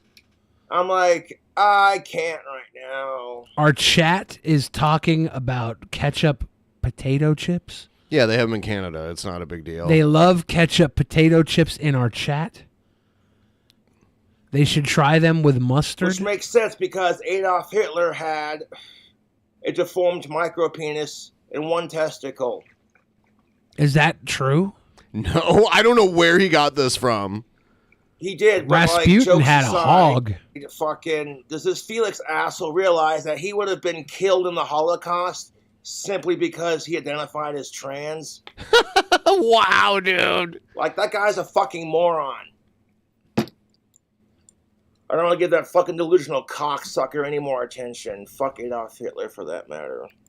Someone who makes videos and talks like a lot, it's kind of weird because like anybody could just have my voice. And yeah, I mean, there's not really much you could do with that. Like, it's not a big deal, but it's just kind of creepy. And honestly, it's unnecessary. Plain like, Lay's chips and Neapolitan ice cream is the hill all die on. Here's Negan. That's pretty out there. Needed. Like, a genuine question, because I literally cannot think of a single actual use for something like this. Why did we even go this far? And sadly, there is a use for it. Whether or not you're into it or not is one thing, but there's definitely a use for it. There's been people jerking it off to Amaranth forever.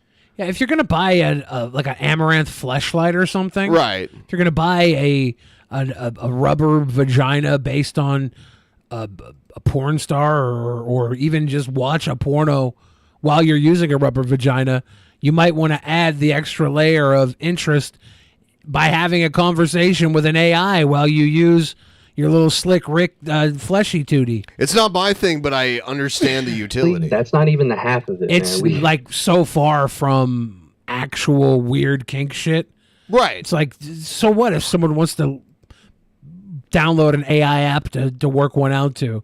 I guess it costs money, but who cares? Well, I mean, yeah, people spend money to jerk off all the time, Yeah. and you should spend money for entertainment. Yeah, I mean, Cobra does the chatterbait thing. We have gone so- further into possibly the most loser fucking thing I have seen in my entire life. Like, the existence of this shit is sad. I'm talking about an Amaranth AI literally made for e-sex with a fucking robot disguised as a Twitch streamer. I am being so dead ass. You really could not make this shit up. So dead ass. Yeah, where did that come from? Remember that douchebag that was getting arrested for DUI in that video we watched? He kept saying dead ass. All the kids say that. Fuck that. It's popular. Made an AI it's that dead you have ass to pay serious. for that will basically just They're have dead e-sex ass with you. serious. It's fucking foul. AI has always been. Is it, or are you just jealous because Amaranth makes more money than you do?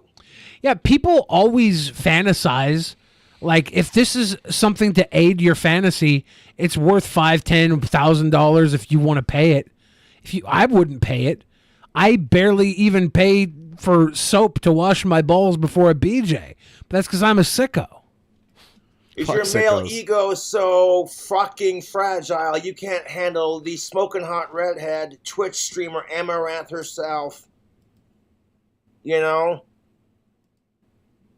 Like, dude, it's 2023 and fuck sickos, and outside of that, you need to be more sex positive, mate. Except for sickos. I see like these dudes Sickos are breaking the law. to just lose their fucking shit because women make more money than they do on OnlyFans. Molly Moon's Because ice men- cream. Very good stuff. Men are being told you have to be the provider.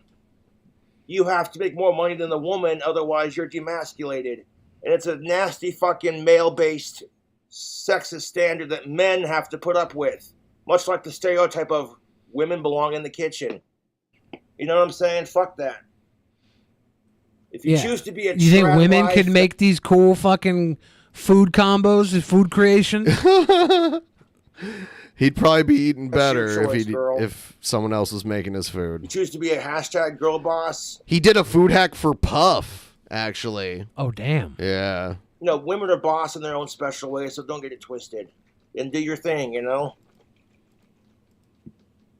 But the idiots in our society... Slippa says is Cobes woke? See, the Cobes is woke. He's awake. He's woke, but he also is from Wyoming, so he has some antiquated terms he uses. He probably doesn't... He's woke, but he's a little behind with the times. But also, he loves the Rippaverse. So I'm a little confused by that statement. He might not actually love the Rippaverse. Who are losing their shit loves over the trad Rippaverse. wives. He might not. don't say a fucking word when you got adults shaking their bare asses in front of minors at a drag show. It's being seen as progressive. Go fuck yourself. But this is way too damn far, and people are already buying it. No. Drag queens shaking their bare naked ass in front of a kid is too far. Amaranth helping a bunch of lonely men to find relief. And this dude says, "We'll just go out and talk to a chick." I'm like, you can't just talk to women in today's society. Well, here, with my experience, just being polite. You can't just talk to women in today's society. You actually have to have sex with them nowadays. So fucked. I used to be able to just talk to women. Might keep doing it, and it works. Because women go, that dude smells irresistible. And he's not trying to get down her pants. He's just playing it cool, like a Bar Maverick #3. And if you want to check out that amazing soap, description box below. Coupon code King Cobra. Their beard oil will leave your beard softer than silk. Smell like a man. Okay, here's the thing of it. Traditional soaps have chemicals and they lower your testosterone. Bruh. Weak.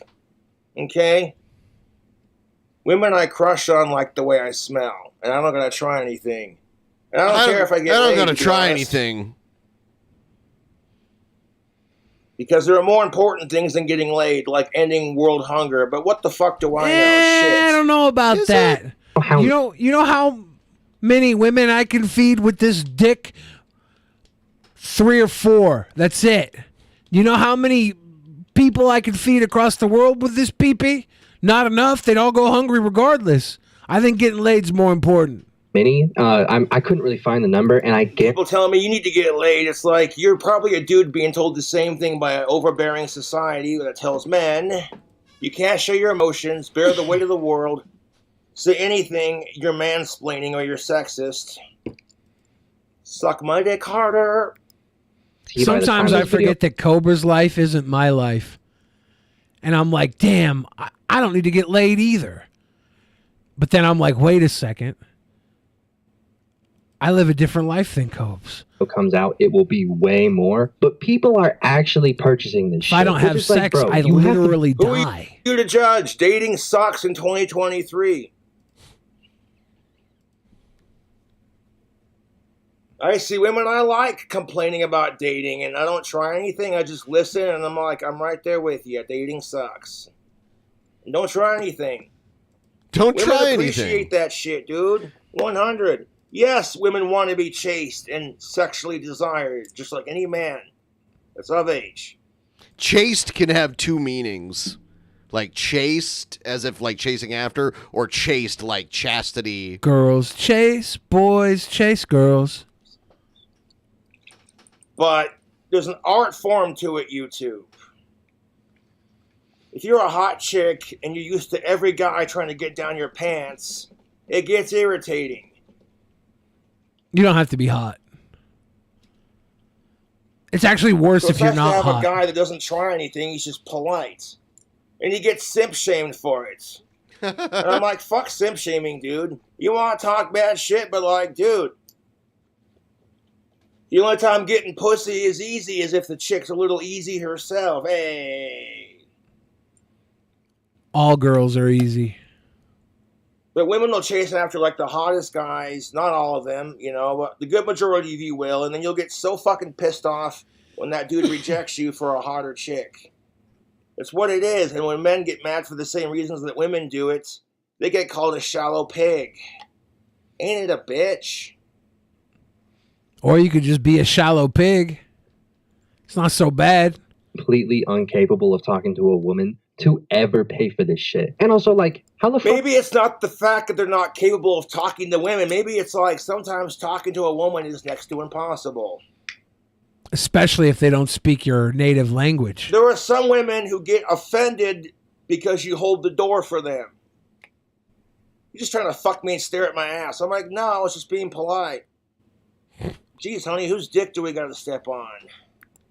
You gonna sit there and beat to a robot? Like, you have to be fucking delusional to let this shit fool you. You are not talking to Amaranth. Like, maybe you're just being creative. I don't think any of them think they're actually talking to Amaranth. And let me ask And if you they this. do, like, good for them. Yeah, they live in a alternate reality. If you're caught in a fantasy that's probably better than being stuck in your reality, go for it. Just don't become a weird stalker. That's all. That's all we They ask. were saying, who's Amaranth? She's like a Twitch booby streamer, OnlyFans model. What's better, jacking it off to this Probably the most successful one ever. AI BS or raping a bitch? I mean, really. Okay, those are not the only two choices. Well, I like how he presented those as like those are the only two what's ways. better, Ben? Fuck rape for that matter. I think that the AI is better. That's what creates the rape culture we live in. Men are primarily told, you're a bitch if you can't get laid. They're demasculated. This is not the reason why this Or happens. they're not getting it.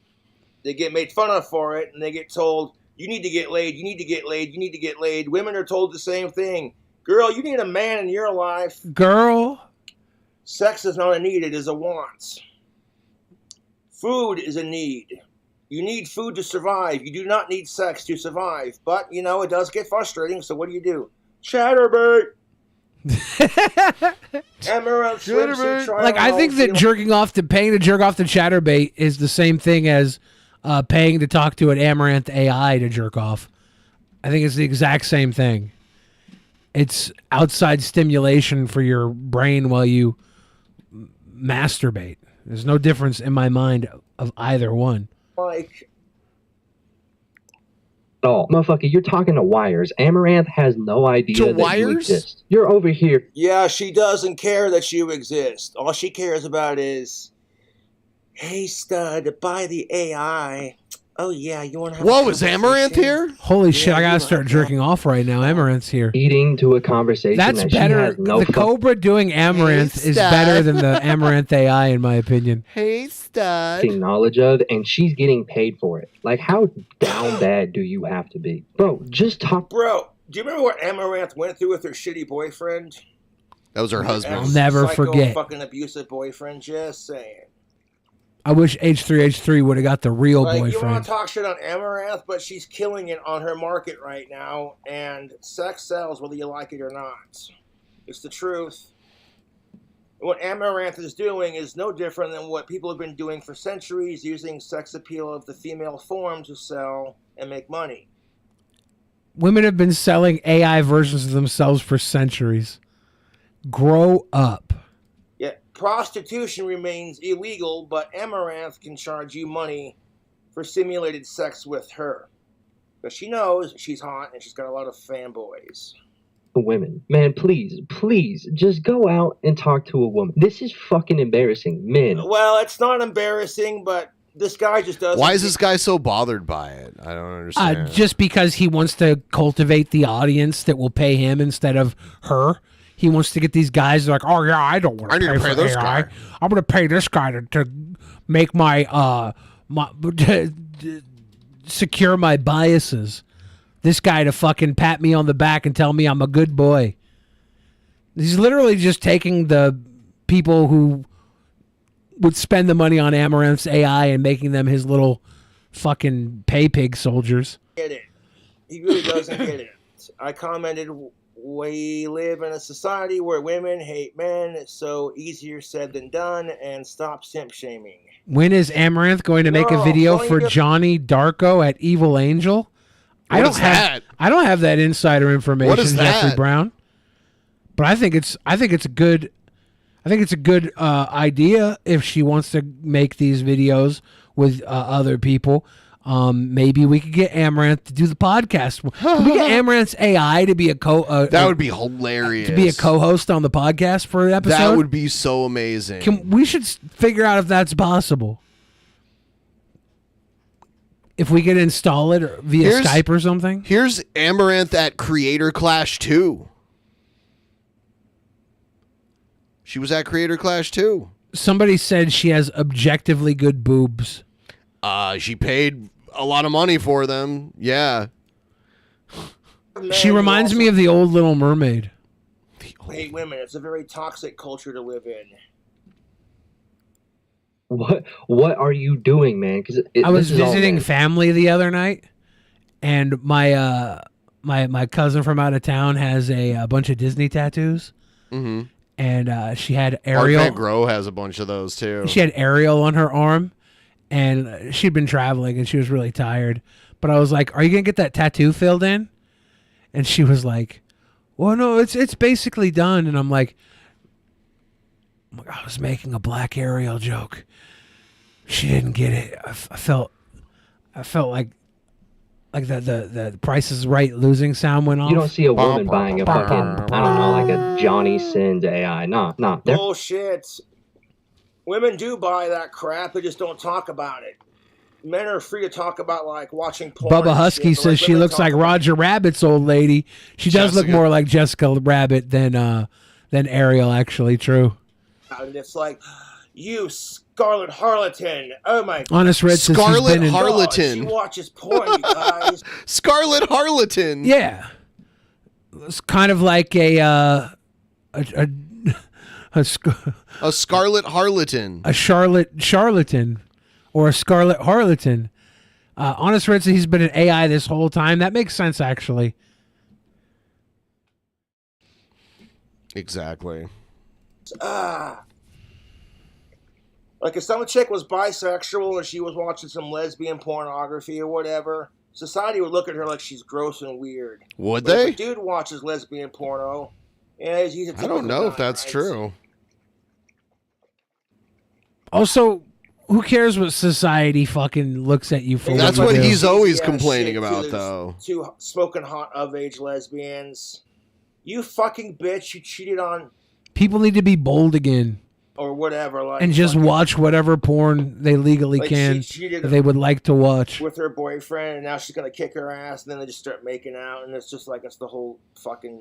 I think Jeffrey Brown is Up just to asking if cheesy and Amaranth would do porn with That famous fucking porn desperate. stars at this point.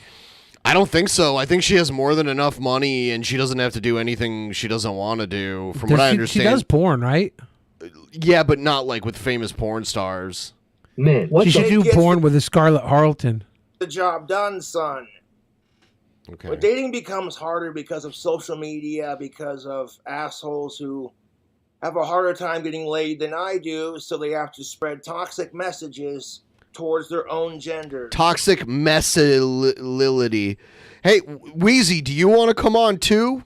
I know you're in the chat and you've been very active, and we've had you on before, and you're great. If you want to come and join us, if you're free, you can. This is what you have. We could have Wheezy and Amaranth's AI on the show. That would be great. With a special guest host, Scarlett Harleton.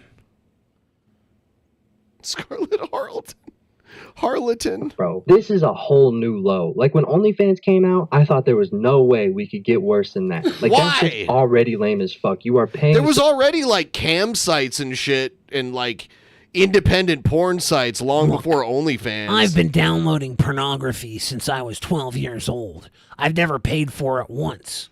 Why would I ever support a girl on OnlyFans when I can download all types of other pornography? This shit is so stupid. Yeah, be like Martin Shkreli and use LimeWire.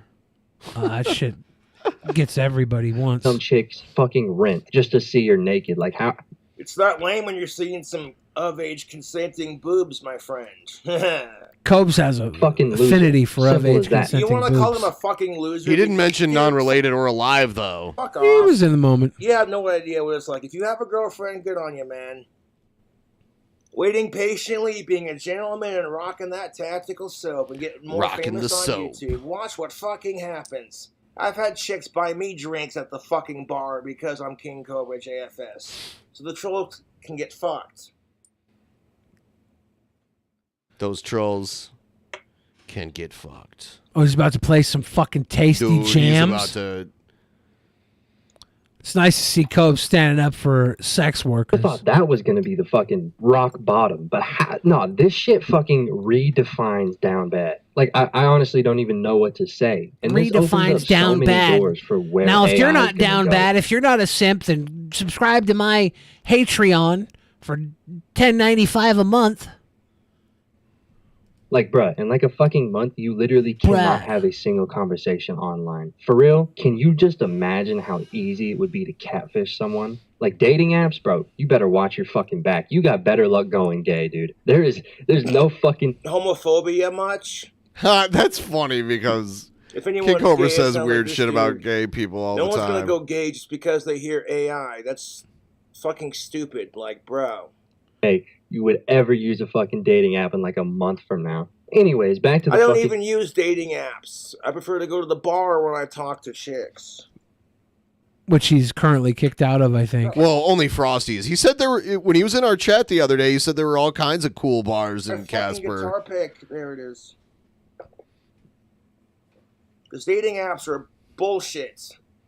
I want to hear him rock out really That was a quick, and then picture we'll move on to something review else. From 4 years ago when you show up. It's like, hopefully you're not a serial killer rapist. Oh, jeez. Fuck that shit. I do love cereal. I'm going to use the Amaranth restroom. the fucking CEO of the company that like actually went through with making this mega simp bullshit went on the news. And of course he's simp shaming. We live in a society where women are We told live all men in are a just society. assholes, all they want is sex. And that men are being told that all women want is assholes, and it's a very toxic bullshit lie that's spread amongst the genders. You want to get down to equality, you have to acknowledge that women and men both struggle, and there are just assholes everywhere. It doesn't matter if you're a female or a male. You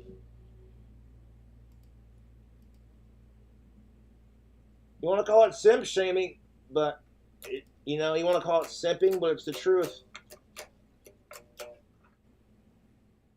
It's the equivalent of male slut shaming, basically, because women get slut shamed for having sex and showing off their body. Well, men get simp shamed for trying to get laid and just trying to be nice to a woman, and sometimes he's just being nice because he wants to be nice, not because he's trying to fuck you. You know what I'm saying? I know what you're saying, Cobra.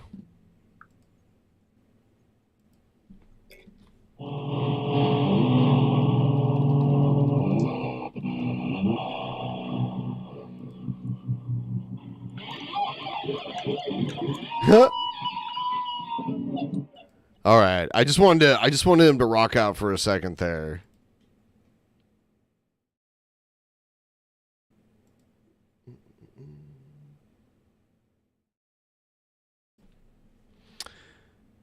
All right, everybody. This is probably the biggest deficit we've ever had this far into the show. We had a really uphill climb because we had a crazy thing happen with one of our donations that we got like months ago that got taken back. So we've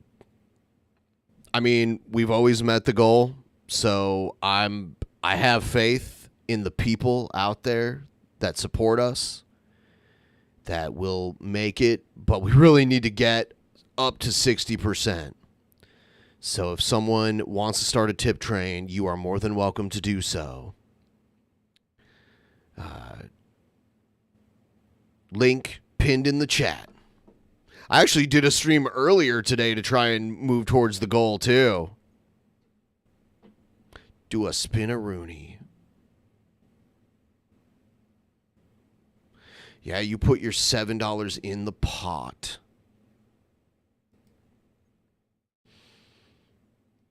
I'm looking at what we've got next.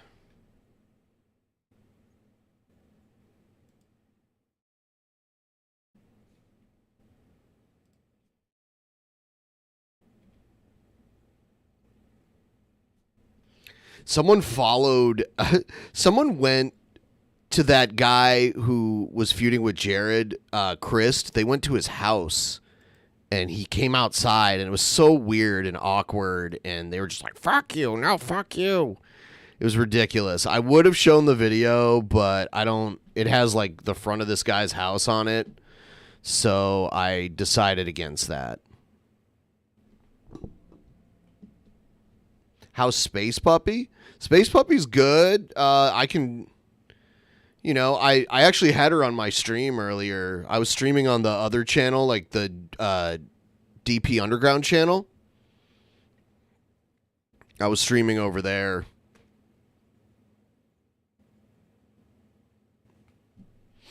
And she was sleeping on the couch.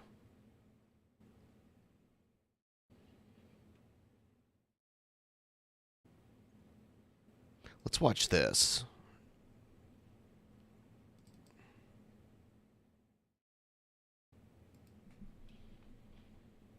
Tip train choo choo. Yes, please. That's what we need. Manny T. Macachi coming through. Almost there. A Drunken Peasants podcast can't wait. A Drunken Peasants podcast cannot wait. Thank you so much. So we're almost at 60%. What's up, y'all? Know it's your boy Shot Said, man. Yeah, now a lot of y'all, you know what I'm saying? You know I put you onto the whip game. It's a long stream. I don't want to do like a super long stream. We're 4 hours in. I'd like to keep it within 5 hours, but the pace that we're going right now, I don't know what's going to happen. But I've done it before. If I got to stream till like 3 in the morning, I guess I will. Because the goal is very important. To a lot of things about the card game. You got any questions, holla at me. Right now, you know what I'm saying, you in a nigga's kitchen. Hold on, just for the moment of silence for the brand new Italian tile. Yeah, they just put this down last night. Isn't this shit cool as hell, man? Pure Italian.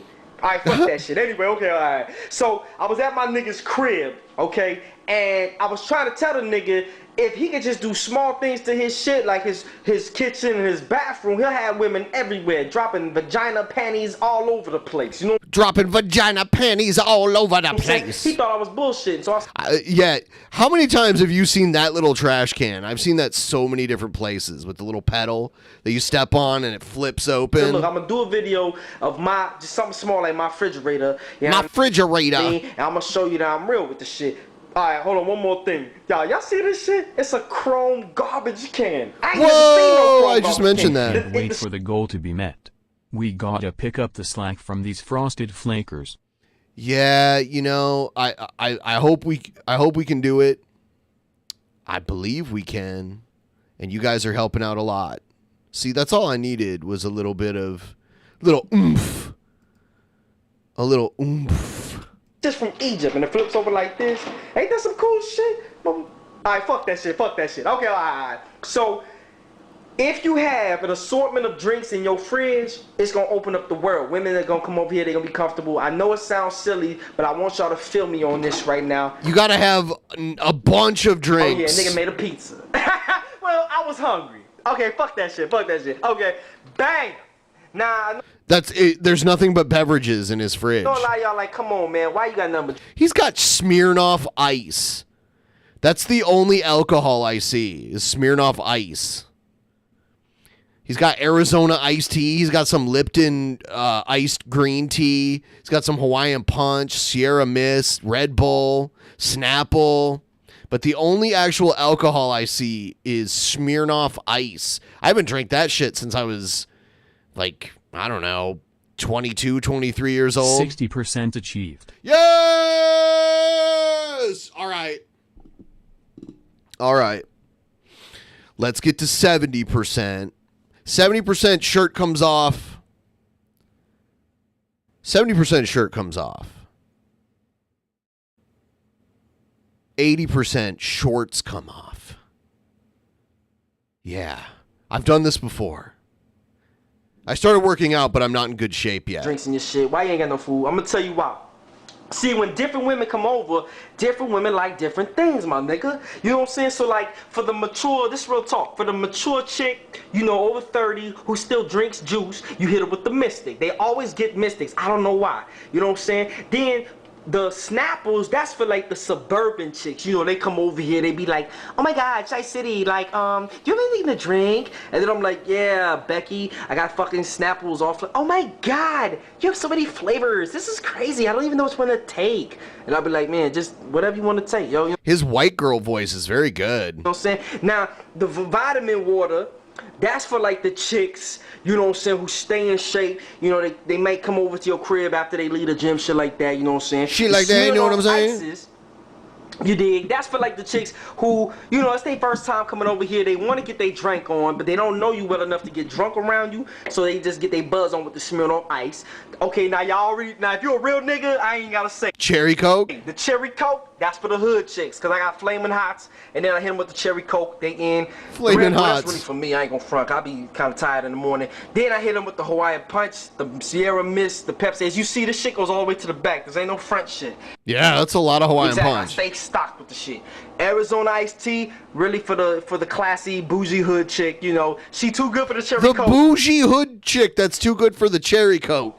So she drinks that. Right. Okay. Then the Lipton, the green tea, man, that's for the holistic. You know, The green teas for holistic. Vegetarian. I don't eat meat, and I'm real earthy type. You know, fucking Erica Badu chicks. You know what I'm saying? And of course, niggas for the hood chicks. Bam! I got a draw Kool-Aid, nigga. What flavor? Oh man, I remember those things where you'd like twist off the top. You said it's Kool-Aid. Is it You know actually? what I'm saying? I mean, damn. You know, I might go with the.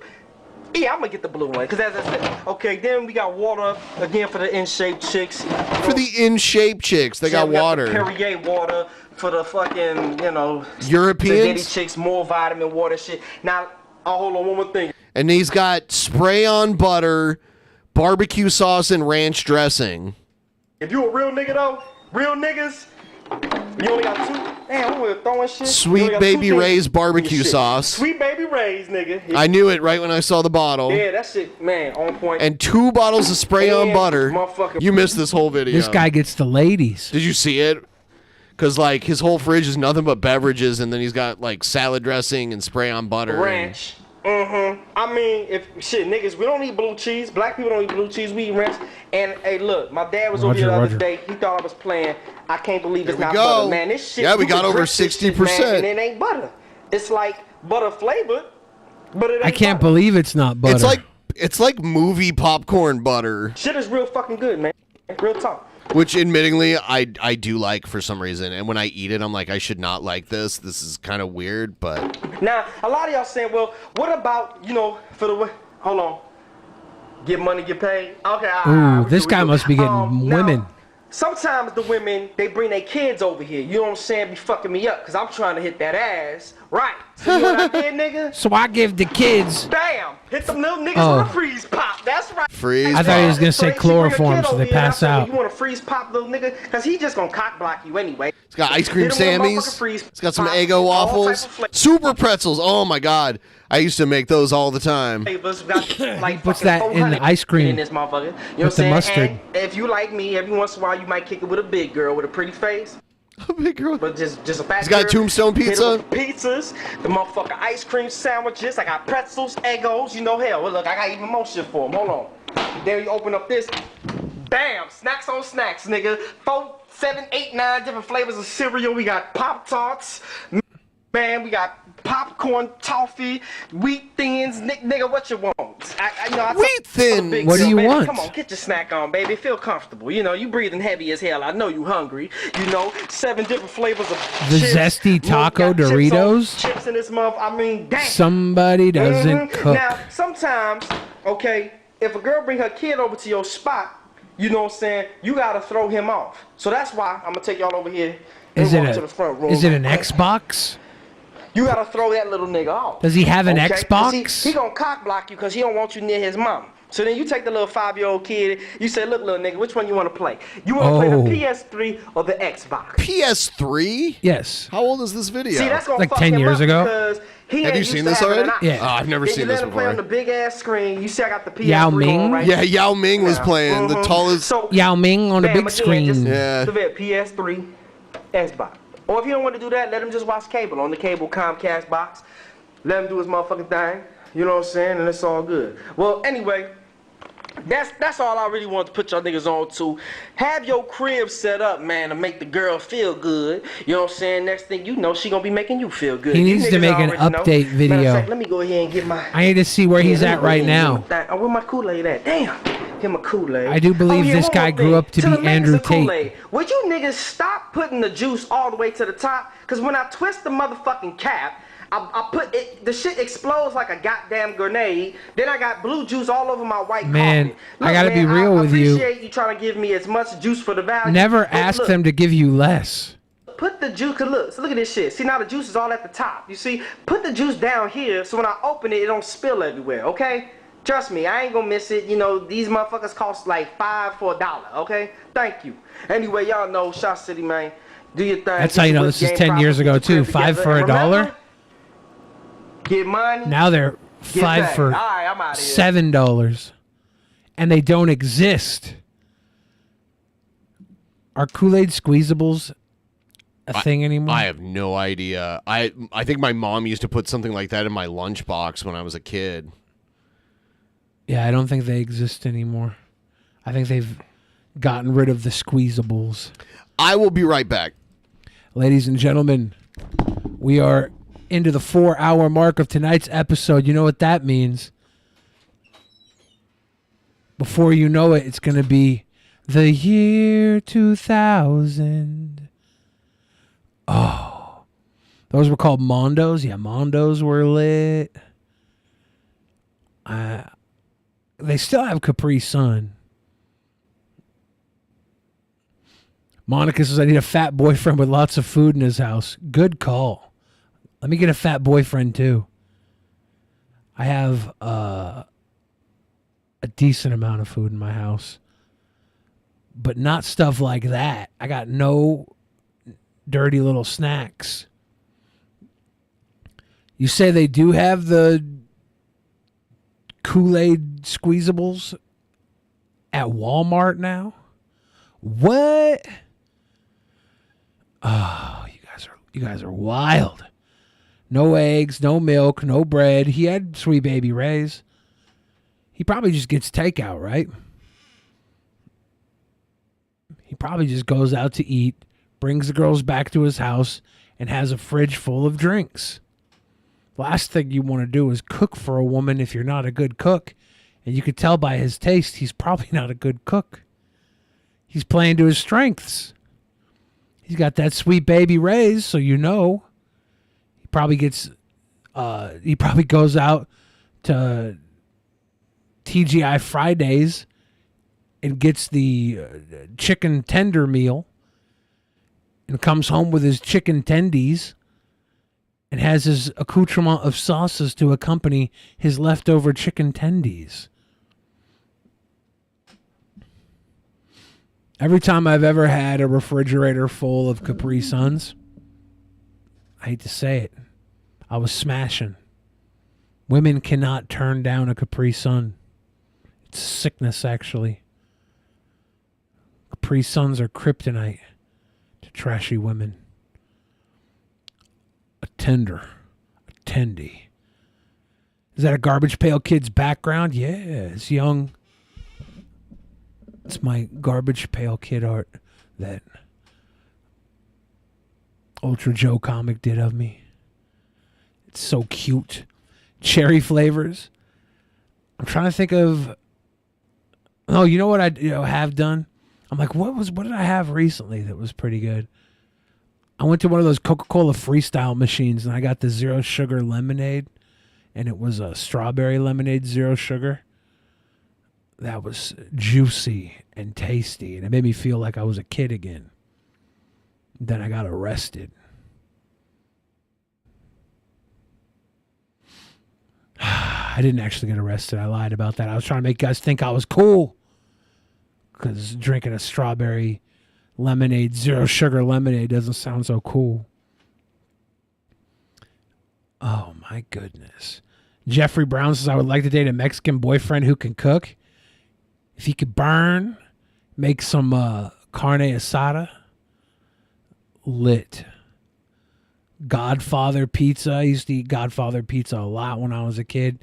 But then Costco had their incomparable pizza deals. And then whenever we had pizza, it was always Costco. Before Costco had the hitting ass pizza, though, it was Godfather's usually.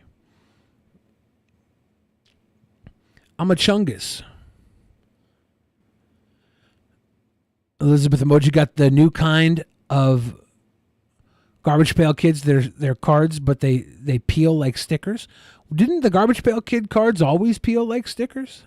Jonathan Aiello says, I hate being ignored. Do these messages go through on Patreon? I don't know how to link the Discord. If so, I have a video link that Ben would like. If you can go into the Discord, you can submit videos in our Discord. We have a bunch of content submission areas. Cooking is fun. Learn to cook simple things. I really like to make this Greek salad. You don't even have to cook, right? You just chop. You chop up tomato and cucumber and red onion and bell peppers, and you put some oil and some salt and some other little flavors in with some feta cheese. It's so good. It's such a good salad. Gonzo is my favorite sweet boy. Oh. Gotta be a man, baby. Can you be a man? If you want to be the man, you got to beat the man. We had the Godfather stained glass refillable carafe. What are you? What are you? Some sort of monster? Bringing up shit that doesn't exist anymore?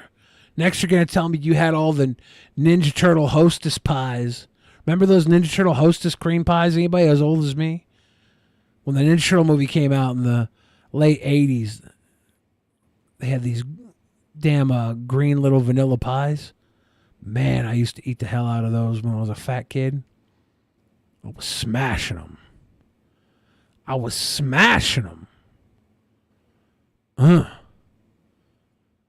They were bomb. I'm trying to think of all the discontinued food I used to eat that I miss. My little fat kid heart. Street tacos are good. Monica says street tacos are heaven. Yeah, street tacos are bomb. I used to have the hookup here in Seattle. This place, I don't even know where it was. My sister would go and we would get them, and they had like the pineapple, roasted pineapple at the cart too. So good.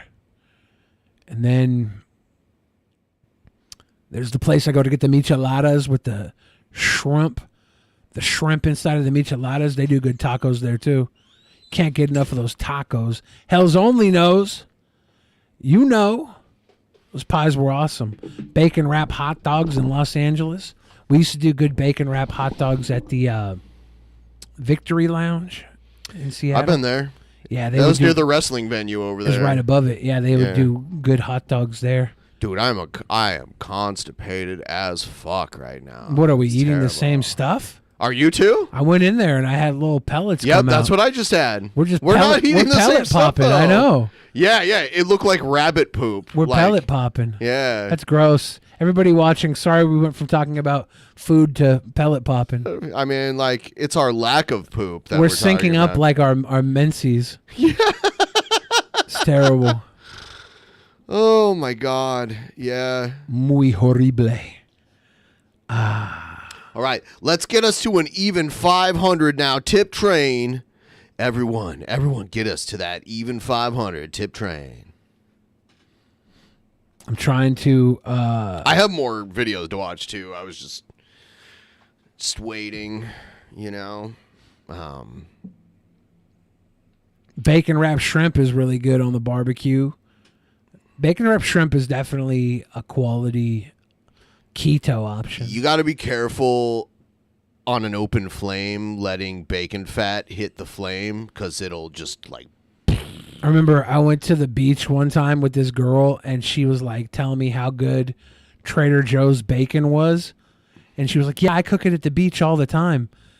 Yeah, and you can cook it on a grill, but you can't let the drip hit the open flame. Well, she was like talking up this bacon, like, "Yeah, I cook it. We'll cook it at the beach on the free beach grills they have." Yeah. And we went to the beach, and she was going to cook this bacon, and we're looking around, and no open areas, right? They're all occupied.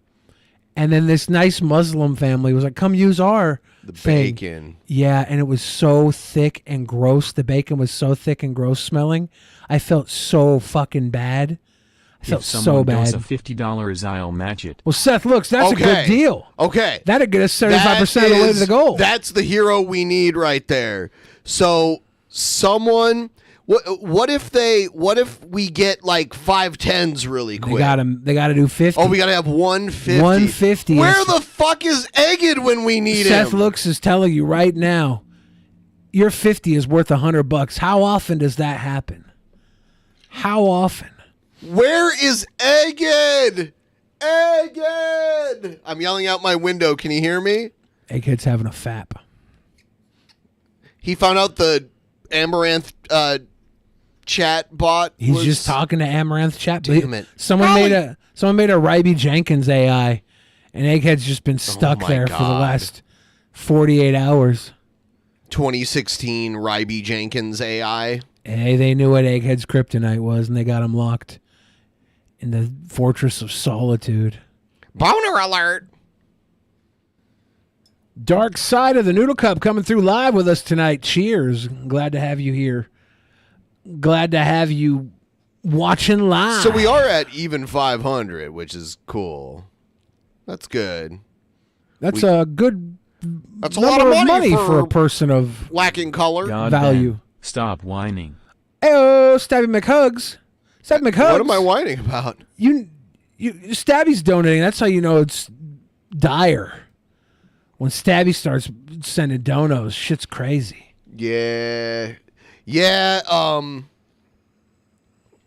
If we can finish this goal at a decent hour, I'll probably go over to Twitch and play some Diablo with my new Diablo mates that You have Diablo mates? Yeah, in the server there's like a Diablo 4 section and a bunch of people who have the game.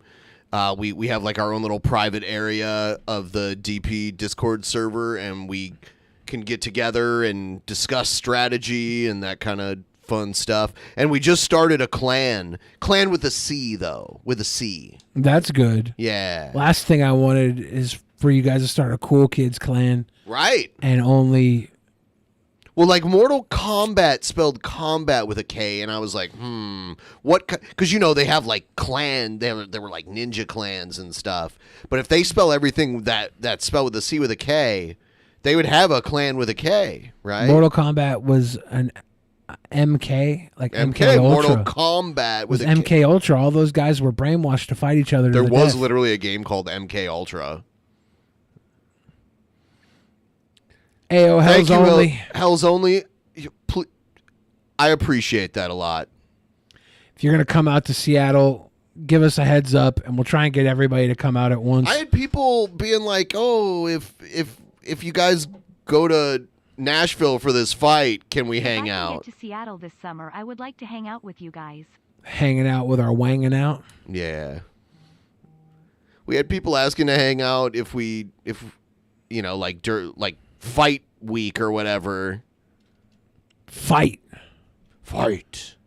The Perry Project. Oh, this guy. Get your arm away from me. I guess this guy is kind of a weird, almost like emo Howling Wolf lol cow kind of guy. Harry, we're just hanging out. No, that's not hanging out. That's gay. Goodbye. That's not gay. I'm wondering if it's a bit. Let me know what you think. Putting his arm around me is I guess he one wears a diaper and shit too. Huh. thing. Putting his arm down here is the other. And that's Tony Hawk? No, I'll break It looks like if you do. a scuffed Tony It's Hawk. one thing if I go like this, right? Right? It's I know another what thing- you're trying to do. What? I know what you're fucking trying to do. Get sexual with me. Don't mess with Get Perry the Caravello. fuck away from me. Perry, I'm not getting sexual. If I was getting sexual, I'd be going like this, and I'd have your Dude, hand. Perry, you better fight him. Hey, Perry, sit down. See, he's got a diaper on. Someone tasing him? Oh, sorry. Yep. Fuck! I'm sorry. Are you okay? Dude, all right. Calm down. Oh, wait, hold on. I'm sorry. God Calm damn down. it! Are you all right? Calm down. All right, I'm here to have fun. That fucking hurt. I'm sorry. Well, you shouldn't have been assaulting I meant to Perry. scare Perry. I didn't mean to. That fucking hurt. I'm done if I get hit with that thing again. Well, then This guy don't- seems like bad like he's ruining it for me because he seems like he's just bad at acting. I'm sorry. Perry was getting violent, and I'm sorry. Are you all right? Yeah. So it is Tony Hawk? They keep calling him Tony. That is not Tony Hawk. Tony, I'm sorry. I know what Tony Hawk looks like, and Tony Hawk doesn't have a nose Put it like away. that. And you know, by Put the way, it the fuck away. It was on the lowest setting. It was on the Put lowest it the setting. fuck away. Tony, I'm sorry. All right. It's not. I know it's it not wasn't for me. I mean, his name might be Tony Hawk, but he's not the professional skateboarder. Dude, he needed it. No, it was for him. It was for him. But I'll tell you what, I'm going to put it on a slightly higher setting. Who's this guy running the You're taser? gonna get it if you threaten to hurt anybody. That's what this is for. Because you can't behave yourself. Hey, Perry. Perry, it see? hurts. This is what I'm talking about. This is what I'm talking about. Okay, Tony. I'm Perry would sorry. rather I get know. zapped than get caught kissing I boys. was not expecting that. Let's just put it That's that way. gay. Yeah. So Perry, I don't want to have to use this. Okay? You zapped him accidentally. I did accidentally because I meant to scare you. Hey Okay. Perry. Hey Perry, guess what time it is? Time to stay. We're done. It's you got your glasses? In my bag. You want me to get him? I'll get him. I've seen the guy on the left before somewhere. I'll get him. Was he in the Beatles? Perry, I'll get him. Ready? One. Get the fuck two, away. I'll break your Perry, fucking could finger. get Perry's wearing the Ram Ranch t-shirt. Oh shit, sorry. Tony, I'm sorry. Tony, I'm sorry. Tony got zapped again, dude. Tony's down. God damn. Would you stop fucking picking up that goddamn zapper? Sorry, Tony's down. Are they all acting triggering Tony? Is that it? Idiot. I'm not sure. Get that fucking thing out of your hand. Well, Perry, I thought you were. Get it out of your fucking hand and never pick it up again. Tony, are you okay? Okay, someone dial 911. Dude, Tony's dead. Shit. Tony, I'm sorry. Yeah, this is. Someone sent this to me like, you like this. I'm like, I don't know. It seems kind of fake. Perry Caravello is just hanging out with his boys. This is very insightful. Bite Size Cobra did a documentary about Cobra's years at Job Corps. And it teaches you a lot and shows you a lot of stuff, a lot of old footage from back before we started watching him. Way back. Yeah. This is really interesting. This is the Job Corps facility that Cobra lived at. In Colorado? I think it was in Colorado, maybe. I think.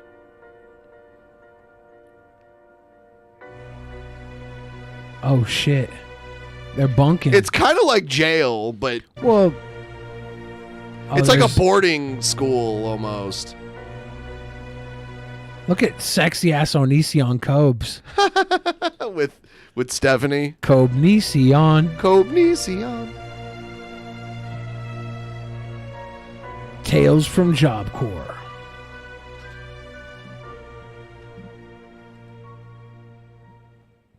On July 20th, 2011, Josh's dad Clint posted on Facebook saying that Josh was delivered to Job Corps.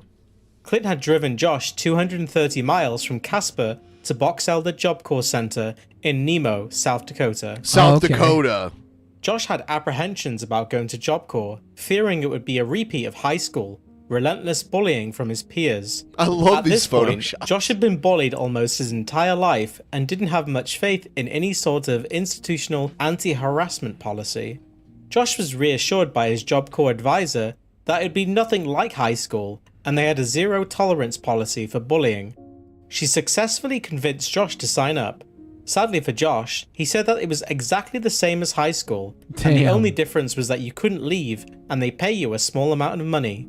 When Josh first got to Job Corps, he decided I love this old photo. to cement his badass reputation by going to the pool hall with his guitar and jamming out. Of course, people complimented him on his guitar playing, including an attractive young lady. He had a friend named Leo That goth guy plays good. that used to play guitar with him in the music room. Josh said that he went to a talent show night and was extremely nervous and covered the song In the End by Linkin Park. I would love Nice. to have seen that. He's picking up chicks after that. R.I.P. Chester.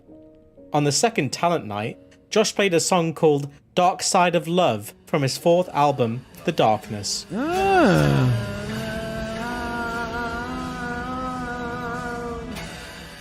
Josh That's said when that he he got his performed the girl. song very well, but was disqualified due to the lyrics being too dark.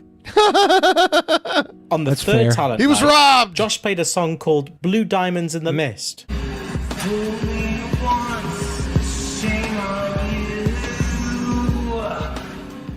He made for a girl Quality. named Brittany, a girl he had a crush on in Job Corps before Stephanie.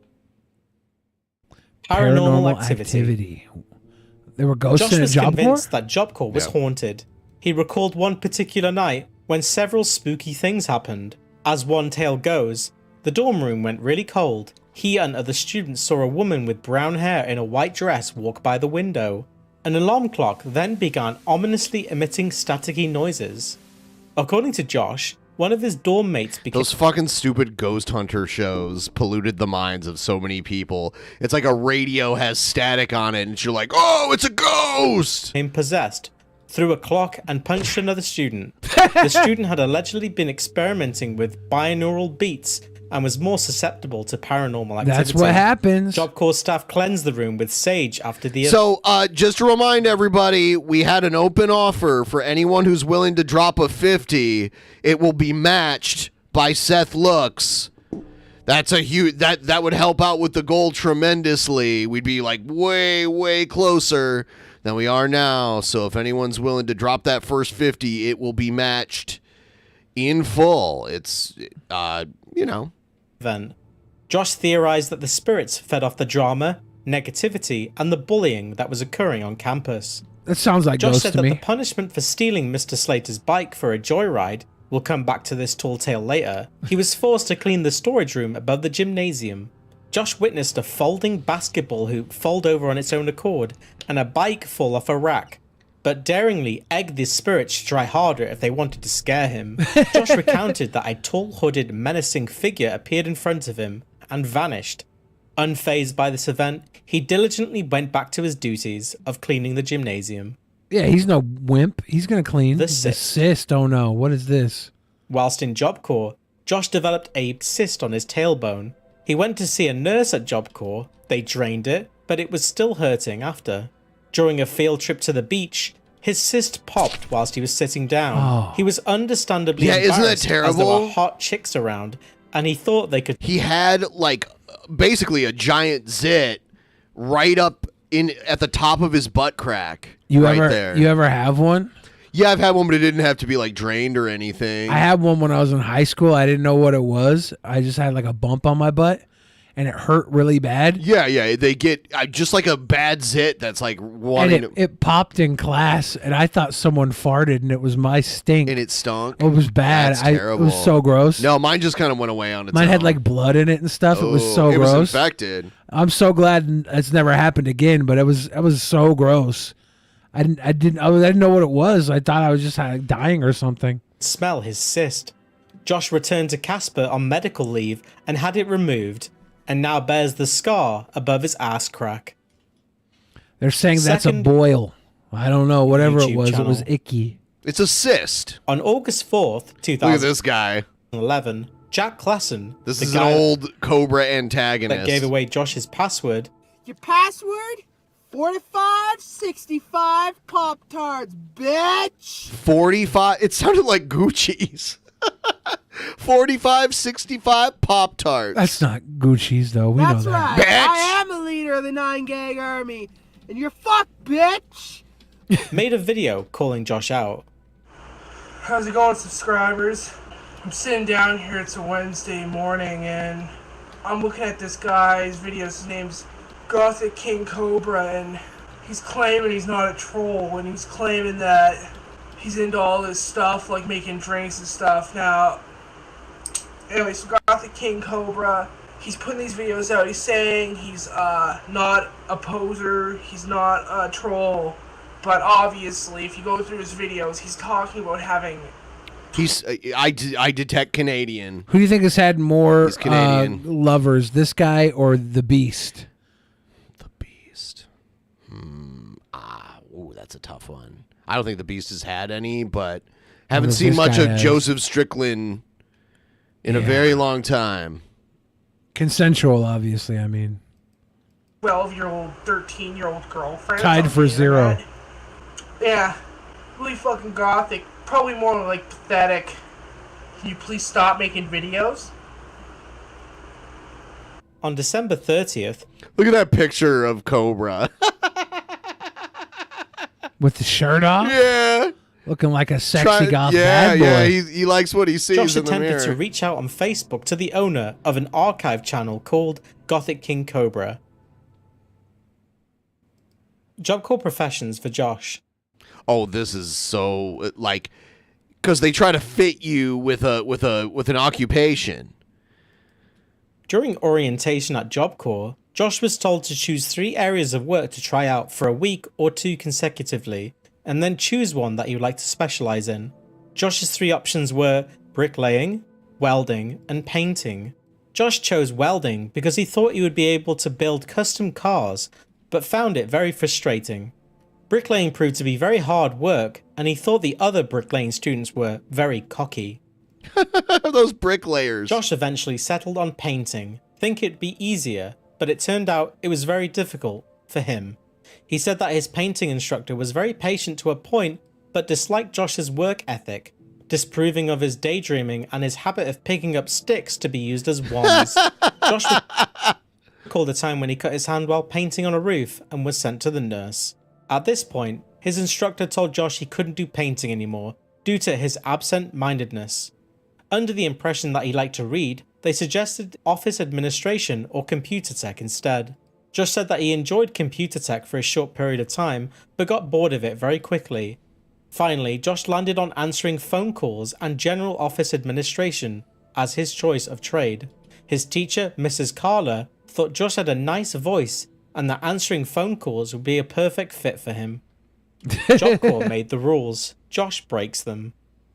Josh spoke about jacket leaders, students aged 16 to 18. They're the that would help narcs. enforce the rules at Job Corps. Oh man, they Josh look like quickly they're learned ready that to Job narc Corps too. is just like prison. Cigarettes were a currency. Days never Similar to the finish. magical trips to Hogsmeade in Josh's favourite novel series, Harry Potter, every 2 weeks students were taken to a nearby town, perhaps Sturgis, South Dakota. So anyone who's thinking about helping with that 50, I would suggest not waiting for it if it's there, because like the Seth who made the offer might fall asleep eventually or something. So but this is downtown Sturgis.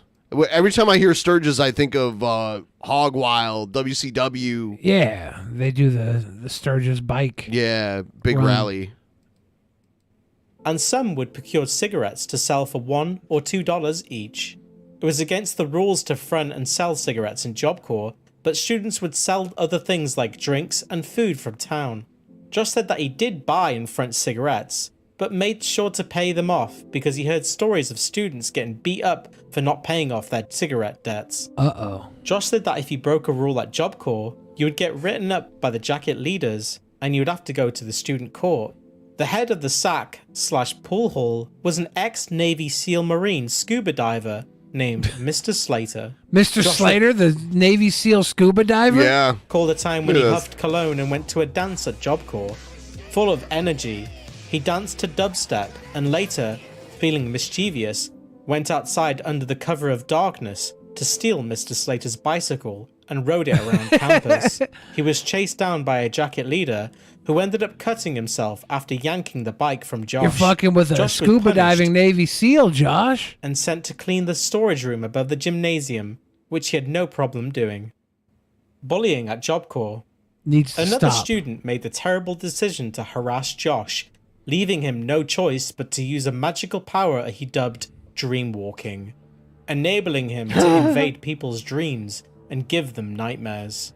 One day, during a 10-minute break, one of Josh's dorm mates that he didn't get along with, but still respected, began to choke out random kids. Josh challenged him and asked, "Why don't you pick on someone your own size?" and walked away. However, when Josh had his back turned while smoking a cigarette, the assailant did in fact choke Josh out. Wow. Josh wanted to kick his ass, but restrained himself. Embarrassing stories. That's a grapefruit. Paintballing was one of the activities Oh yeah, just wait. at Job Corps. Josh said that once he was paintballing in early fall, sporting only a mesh t-shirt and pajama bottoms with no underwear. Sexy. A hot chick walked by and he got a boner, which she noticed and proceeded to run away screaming. An Asian kid named Ploge allegedly smacked his boner while doing his hair in the bathroom one day. That's great. Ploge, do not smack my boner. Josh had another experience with this student. Ploge came in to make ramen noodles in the sink and asked to see Josh's penis. Josh wasn't sure if he was messing around or not. One evening, craving some intimacy, Josh made love to a grapefruit. He cream pied into it and threw it into a trash can. Call me by your student asked name. Josh what he was doing, and he said that he told them he had fucked a grapefruit. He didn't want to lie and probably thought it was funny. K-Fro gave a $50 dono through Super Chat. Cheers, K-Fro. All right, Seth, you decide if that... Because I don't think K-Fro knew, but I'll be the one to step up and donate. You did step up. You did step up. You did definitely step up. K-Fro coming through. We've had a lot of Super Chats tonight. Yeah, I don't know what it is. Because we normally get it all through... Okay, for those of you who don't know, and this is just the way Streamlabs works, the Super Chats don't move the meter. And then also, we made this rule a while back because YouTube gets a good cut of Super Chats that we try to keep it all to Streamlabs. But yeah, I mean, they're good. I like it. I welcome them. And you did step up, and I am very appreciative of that thing that they used a boner spoon on Cobra's pee-pee. There's something. Can we do a fan meetup at Cedar Point? We're going to Cedar Point on Father's Day. All right. Cedar Point on Father's Day. Yeah. That's one of the day that all the gays go, right? It is, yeah. Or at least it was. I don't know if that's true now. Is Father's Day in June? I believe so, yeah. Okay. It's the third Sunday of June? All right. So Seth did you hear my voice regress back to a 13-year-old? Okay, so I'm flustered. I'm so grateful for the $50, but I need someone else to give another $50 because we got to do the Streamlabs goal. That's the goal. We got to hit the goal, and Super Chats aren't hooked up to the goal. Then it's a date. I don't think I'll be able to make it to Michigan for Father's Day this year. They said Cedar Point? True, yeah. Yeah, that's in Sandusky. That's where Ricky Shane Page lives, right? Yeah, well, he did at one point. Yeah, I don't know if he's still there. Yeah, so that's Sandusky. It's like halfway between Toledo and Cleveland. Go to Witchy Watchy Springs, Florida. Cedar Point's great. I haven't been there in over 10 years, though. Maybe more like 15 to 20. I have to think about Spread around campus. They have giant corn dogs there? What, at Cedar Point? Yeah, they got all like the fair I food will type help stuff. with what I can. There we go. Zico's. All right. So we just got 100. So Seth, that means Seth has to donate 50 twice, I think. Zico's, cheers. Thank you for that big love. Wow. Wow. Wow. That was great. That was great. And honestly, K-Fro, you're also a hero of the day because that's wonderful, and that definitely does help. So, man, we got some of the greatest people out there watching. It's amazing. And we're going to finish this. We're like 2/3 of the way through this video. I've always said we have the greatest fans ever. All time ever. And he was lying until now. Nobody's ever had a better fan than the Drunken Peasants is what I've always said. Always. Even before I knew what Drunken Peasants was, I was like, man, that guy's got to be a fan of a really cool podcast. Fun of him. I knew about you guys before I knew about you guys. It's destiny. It's fate. Josh poked fun of himself by loudly asking, you know what would be good right now? A grapefruit during a smoke break in the pavilion. Love Quest at Job Corps. I love the term love quest. A female student that Josh described as dumpy would she's eating a bird. Stare at him. Okay, yeah, so he was getting ogled by someone he didn't find attractive. This made him reflect on how he would behave obsessively over girls in high school, and said that he was starting to understand how they felt when he would stare at them. Josh's first crush at Job Corps was a girl named Brittany. Somehow I doubt she actually looked like this. But I don't know. That looks like a Job Corps girl to me. No, it doesn't. With her Stephanie looks like necklace. a Job Corps girl. Skin and Stephanie blue looks eyes, like a Job and Corps gave girl that would go out with King Cobra. her the name Miss Blue Diamonds. Britney This is just Blue a Diamonds. this is a random photo of some girl on that the maker of this video got from. Don't you know he sung Google. Blue Diamonds in the Mist at creeped out Job by Corps? Josh, but would become friendly with him. Unfortunately, she left Job Corps before he could ask her out. Did she drop After she out? left, he turned aside from his love quest, gave up on getting a girlfriend, and instead vowed to focus on his studies so that he could finish Job Corps and leave heartbreak behind him. Sometime after Josh gave up on finding love at Job Corps, Josh finished driver's ed and was leaving the class. A friend of his named Amy, who also had Asperger's, approached Sorry, him. but I was only going to match a 50. I know, I was 100, fucking so no around. deal. We are a society with rules, and we have to stick to That's them. true, Seth Looks.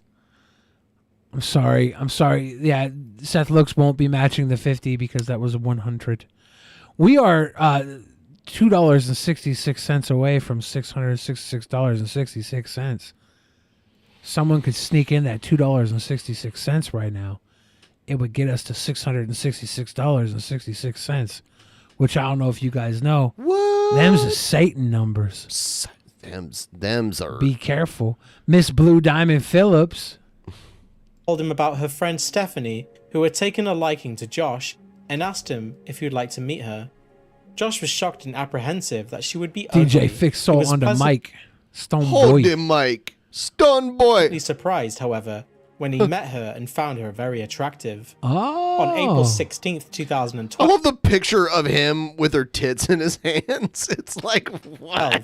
Josh and Stephanie officially began dating. Miss Blue Diamonds in the Mist graduated Job Corps March 16th. Nothing happened between us. Hey, Jonathan, cheers. Now we're at 669. 69 is a hot one, too.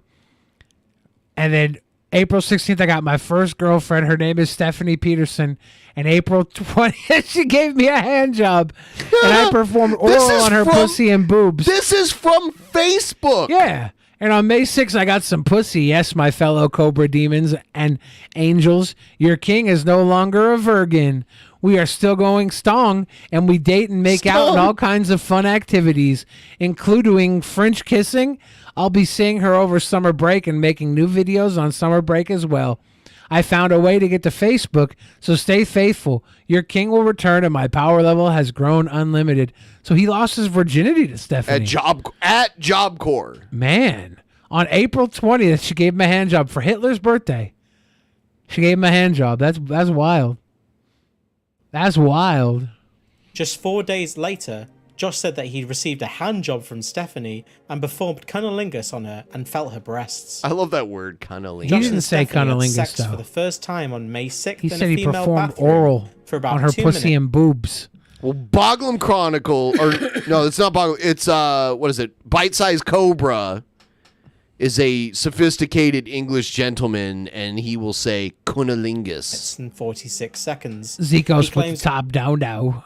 other students were impressed with Josh and Stephanie and that they got away with it without getting caught by Job Corps staff. Says said Josh that called and is doing great. He's almost halfway done with his training and driver's ed.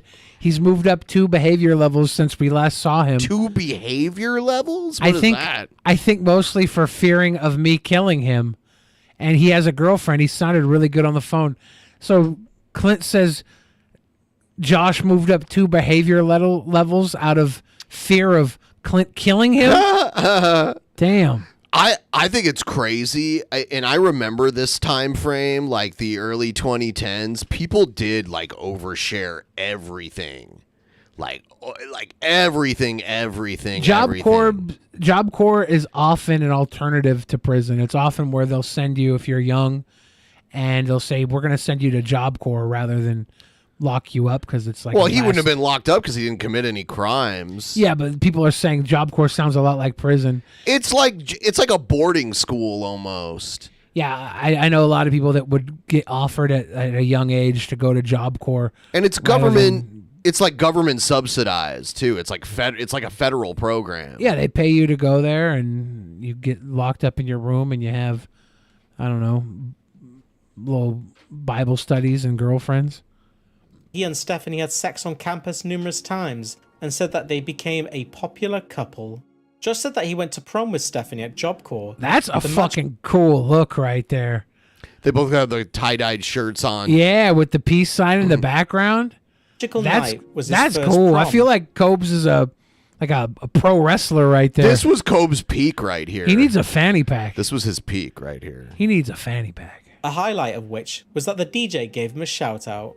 Later, after Josh got kicked out of Job Corps, Stephanie expressed wanting He to drop loves out his band shirts. My guy's got taste. I used to have a ton of them too. to be Poor closer to Stephanie him. is still wearing the tie-dye. Discouraged She her, knows what saying she he likes. fucked up and that she should stay and finish Job Corps.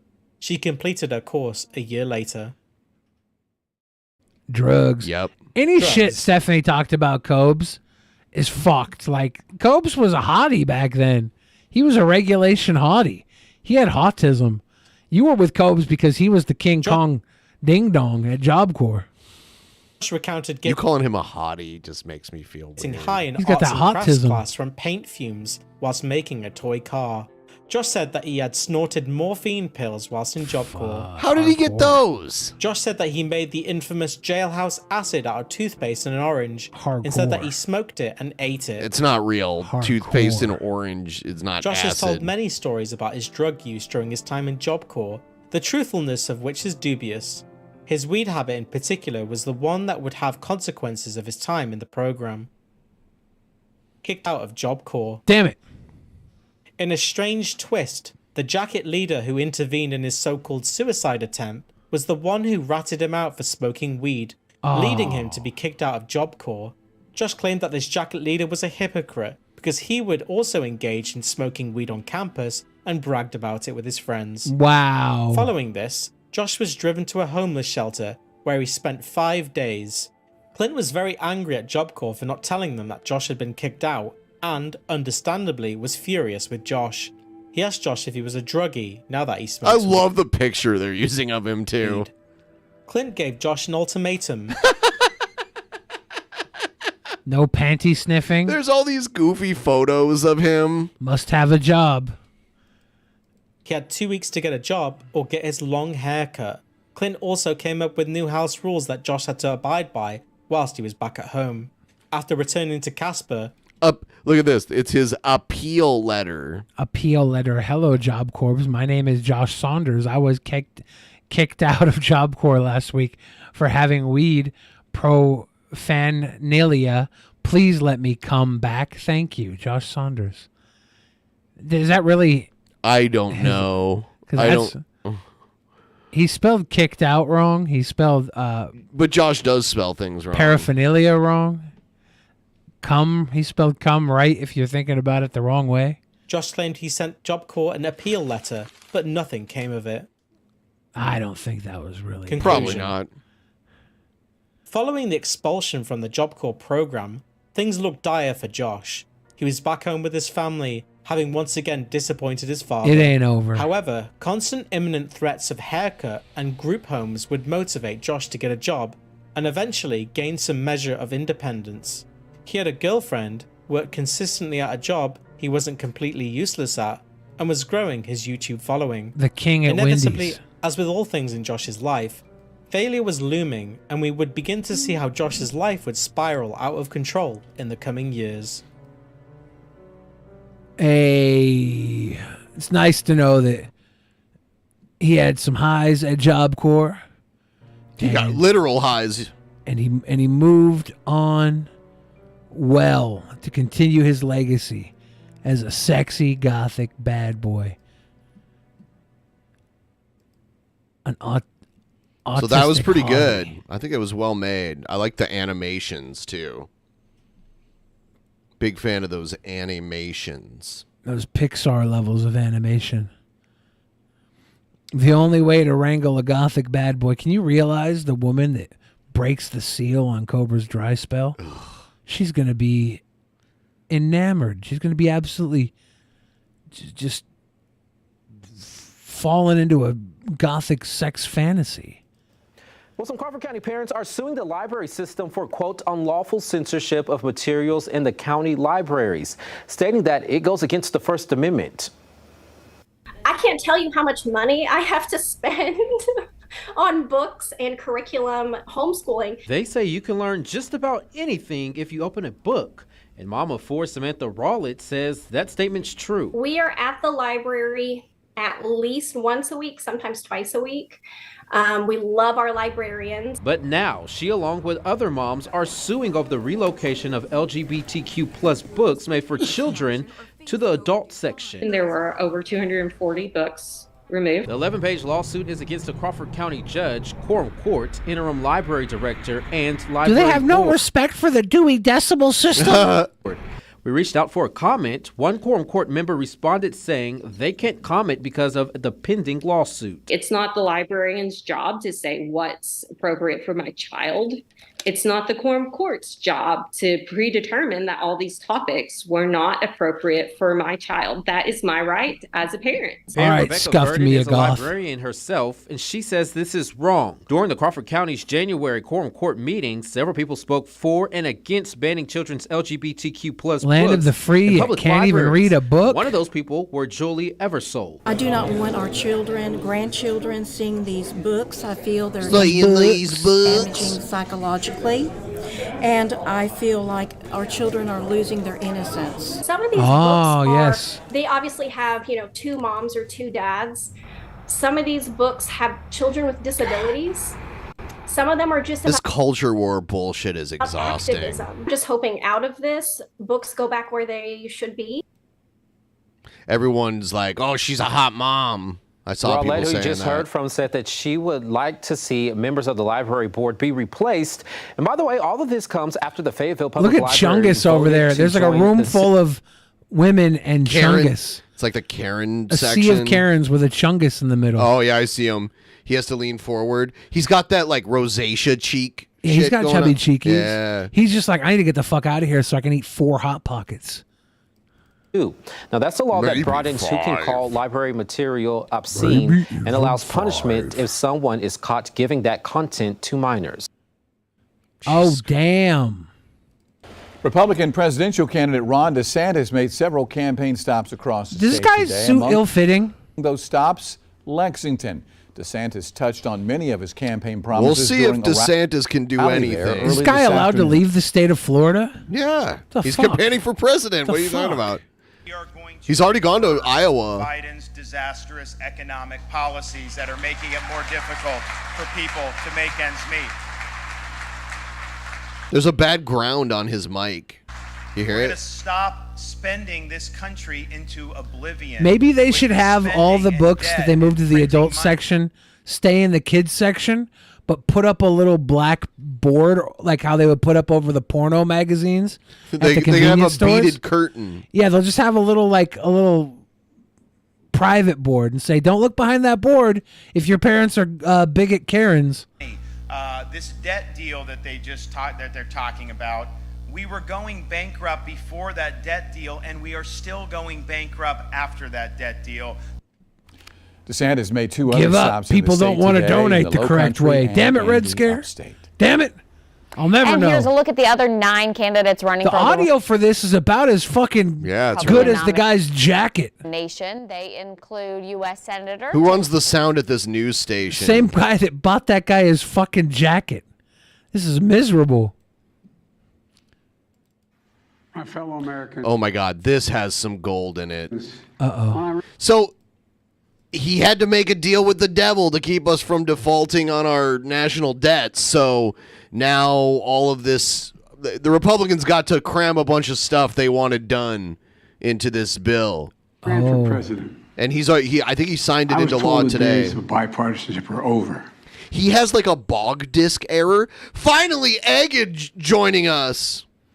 He just got out of a movie. Egged. I wonder what movie Egghead went to go see. I bet you he went Ass to Masters of the Silver Screen. Into the Spider-Verse, I bet. Or Across the Spider-Verse. No, you know what? He was no, Egghead, when he says a movie, it was an AI porno of Honest Red and Jared and him, like a threesome. Oh. Egghead told me in private that he has like erotic dreams where he's in a Jared Genesis Honest Red sandwich. What do you mean I lie? He says you're lying about I that. don't know. The Democrats and Republicans can no longer work together. He says Democrats and Republican. He can't talk. It's really bad. Can no longer work together. Oh, hold on. He also has this What's weird... the pause? Oh, fuck. Hold on. Partisanship are over. That pause The game for 1 Democrats and second was so fucking weird. Republicans can no longer work together. Yeah, I can do the pause. But I refuse to believe that. Because See, Honest Red, yeah, he told me that in private. See, now Honest Red knows I spilled the America beans. can never give in to that way of thinking. Look, the only way American democracy can function is through compromise and consensus. No, again, I just wanted... there was an offer earlier to help us meet the goal, and I was wondering if you were here to assist with that, but that's cool. I hope you enjoyed your movie. And that's what It's I a good work movie. to do as your and president. don't listen to Biden. Compromise is not consent. You know, to forge bipartisan agreement where it's possible and where it's needed. I've signed more than 350 bipartisan laws thus far in almost 2.5 years, including an historic law that rebuilding America Good call, so that we Seth can Wicks. rank number 1 in the world in infrastructure instead of where we rank now, number 13 in the world.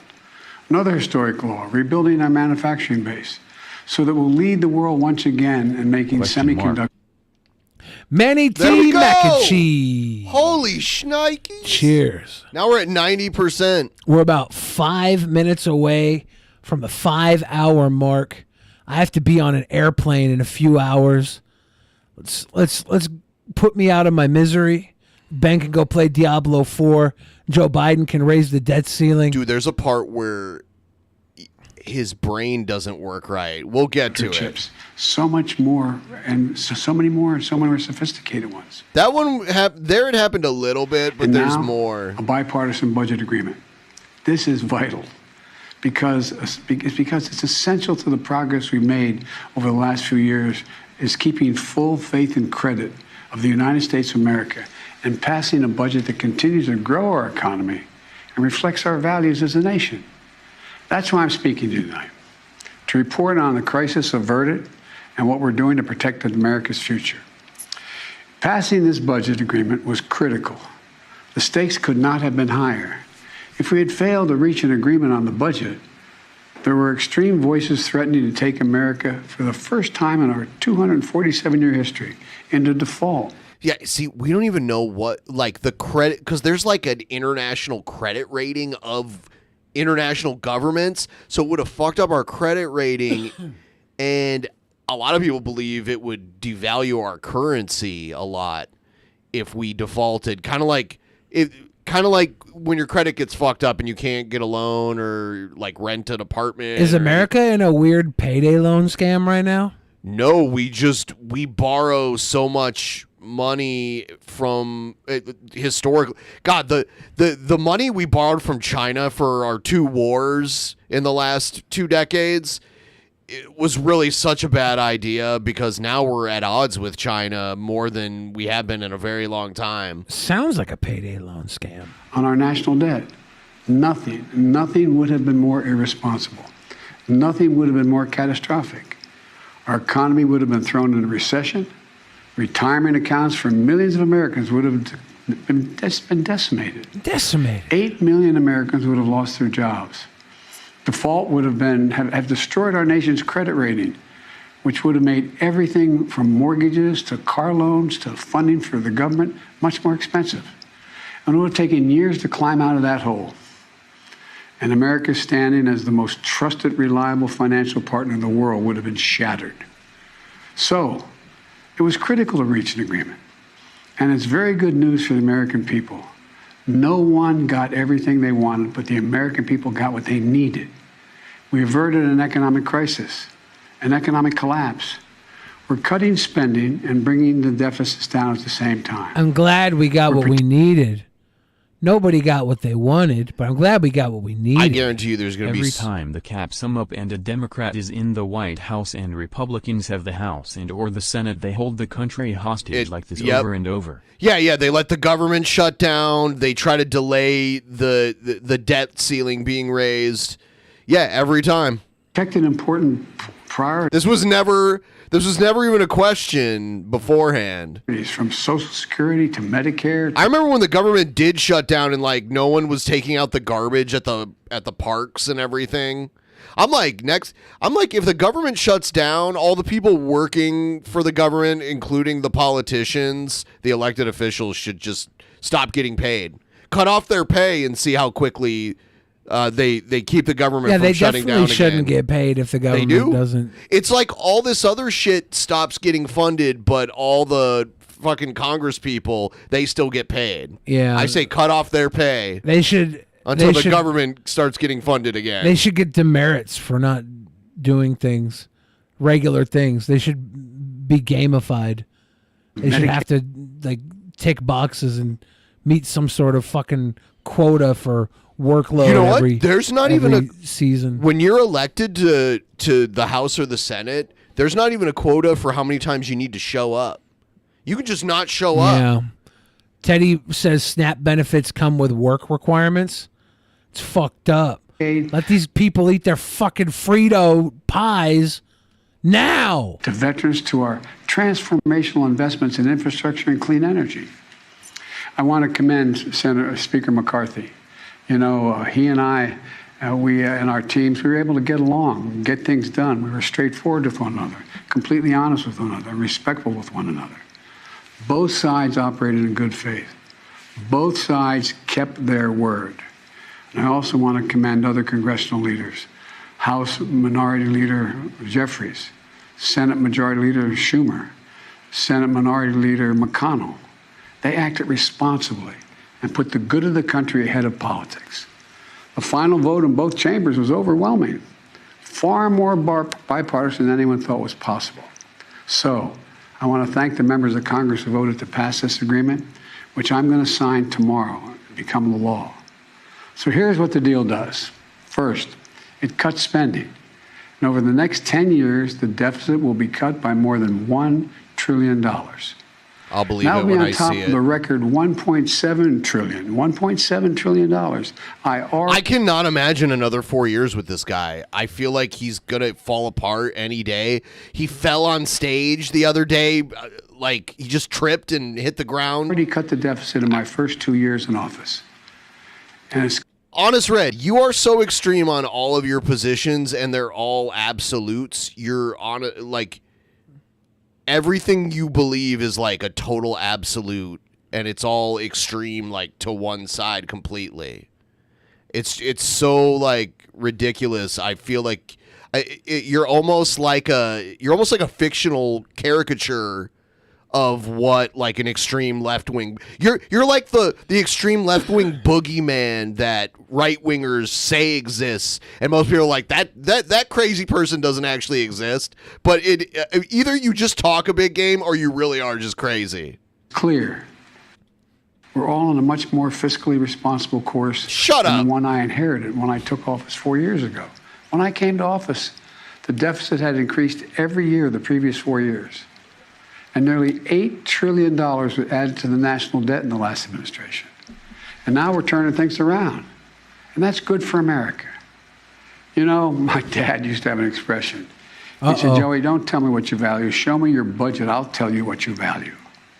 I'll tell you what you value. That's at the heart of this debate. What do we value? Protecting seniors. Oh, is that what you value? I thought you valued bombing everybody. Not everybody. During my State of the Union address, there was a spirit exchange between me and a few Republicans spontaneously occurring. It's coming up. It's coming up here. On the floor of the House of Representatives. I'm like, what happens here? His brain was like, bzzz. I was pointing out that for years, some of them were putting forward proposals to cut Social Security and Medicare. And some of them that night took exception, and they said very loudly. He's talking about Marjorie Taylor Greene here. But that wasn't true. So I asked them on the floor that night, I said, ask them a simple question. Come on, everybody, get on the floor. You agree not to cut Social Security, not to cut Medicare? Would they agree to protect these essential programs? They're a lifeline for millions of Americans. Programs that these Americans have been paying into every single paycheck they've earned since they started working. And that provides so much peace of mind. With the bright lights and cameras on, those few Republicans who were protesting, they agreed. They said they wouldn't cut it. That's how we protected Social Security and Medicare from the beginning. Nice. You And from beat it being Marjorie Taylor Greene by giving tons of money to the Republicans. Period. Healthcare was another priority for me. All right, I see someone talking about how they sign up for Patreon and they can't access the Discord. Follow the Discord link in the description below and go into the general chat and ask the people there how to link your Discord. It's very simple. People do it all the time. You just sign into your Discord account over on Patreon. Priority. I made it clear from the outset, I would not agree to any cuts in Medicaid, another essential lifeline for millions of Americans, including children in poverty, the elderly in nursing homes, and Americans living with disabilities. The original House Republican... Don't be sorry. It's okay. Just join the Discord. ...proposal would have cut health care for up to 21 million Americans on Medicaid. And I said no. And Medicare was protected. And so were millions of people most in need. Look, I've long believed... So can we name drop everybody who wanted to cut fucking Medicare? That would be interesting. Can we just name drop the people who are trying to hold Medicare hostage? Can we point them out real quick? Only one truly sacred obligation that the government has is to prepare those we send into harm's way and care for them and their families when they come home and when they don't come home. That's why my last budget provided VA hospitals with additional funding for more doctors, nurses, and equipment to accommodate the needs of veterans and more appointments. The House Republican plan would have met 30... There it is. What is that? Did you just do a tongue suck? House Republican plan would have met 30... Were his teeth falling out? Maybe his teeth fell out? It's so funny. Did my man's lose his teeth? Veterans and more appointments. The House Republican plan would have met 30 fewer million VA healthcare visits for our veterans. Biden's got that whop. We didn't let that happen. In addition, this bill fully funds the bipartisan PACT Act, the most significant law in decades for veterans exposed to toxic burn pits and for their families. It expands access to those veterans and their families to health care and to disability benefits.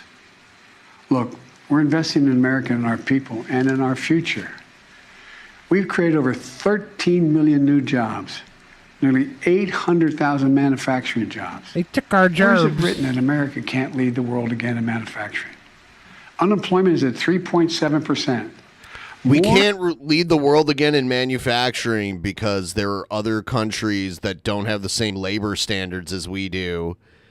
And it's way cheaper because of that to produce products there. And we have a thing here where we just allow American companies to use unethical labor in other countries to save a couple bucks. So that's not going to happen until there's some kind of limitations on being able to do that. Or maybe they could use unethical labor in our prison system, too. Not to the same degree as Chinese labor. More Americans are working today than ever in the history of this country. I think Chinese labor is even too expensive for most companies now. They have they have a huge labor force, so that's a big part of it. They have an insanely huge labor force, and it's still cheaper than hiring anyone in this part of the world. There's even other third world countries. I think a lot of the businesses here are going to beyond China because China has developed somewhat of a middle class. 10 straight months in a row. In this debate, I refused to put what was responsible for all this economic progress on the chopping block. This bipartisan agreement protects the law that will help us build the best infrastructure in the world. The best. It fully protects the Chips and Science Act. The Chips and Science? Key parts of our supply chain to America. You mean chips and salsa? Rely on salsa? others, like semiconductors. Those tiny computer chips. China is still #1 country that we import goods from in the world, easily. Goods or labor? Well, the goods come from the labor in China. Come on, don't try to spin this with your weird Billy Well, I logic. have to pull it up on the screen. Let's read what it says. Okay, cool. I heard this one thing once, so that's what I think. Top the way trading it is. partners. This is trading, right? Like it's not trading is Data not, are goods only. Yeah, goods. so this is not sending labor, right? This is goods. It's goods that we import from these other countries that are made there. But this isn't our labor that's going over there. God. These are the goods we're buying from them. Well, yeah, it's not being made here because it's being made over there. Yeah, but we actually buy labor from places. We used to buy from China. We used to send our labor to China. Okay. So, okay, buddy. I don't know what to tell you. Your finger. We could search for It affects nearly labor. everything we rely on, from cell phones to building automobiles to the most sophisticated weapon systems and so much more. We protected another law that I passed and signed last year that finally beat Big Pharma, which I've been trying to do for over 30 years. It finally gives Medicare the power to negotiate lower drug prices, just like the VA has been able to do for veterans. This law has already dramatically cut the cost of insulin for seniors from as much as $400 a month to just $35 a month for insulin. Negotiating lower drug prices not only saves seniors a lot of money, it saves the country a lot of money. $160 billion that's not having to be paid out because drug prices are more rational. We pay the highest drug prices of any industrial nation in the world. Yeah, we do. It's just the beginning. You know, we also That's done by design, and it could easily be changed. It's not changed because they want high profit margins. Significant breakthrough ever in dealing with the existential threat of climate change. Today, new wind and solar power is cheaper than fossil fuel. Since I've been in office, clean energy and advanced manufacturing have brought in $470 billion in private investments. It's going to create thousands of jobs, good paying jobs, all across this country. Yeah, because so like the whole point of the China thing is he brought up how we're not number one in manufacturing anymore. And that was my point about we don't manufacture our own goods. We have China manufacture them for us. I was talking about how foreign labor has been outpriced even in China, and that we're sending people to like Nicaragua and other places. But we're not to talking do labor. But the point of the conversation was manufacturing. Where is it being manufactured? That might have been the conversation you were having with yourself. No, I know. I was responding to what fucking Joe Biden I was was saying. talking about labor. No, you're talking about something totally different. And then you're like, well, I was saying this other thing that had nothing to do with what we were talking about. Seems like it had something to do with what I was talking about. Remember, well, then you have to talk about a different thing for some reason. I don't know. Some of my Republican colleagues were determined to gut the clean energy investments. I said, no, we kept them all.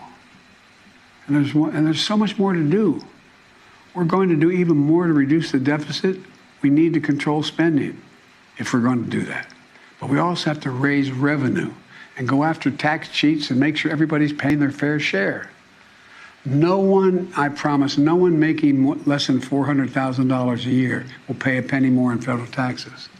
But like most of you at home, I know the federal tax system isn't fair. That's why I kept my commitment, again, that no one earning less than $400,000 a year will pay a penny more in federal taxes. That's why last year I secured more funding more IRS funding to go after wealthy tax cheats. The nonpartisan Congressional Budget Office, and it is nonpartisan, says that this bill will bring in $150 billion, and other outside experts expect that it would save as much as $400 billion because it's forcing people to pay their fair share. Republicans may not like it, but I'm going to make sure the wealthy pay their fair share. Okay. Get them, Biden. Get the wealthy. Can we get some details on what that means? He's going to make sure the wealthy pay their fair share. Now, I do believe that this current debt ceiling raise does not alleviate the tax cuts that the rich are getting. So he's going to have to do that next time around, I guess. Yeah, I don't even know the status of tax cuts. I'm also proposed closing over a dozen special interest tax loopholes for big oil, crypto traders, hedge fund billionaires, saving taxpayers billions of dollars.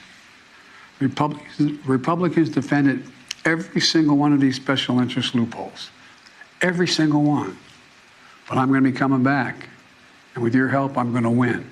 Right now, catch this. He's right gonna now, get him the next average time. billionaire in America pays just 8% in federal tax. He's like, we can't do it now. You just got to reelect me, and then we can do it later. 8%. Teachers and firefighters pay more than that. That's why I proposed a minimum tax for billionaires. Republicans are against it, but I'm going to keep fighting for it. No billionaire should pay less in federal taxes than a teacher or a firefighter. Look, let me close with this. I know bipartisanship is hard, and unity is hard, but we can never stop trying. Because in moments like this one, the ones we just faced, where the American economy and the world economy is at risk of collapsing, there's no other way. No matter how tough our politics gets, we need to see each other not as adversaries, but as fellow Americans. Treat each other with dignity and respect. I can't To get join over forces in Biden's wet ass fucking pussy mouth. Americans to stop shouting, lower the temperature. No, we need to shout. And work together Everyone to must pursue shout. progress, secure prosperity, and keep the promise of America for everybody. Public school teachers As don't I've pay said in my income inaugural tax. address, without That should be his demand. What the fuck am I looking at? I clicked on Twitch for a second because I was going to do a Twitch stream like after this and play some Diablo and shit.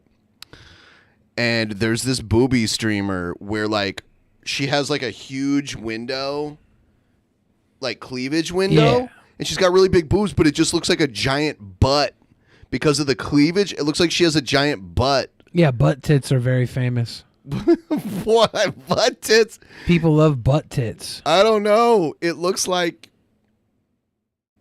this. See her? See her butt boobs? What is that? She's just mooning the audience. They look like butt boobs. unity. There is no peace. Meow, meow, meow, with meow. bitterness and fury. And we can never become that country. I can honestly say to you tonight that I've never been more optimistic about America's future. We just need to remember who we are. We are the United States of America. And there's nothing we can't do when we do it together. So thank you all for listening, taking the time tonight. Slow zoom, or what is it, May reverse God bless zoom? you all. There's nothing May we God can't bless our do. troops. Thank you. Well, it'd be nice if we could Thanks for watching. chill some of these expensive ass prices. Can we start to get cheap groceries again? And end the shrinkflation, please. When's that gonna happen? I don't know. I kind of feel like they'll just try to keep it that way because they figured out people will pay more for less. It's the new normal. Yeah. Yeah, I thought the new normal was we had to wear masks all the time and get a shot a couple times a year, but it's actually just having to pay a ton of fucking money for shit that used to Gotcha. not. Yeah. Gotcha. Gonzo says big fucking honker cleavage is great. Yeah. It just kind of looked weird. At first, I was like, what am I looking at? Why can they show this on Twitch? Because it looked like I was looking at a naked butt. And then I looked a little closer, and I'm like, oh, no. It's just boobs that look like a naked butt. They're being, like, shaped to look like a naked butt. You know, for some those reason. boobs are only adjusted for inflation. They're inflated for sure. They're inflated. No nipples. That was the problem of Morton Davis. Well, they're There's being no hidden. nipples. They're being hidden. You can't show that on. How are we gonna know It's funny if this- that I can't like go on Twitch with my shirt off, but she can like show her big butt cleavage. How are we supposed to know those are boobs if there's no nipples? If we can't see the nipples, that could be a butt. She was born with a butt on her chest. We don't know. She was born with a big could butt be. on her chest. I think that it's only fair that if you're going to have a butt on your chest, you should show nipples to prove it's not a butt, or it should be pooping to prove it is a butt. That should be the new Twitch rule. I want a shitting butt chest or nipples. Otherwise, it just tricks my brain. I can't have my brain power being wasted on butt boobs. She's playing. Oh, no, you know what? This stream is just so wrong. It says she's playing Street Fighter 6. Or maybe this is Street Fighter 6. I don't know. This is so weird.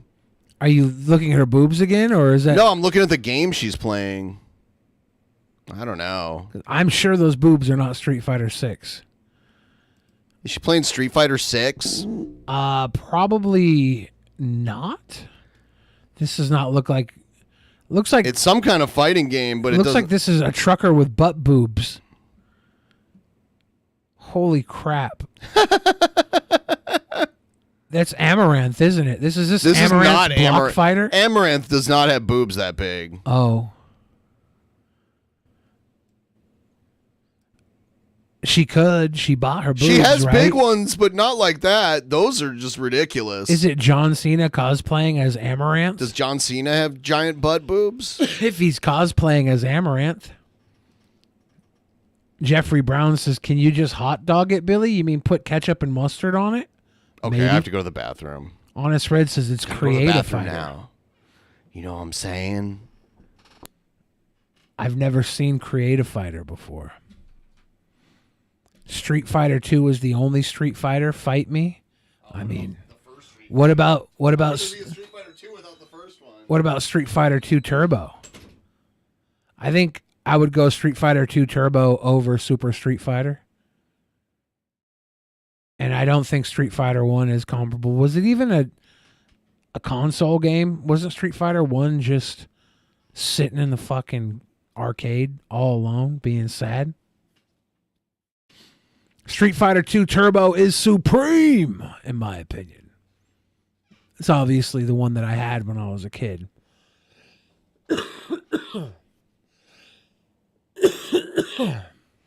I'm dying. I'm actually dying. Damn it.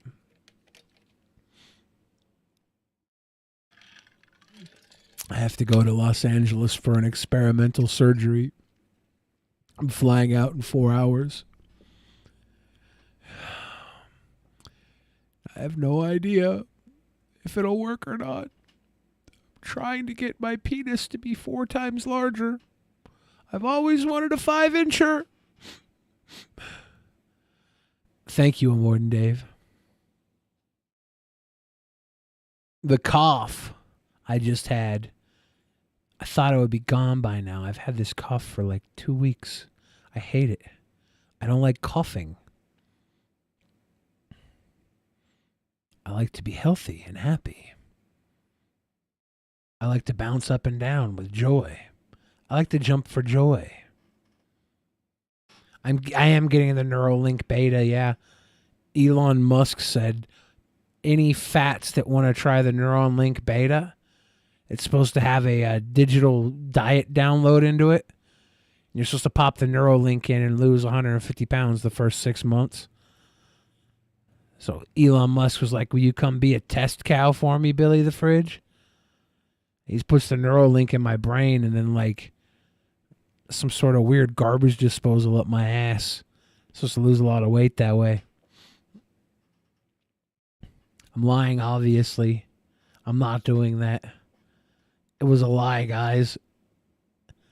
You know what the difference between a joke and a lie is? Jokes are funny. I was lying. They killed tons of monkeys? I don't know, man. Probably. Poor little monkeys. Poor little monkeys. I just want them to be happy and healthy. I just want happy and healthy monkeys, man. That's all I want, man. Oy vey. We don't know enough about Neuralink. I want to know how many monkeys died, and I want to know whether or not I could play Street Fighter on the fucking Neuralink in my brain.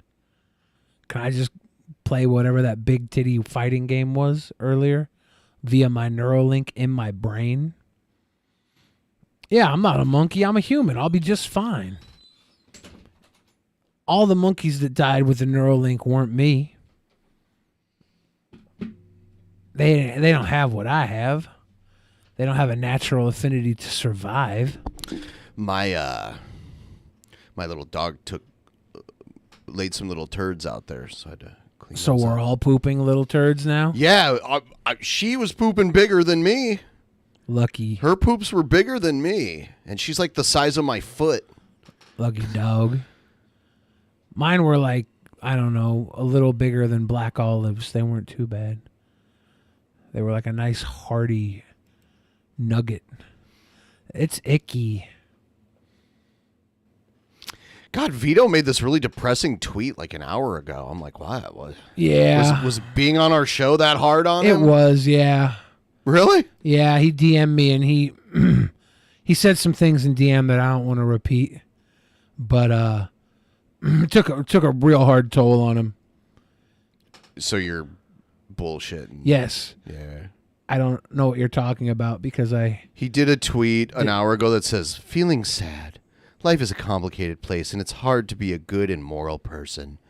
I am 100% happy with the choices I've made. Or no, I'm sorry. It was a question. Am I 100% happy with the choices I've made in life? Not exactly. But I like to think at the end of the day, I've caused more good than harm. He obviously is disappointed that he's not getting that cool Ripaverse money. Damn. If he would have made better choices like sucked Glenn Beck, he might get that Ripaverse money. Post-nut clarity. Yeah, I like to think every guest that leaves Drunken Peasants podcast has some weird emotional post-nut clarity.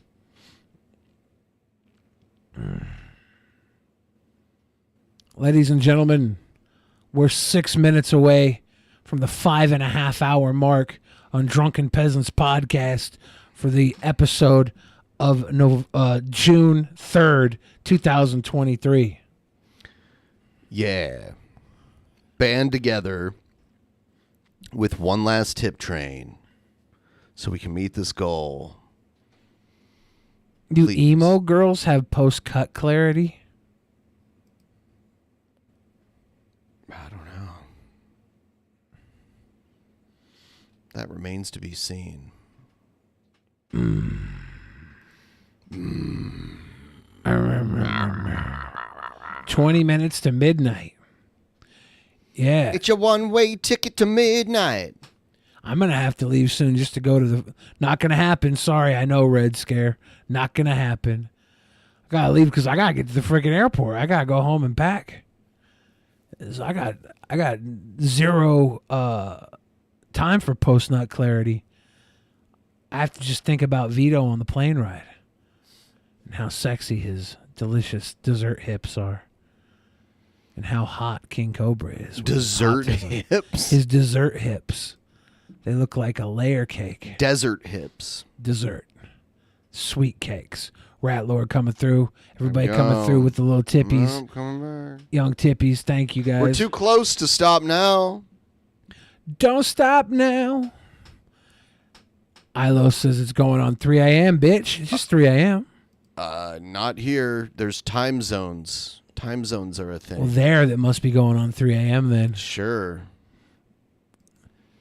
Due to time zones, you could assume they're on the East Coast.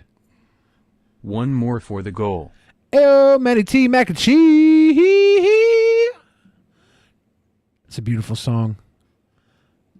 2 a.m. here in Nashville. Where in the world is Carmen Sandiego? Is the best barbecue from? Do you think it's Korea? Korean barbecue?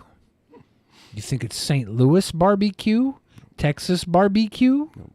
Memphis barbecue? I hate the way you say barbecue. All you need to do is tell me where the best barbecue is. No! I already told you. I said Korean. Nashville. Festus, Missouri got that best barbecue. And the mac and cheese. The mac and cheese in Festus, Missouri. KC, Kansas City barbecue is the best. I knew I would start a little barbecue war if I'll say take a nightmare. toke of my vape with you. Because that's all I have, honestly. I have no weed, and this vape is almost done, but I think I can get a drag out of it. I'll do it here in 5, 4, 3, 2, 1. There's a slight delay. Let's go.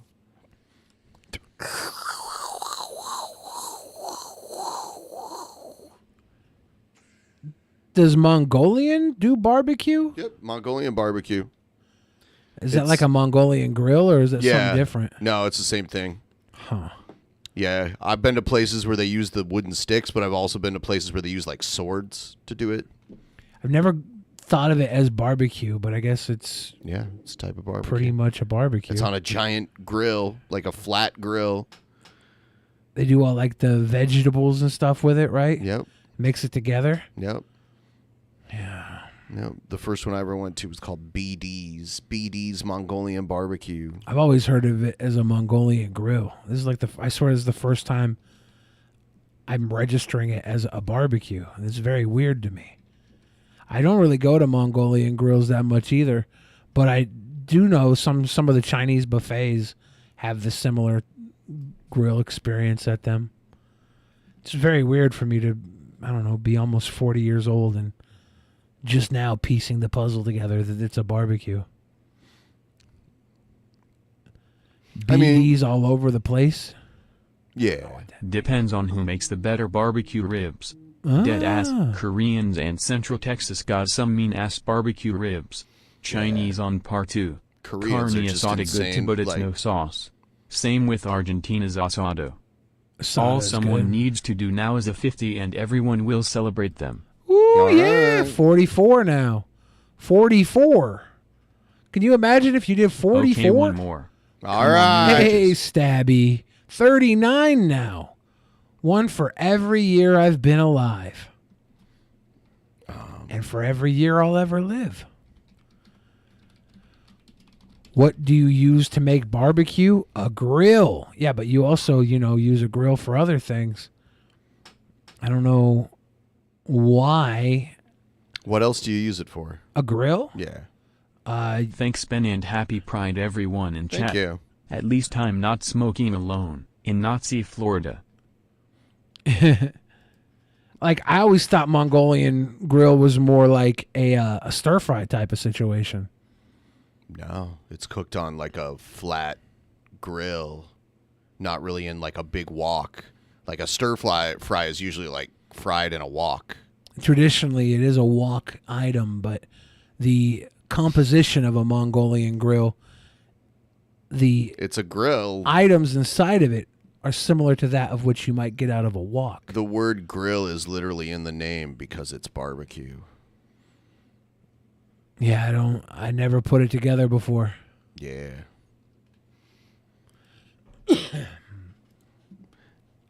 I've been craving an Indonesian rice table. What's that? Something I've gotten in Amsterdam a couple times, where it's almost like buffet style, and they serve several little meals with or like little dishes, and you just kind of scoop things and put it on your plate. What are the things bottom? They're different. I can't identify all of these. Okay. A lot of times I've eaten it without even really knowing what it is, and I'm just like, whatever, like I'll try it. But it's usually there'll be like a long list of what everything is. I'm so proud of you, Ben. Every time I hear you talk about your food, I think of the fact that you used to be like the kid that only ate fries. Yeah. And it's like that's a victory right there. Well, thank you. It's a victory for palate. Yeah, I don't know. I mean, there are still some things I don't like, but I've at least tried them and been like, oh, yeah. Because, like, the main downfall of having that kind of idea of how food works is you're always so concerned about what's in something that you, like, talk yourself out of trying it, and you're like, I don't like it, but you've never actually eaten it before. I'm pretty good on thinking I wouldn't like something and then trying it and being right. But there's not always those times where... Yeah, not always, so it's still worth it. But it's like, I will definitely be like, I'm not going to like this, and I eat it. I'm like, yeah, I didn't like this. But sometimes that can be like a self-fulfilling prophecy. I'm pretty honest with flavor. There's just some flavors that kind of like.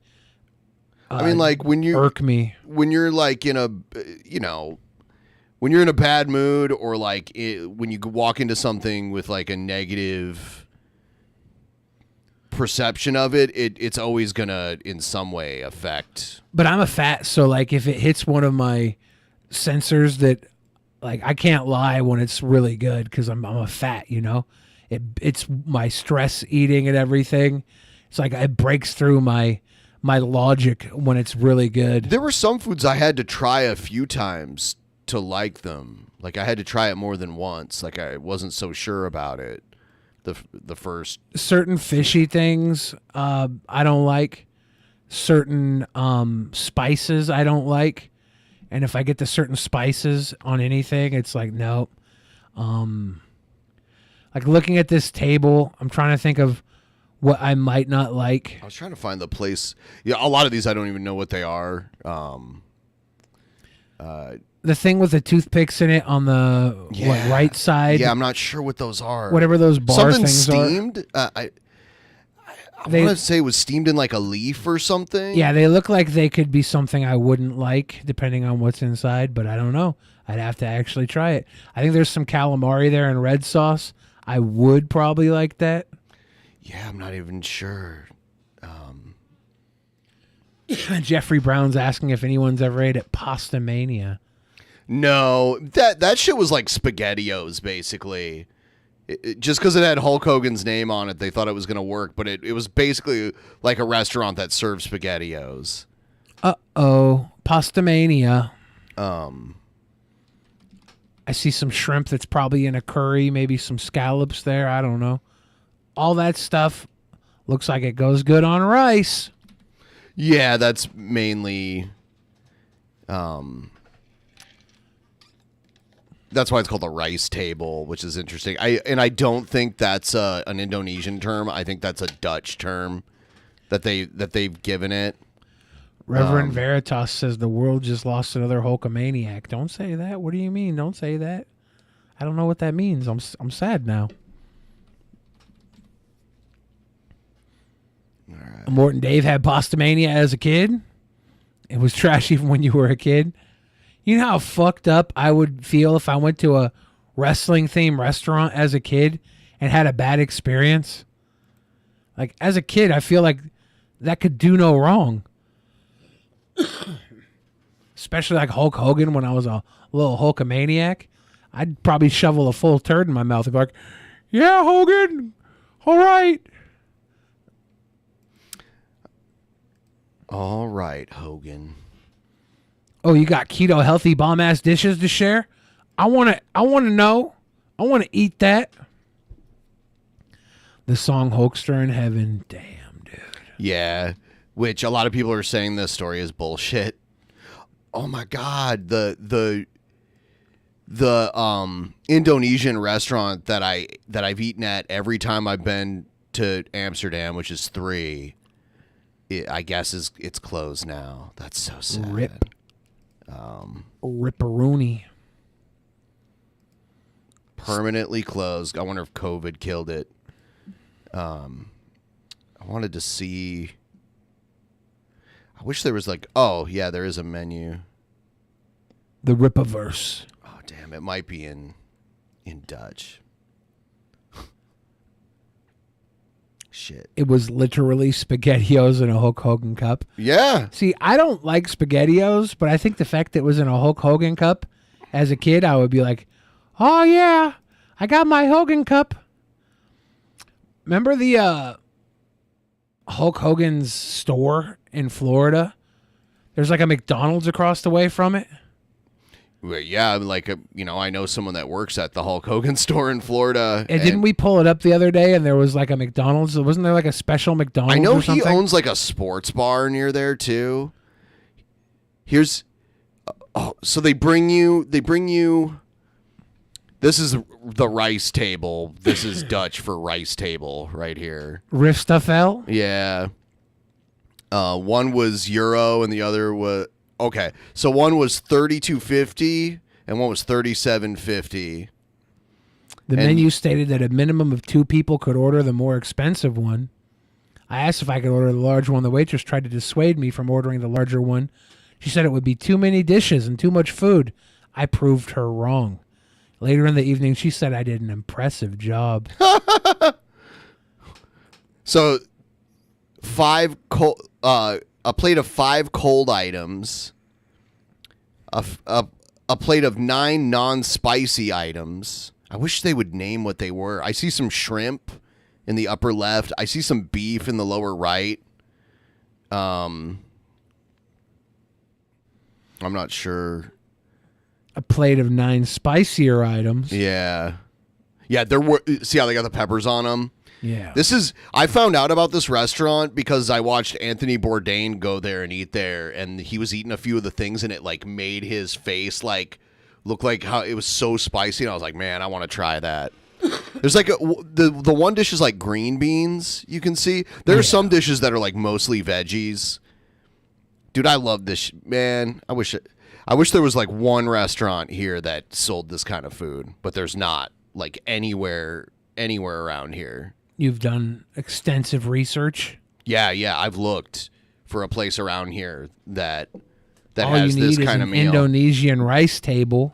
Yeah. Can you hire an Indonesian person to fly in and cook it for you? I think it would be more fun and it'd be more fun to fly myself somewhere to just eat it than to hire someone to fly them in. Yeah. Not cheaper to do that though. I guess it depends on how much they would charge to. I'd have to like put them up, and it would be dumb. I would just rather go back to Amsterdam. You know, I see someone saying Randy Savage snapped into a Slim Jim. Oh yeah, you know the Ultimate Warrior was the original Slim Jim guy. Like the original Slim Jim wrestler, and then he got fired, and then they gave it to Randy Savage. And then Randy Savage took it to WCW with him. Yeah. Which I think WWE was pissed off about. But then Edge got it back. Did he? Edge got the Slim Jim later on after WCW fell. Are there multiple malls of America? I know there's the one Mall of America in Minnesota, but I think there are other malls of America, isn't there?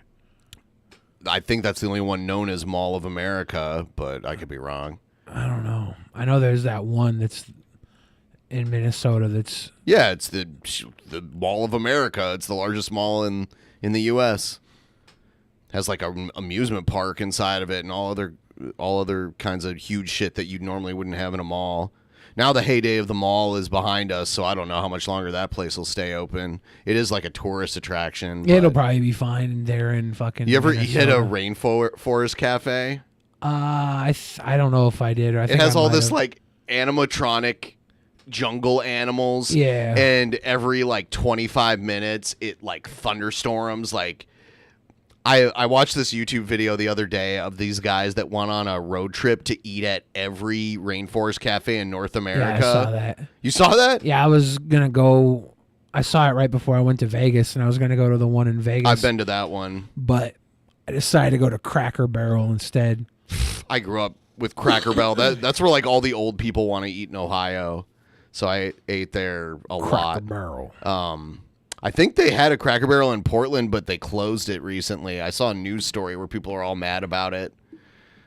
Yeah, the Rainforest Cafe. I've eaten at the one in Vegas and the one in Michigan at the Great Lakes Crossing Mall. There's one there too, or at least there used to be. Other gas coming through with a doot-doot-doo-doo. We did, in the old school DP days, we did do an Amsterdam fan meetup. It was crazy. It was absolutely crazy. It's weird because Amsterdam is further away, but it's always cheaper to fly into Amsterdam than it is to London. Just for some reason, like Amsterdam's an extra like 2 to 3 hours of the flight.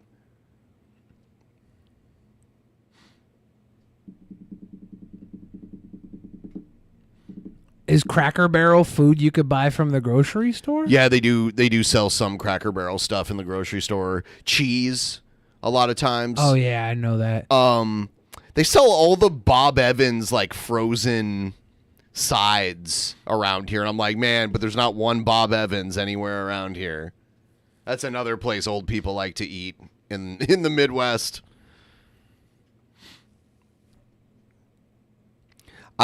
When I would go to Cracker Barrel, I'd always get the strawberry lemonade. Action Jackson says the Cracker Barrel cheese is actually not related to the restaurant. It isn't? I thought it was. Marie Callender's is related to the restaurant.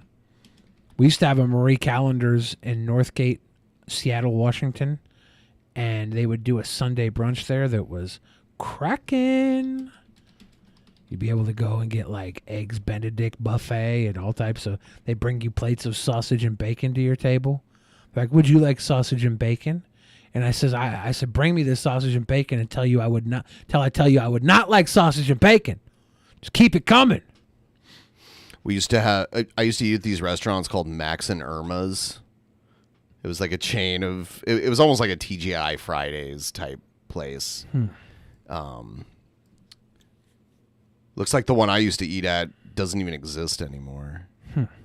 Yeah, weird local restaurant chains. I watched these guys do the Toledo chili dog challenge where they go to like all the different chili dog places in Toledo and rate them. That looked like fun. They went to Tony Pacco's, They went to Tony right? Pacco's, they went to Nettie's, they went to Rudy's, and they went to Ideal Hot Dog. And those are my top 4. And some of them just look like a pile of diarrhea on a hot dog, but when you eat it, you're like, wow. You're like, wow, it's not, and I'm so thankful for Yeah, it. yeah. Yep. We're so close, guys. Anyone want to toss in a couple bucks, finish this off? We're like 9 minutes away from... We're 1 minute away from midnight, but we're like 9 minutes away from the 6-hour mark. Ilo wants to know what your favorite ride at Cedar Point is. I mean, I haven't been there in a really long time. I used to like the Millennium Force. I liked... I even liked some of the older ones. I liked the Magnum, which used to be the tallest roller coaster in the world. I liked Top Thrill Dragster. There was one called the Raptor, where it was like a weird seat that went between, or not the Raptor, the Mantis. And it was like a weird bike seat that went between your legs and hurt your balls. It was That not sounds terrible. There was one called the Mean Streak, and they redid it because it was all wooden, and they gave it like a steel track, and they revamped that, and that one looks really cool. Disaster Transport, come on. No, you didn't like that. Disaster Transport was an old toboggan-style roller coaster where you're like in a trench. There's no track, but you're like, it's like a bobsled. Trey says he liked it because it was inside. Well, that's what I was going to say. It was an old roller coaster that had been there for years, and they revamped it by building a building around it. And it was basically Cedar Point's version of Space Mountain. You know what I mean? Like Space Mountain is a roller coaster that's all inside, that's like space themed. The oldest roller coaster at Cedar Point is called the Blue Streak. Jeffrey Brown asks, do you think that Eric July is going to do a restaurant next? He'll probably do the Ripperoni Grill. Like Macaroni Grill, but Ripperoni. Who the fuck grills macaroni? It's a restaurant called Macaroni Grill. I know. When I saw Anthony Bourdain live, he was making fun of these chain restaurants, and he's like, Romano's Macaroni Grill. Who the fuck grills macaroni? Does that make it barbecue if they grill it? They don't grill it. It's a grill. So they do barbecue things, but they call it a mac because they serve pasta too, I guess. It was a really dumb name. This is the oldest roller coaster at Cedar Point. It's called age, alive, non-related. I think it came out in like 1962 or something like that. It's really small, but it's kind of fun. Come on, you stingy rays. Thank you. Let these sweet boys sleep. There's the parking lot. Come on, I can't even sleep. I have to drive and then fly and then die. I have this weird thing when I'm on a plane or a train or a bus. There's just something about it, and not having to pay attention to operating the vehicle where I fall asleep almost every time. I have a few times gotten drunk and gotten on the bus and woken up like in the next town over. Like I'll wake up in Issaquah like, oh shit, I went too far. That sucks. On St. Patrick's Day one year, I got like super trashed and in downtown Bellevue and tried to take the bus back to my area and woke up in Issaquah, like halfway through Issaquah. Like, what the fuck? Truths and Fiction. I'll show you the one I like. Definitely check back here, and the answer will probably be a little clearer next time, but thank you. What was that? Oh, Truth and Fiction asked a question. I was responding. What was the question? Just, a generic question. 3 minutes after midnight, close it down! Close it down! $22 away. We are at 3 minutes after midnight. It's your one-way ticket to midnight. I'm packing up. I thought I would stay here with you guys, hopefully getting that goal, but I gotta run. I got no time to waste. I have to try to get to the airport and on my plane before I fall asleep. If I fall asleep while driving, that will be bad. This came out the year I graduated from high school. It's called the Millennium Force. This was your favorite, you said? It was, like, when they first built it, it was crazy because it went so fast. And they take your picture and your face is all stretched back, like if you're up in the front. It's a nice long ride, too. Like, a lot of roller coasters only last, like, a minute. This gives you, like, a couple minutes. Space Mountain Ric Flair style. All night long. I don't know if I've been on enough roller coasters.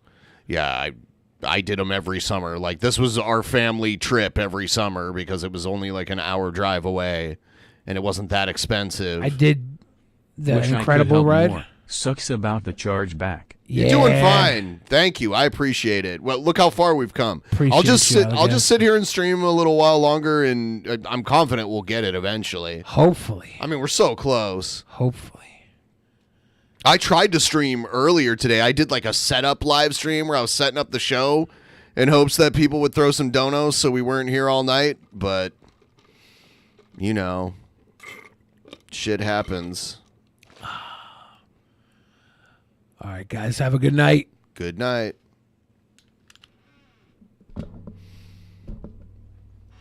And Billy won't be back for another week. Do I remember Boblo Island? Yeah, I used to go there as a kid. You'd take the ferry from downtown Detroit over to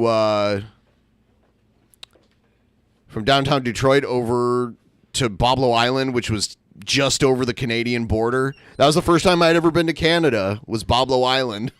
It's very weird to think about. Now it's like a housing development or something. But yeah, I remember that. I'm that old to remember that.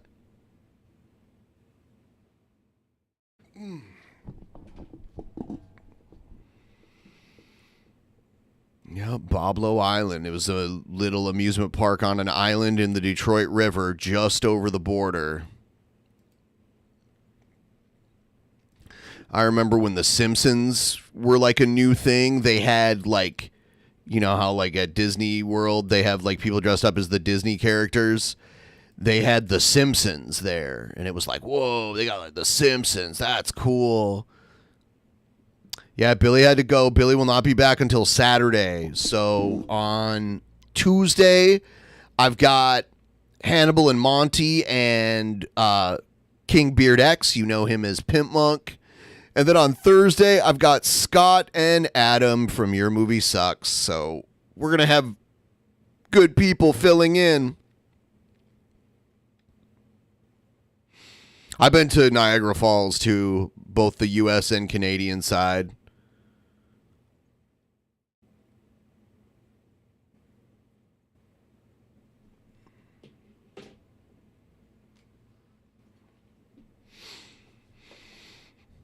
A horse, a tiger, and a human.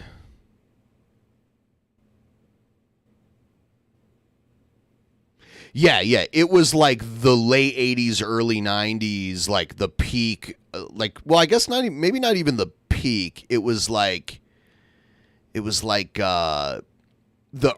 early rise, like the meteoric rise of The Simpsons.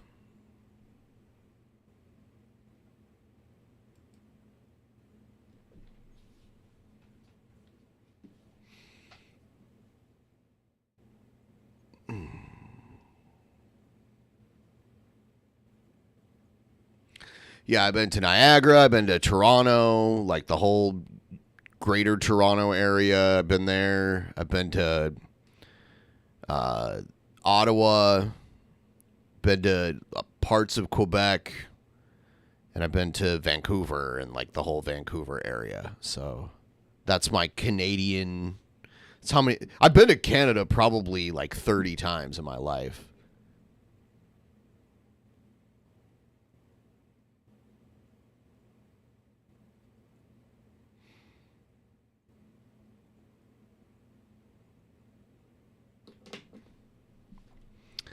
Yeah. I've been all over.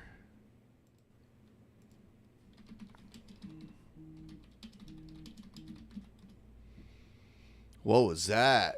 I heard my phone vibrating, which made me think maybe there was a dono coming in. All right, let's see all the states I've been to. I've been to Arizona. I've been to California, Colorado. I've been to Florida. I've been to Georgia. Been to Idaho, Illinois, Indiana, Iowa, Kansas, Kentucky, Louisiana, Michigan, Minnesota, Missouri, Montana, Nevada, New Jersey, New Mexico, New York, North Carolina, North Dakota, Ohio, Oregon, Pennsylvania, South Carolina, actually, no, I haven't been to South Dakota. Tennessee, Texas, Utah. The only time I've been to Utah was at the Four Corners, where the four corners of Utah, Colorado, Arizona, and New Mexico meet, but still technically Utah. Virginia, Washington, West Virginia, Wisconsin. So these are the states I have not been to. South Dakota, Nebraska, Wyoming, Oklahoma, Arkansas, Mississippi, Alabama, and then New England. Literally just like New England, and then like the two states that aren't part of the continent. So I've been to quite a few. I haven't been to Washington, D.C. You're sipping on Asahi and orange Japanese beer. Your voice about Canada and international travel makes this a great night. Made Chinese fatback, shish kebab, braised pig similar to a shawarma. Tip train. Tip train.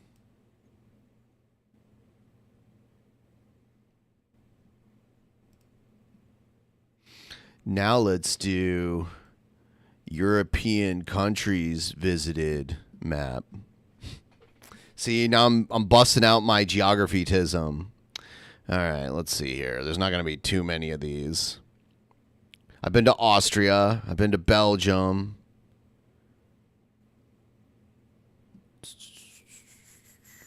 Been to France. Been to Germany.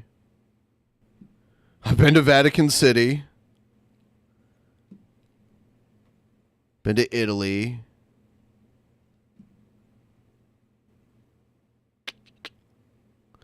Been to Monaco. Been to the Netherlands.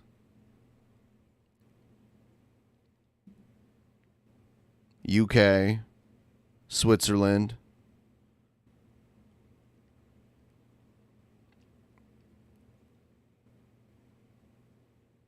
Do they have Liechtenstein? Here you go, oh, here Ben. it is. Liechtenstein. Thank you. Thank you. I got it. I've been to Liechtenstein, too, which is one of the smallest countries you could ever imagine. Is that all of them? Yeah. Yes. These are all the countries in Europe I've been to. I went to Europe and like went to pretty much all of Western Europe except for the Iberian Peninsula and Ireland.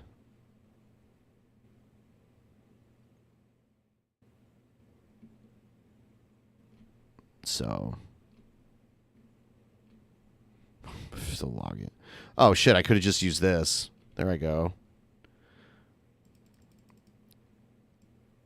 Right here. I did not go to Algeria.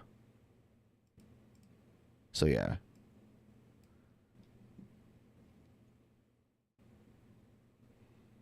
Is there an airport in Liechtenstein? I don't know. I didn't fly into Liechtenstein. I flew into London and then I went like all the way around. So I flew into London. I stayed in London for a few days. And then I took this train that goes underwater from England under the water and then coming back up on the other side in Belgium. And then I took a train from Belgium up to the Netherlands. And then I took a train, then I took a bus from the Netherlands to Germany. It was like over here in Germany.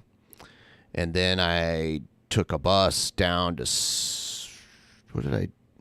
I took a bus down to Austria, and then I took a bus down to,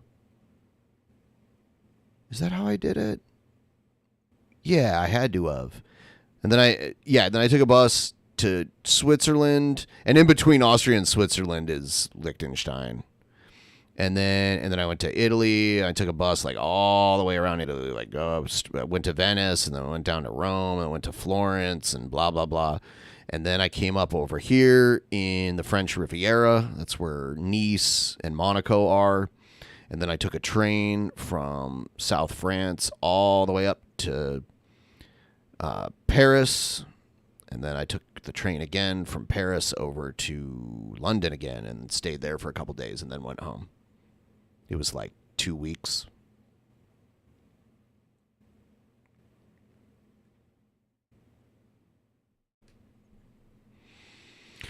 Whew. Oh, man. You know, I was going to play Diablo, but just to be honest with you, I am too tired.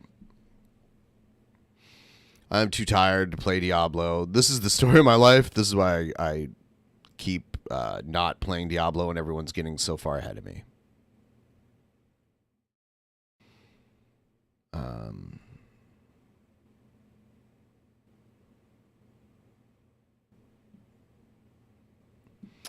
All right, I am going to wrap this one up.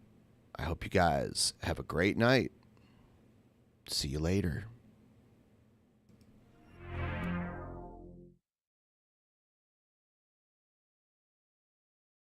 In the beginning, there was nothing. And then there was the Drunken Peasants Podcast. Drunken Peasants. Drunken Peasants. Drunken Peasants. Drunken Peasants. From the strangest corners of the internet, gonna get TP'd by Billy and Ben. You know where you can find them at. Get ready, cause they're gonna kick your... Drunken Peasants. Drunken Peasants. Drunken Peasants. Drunken Peasants.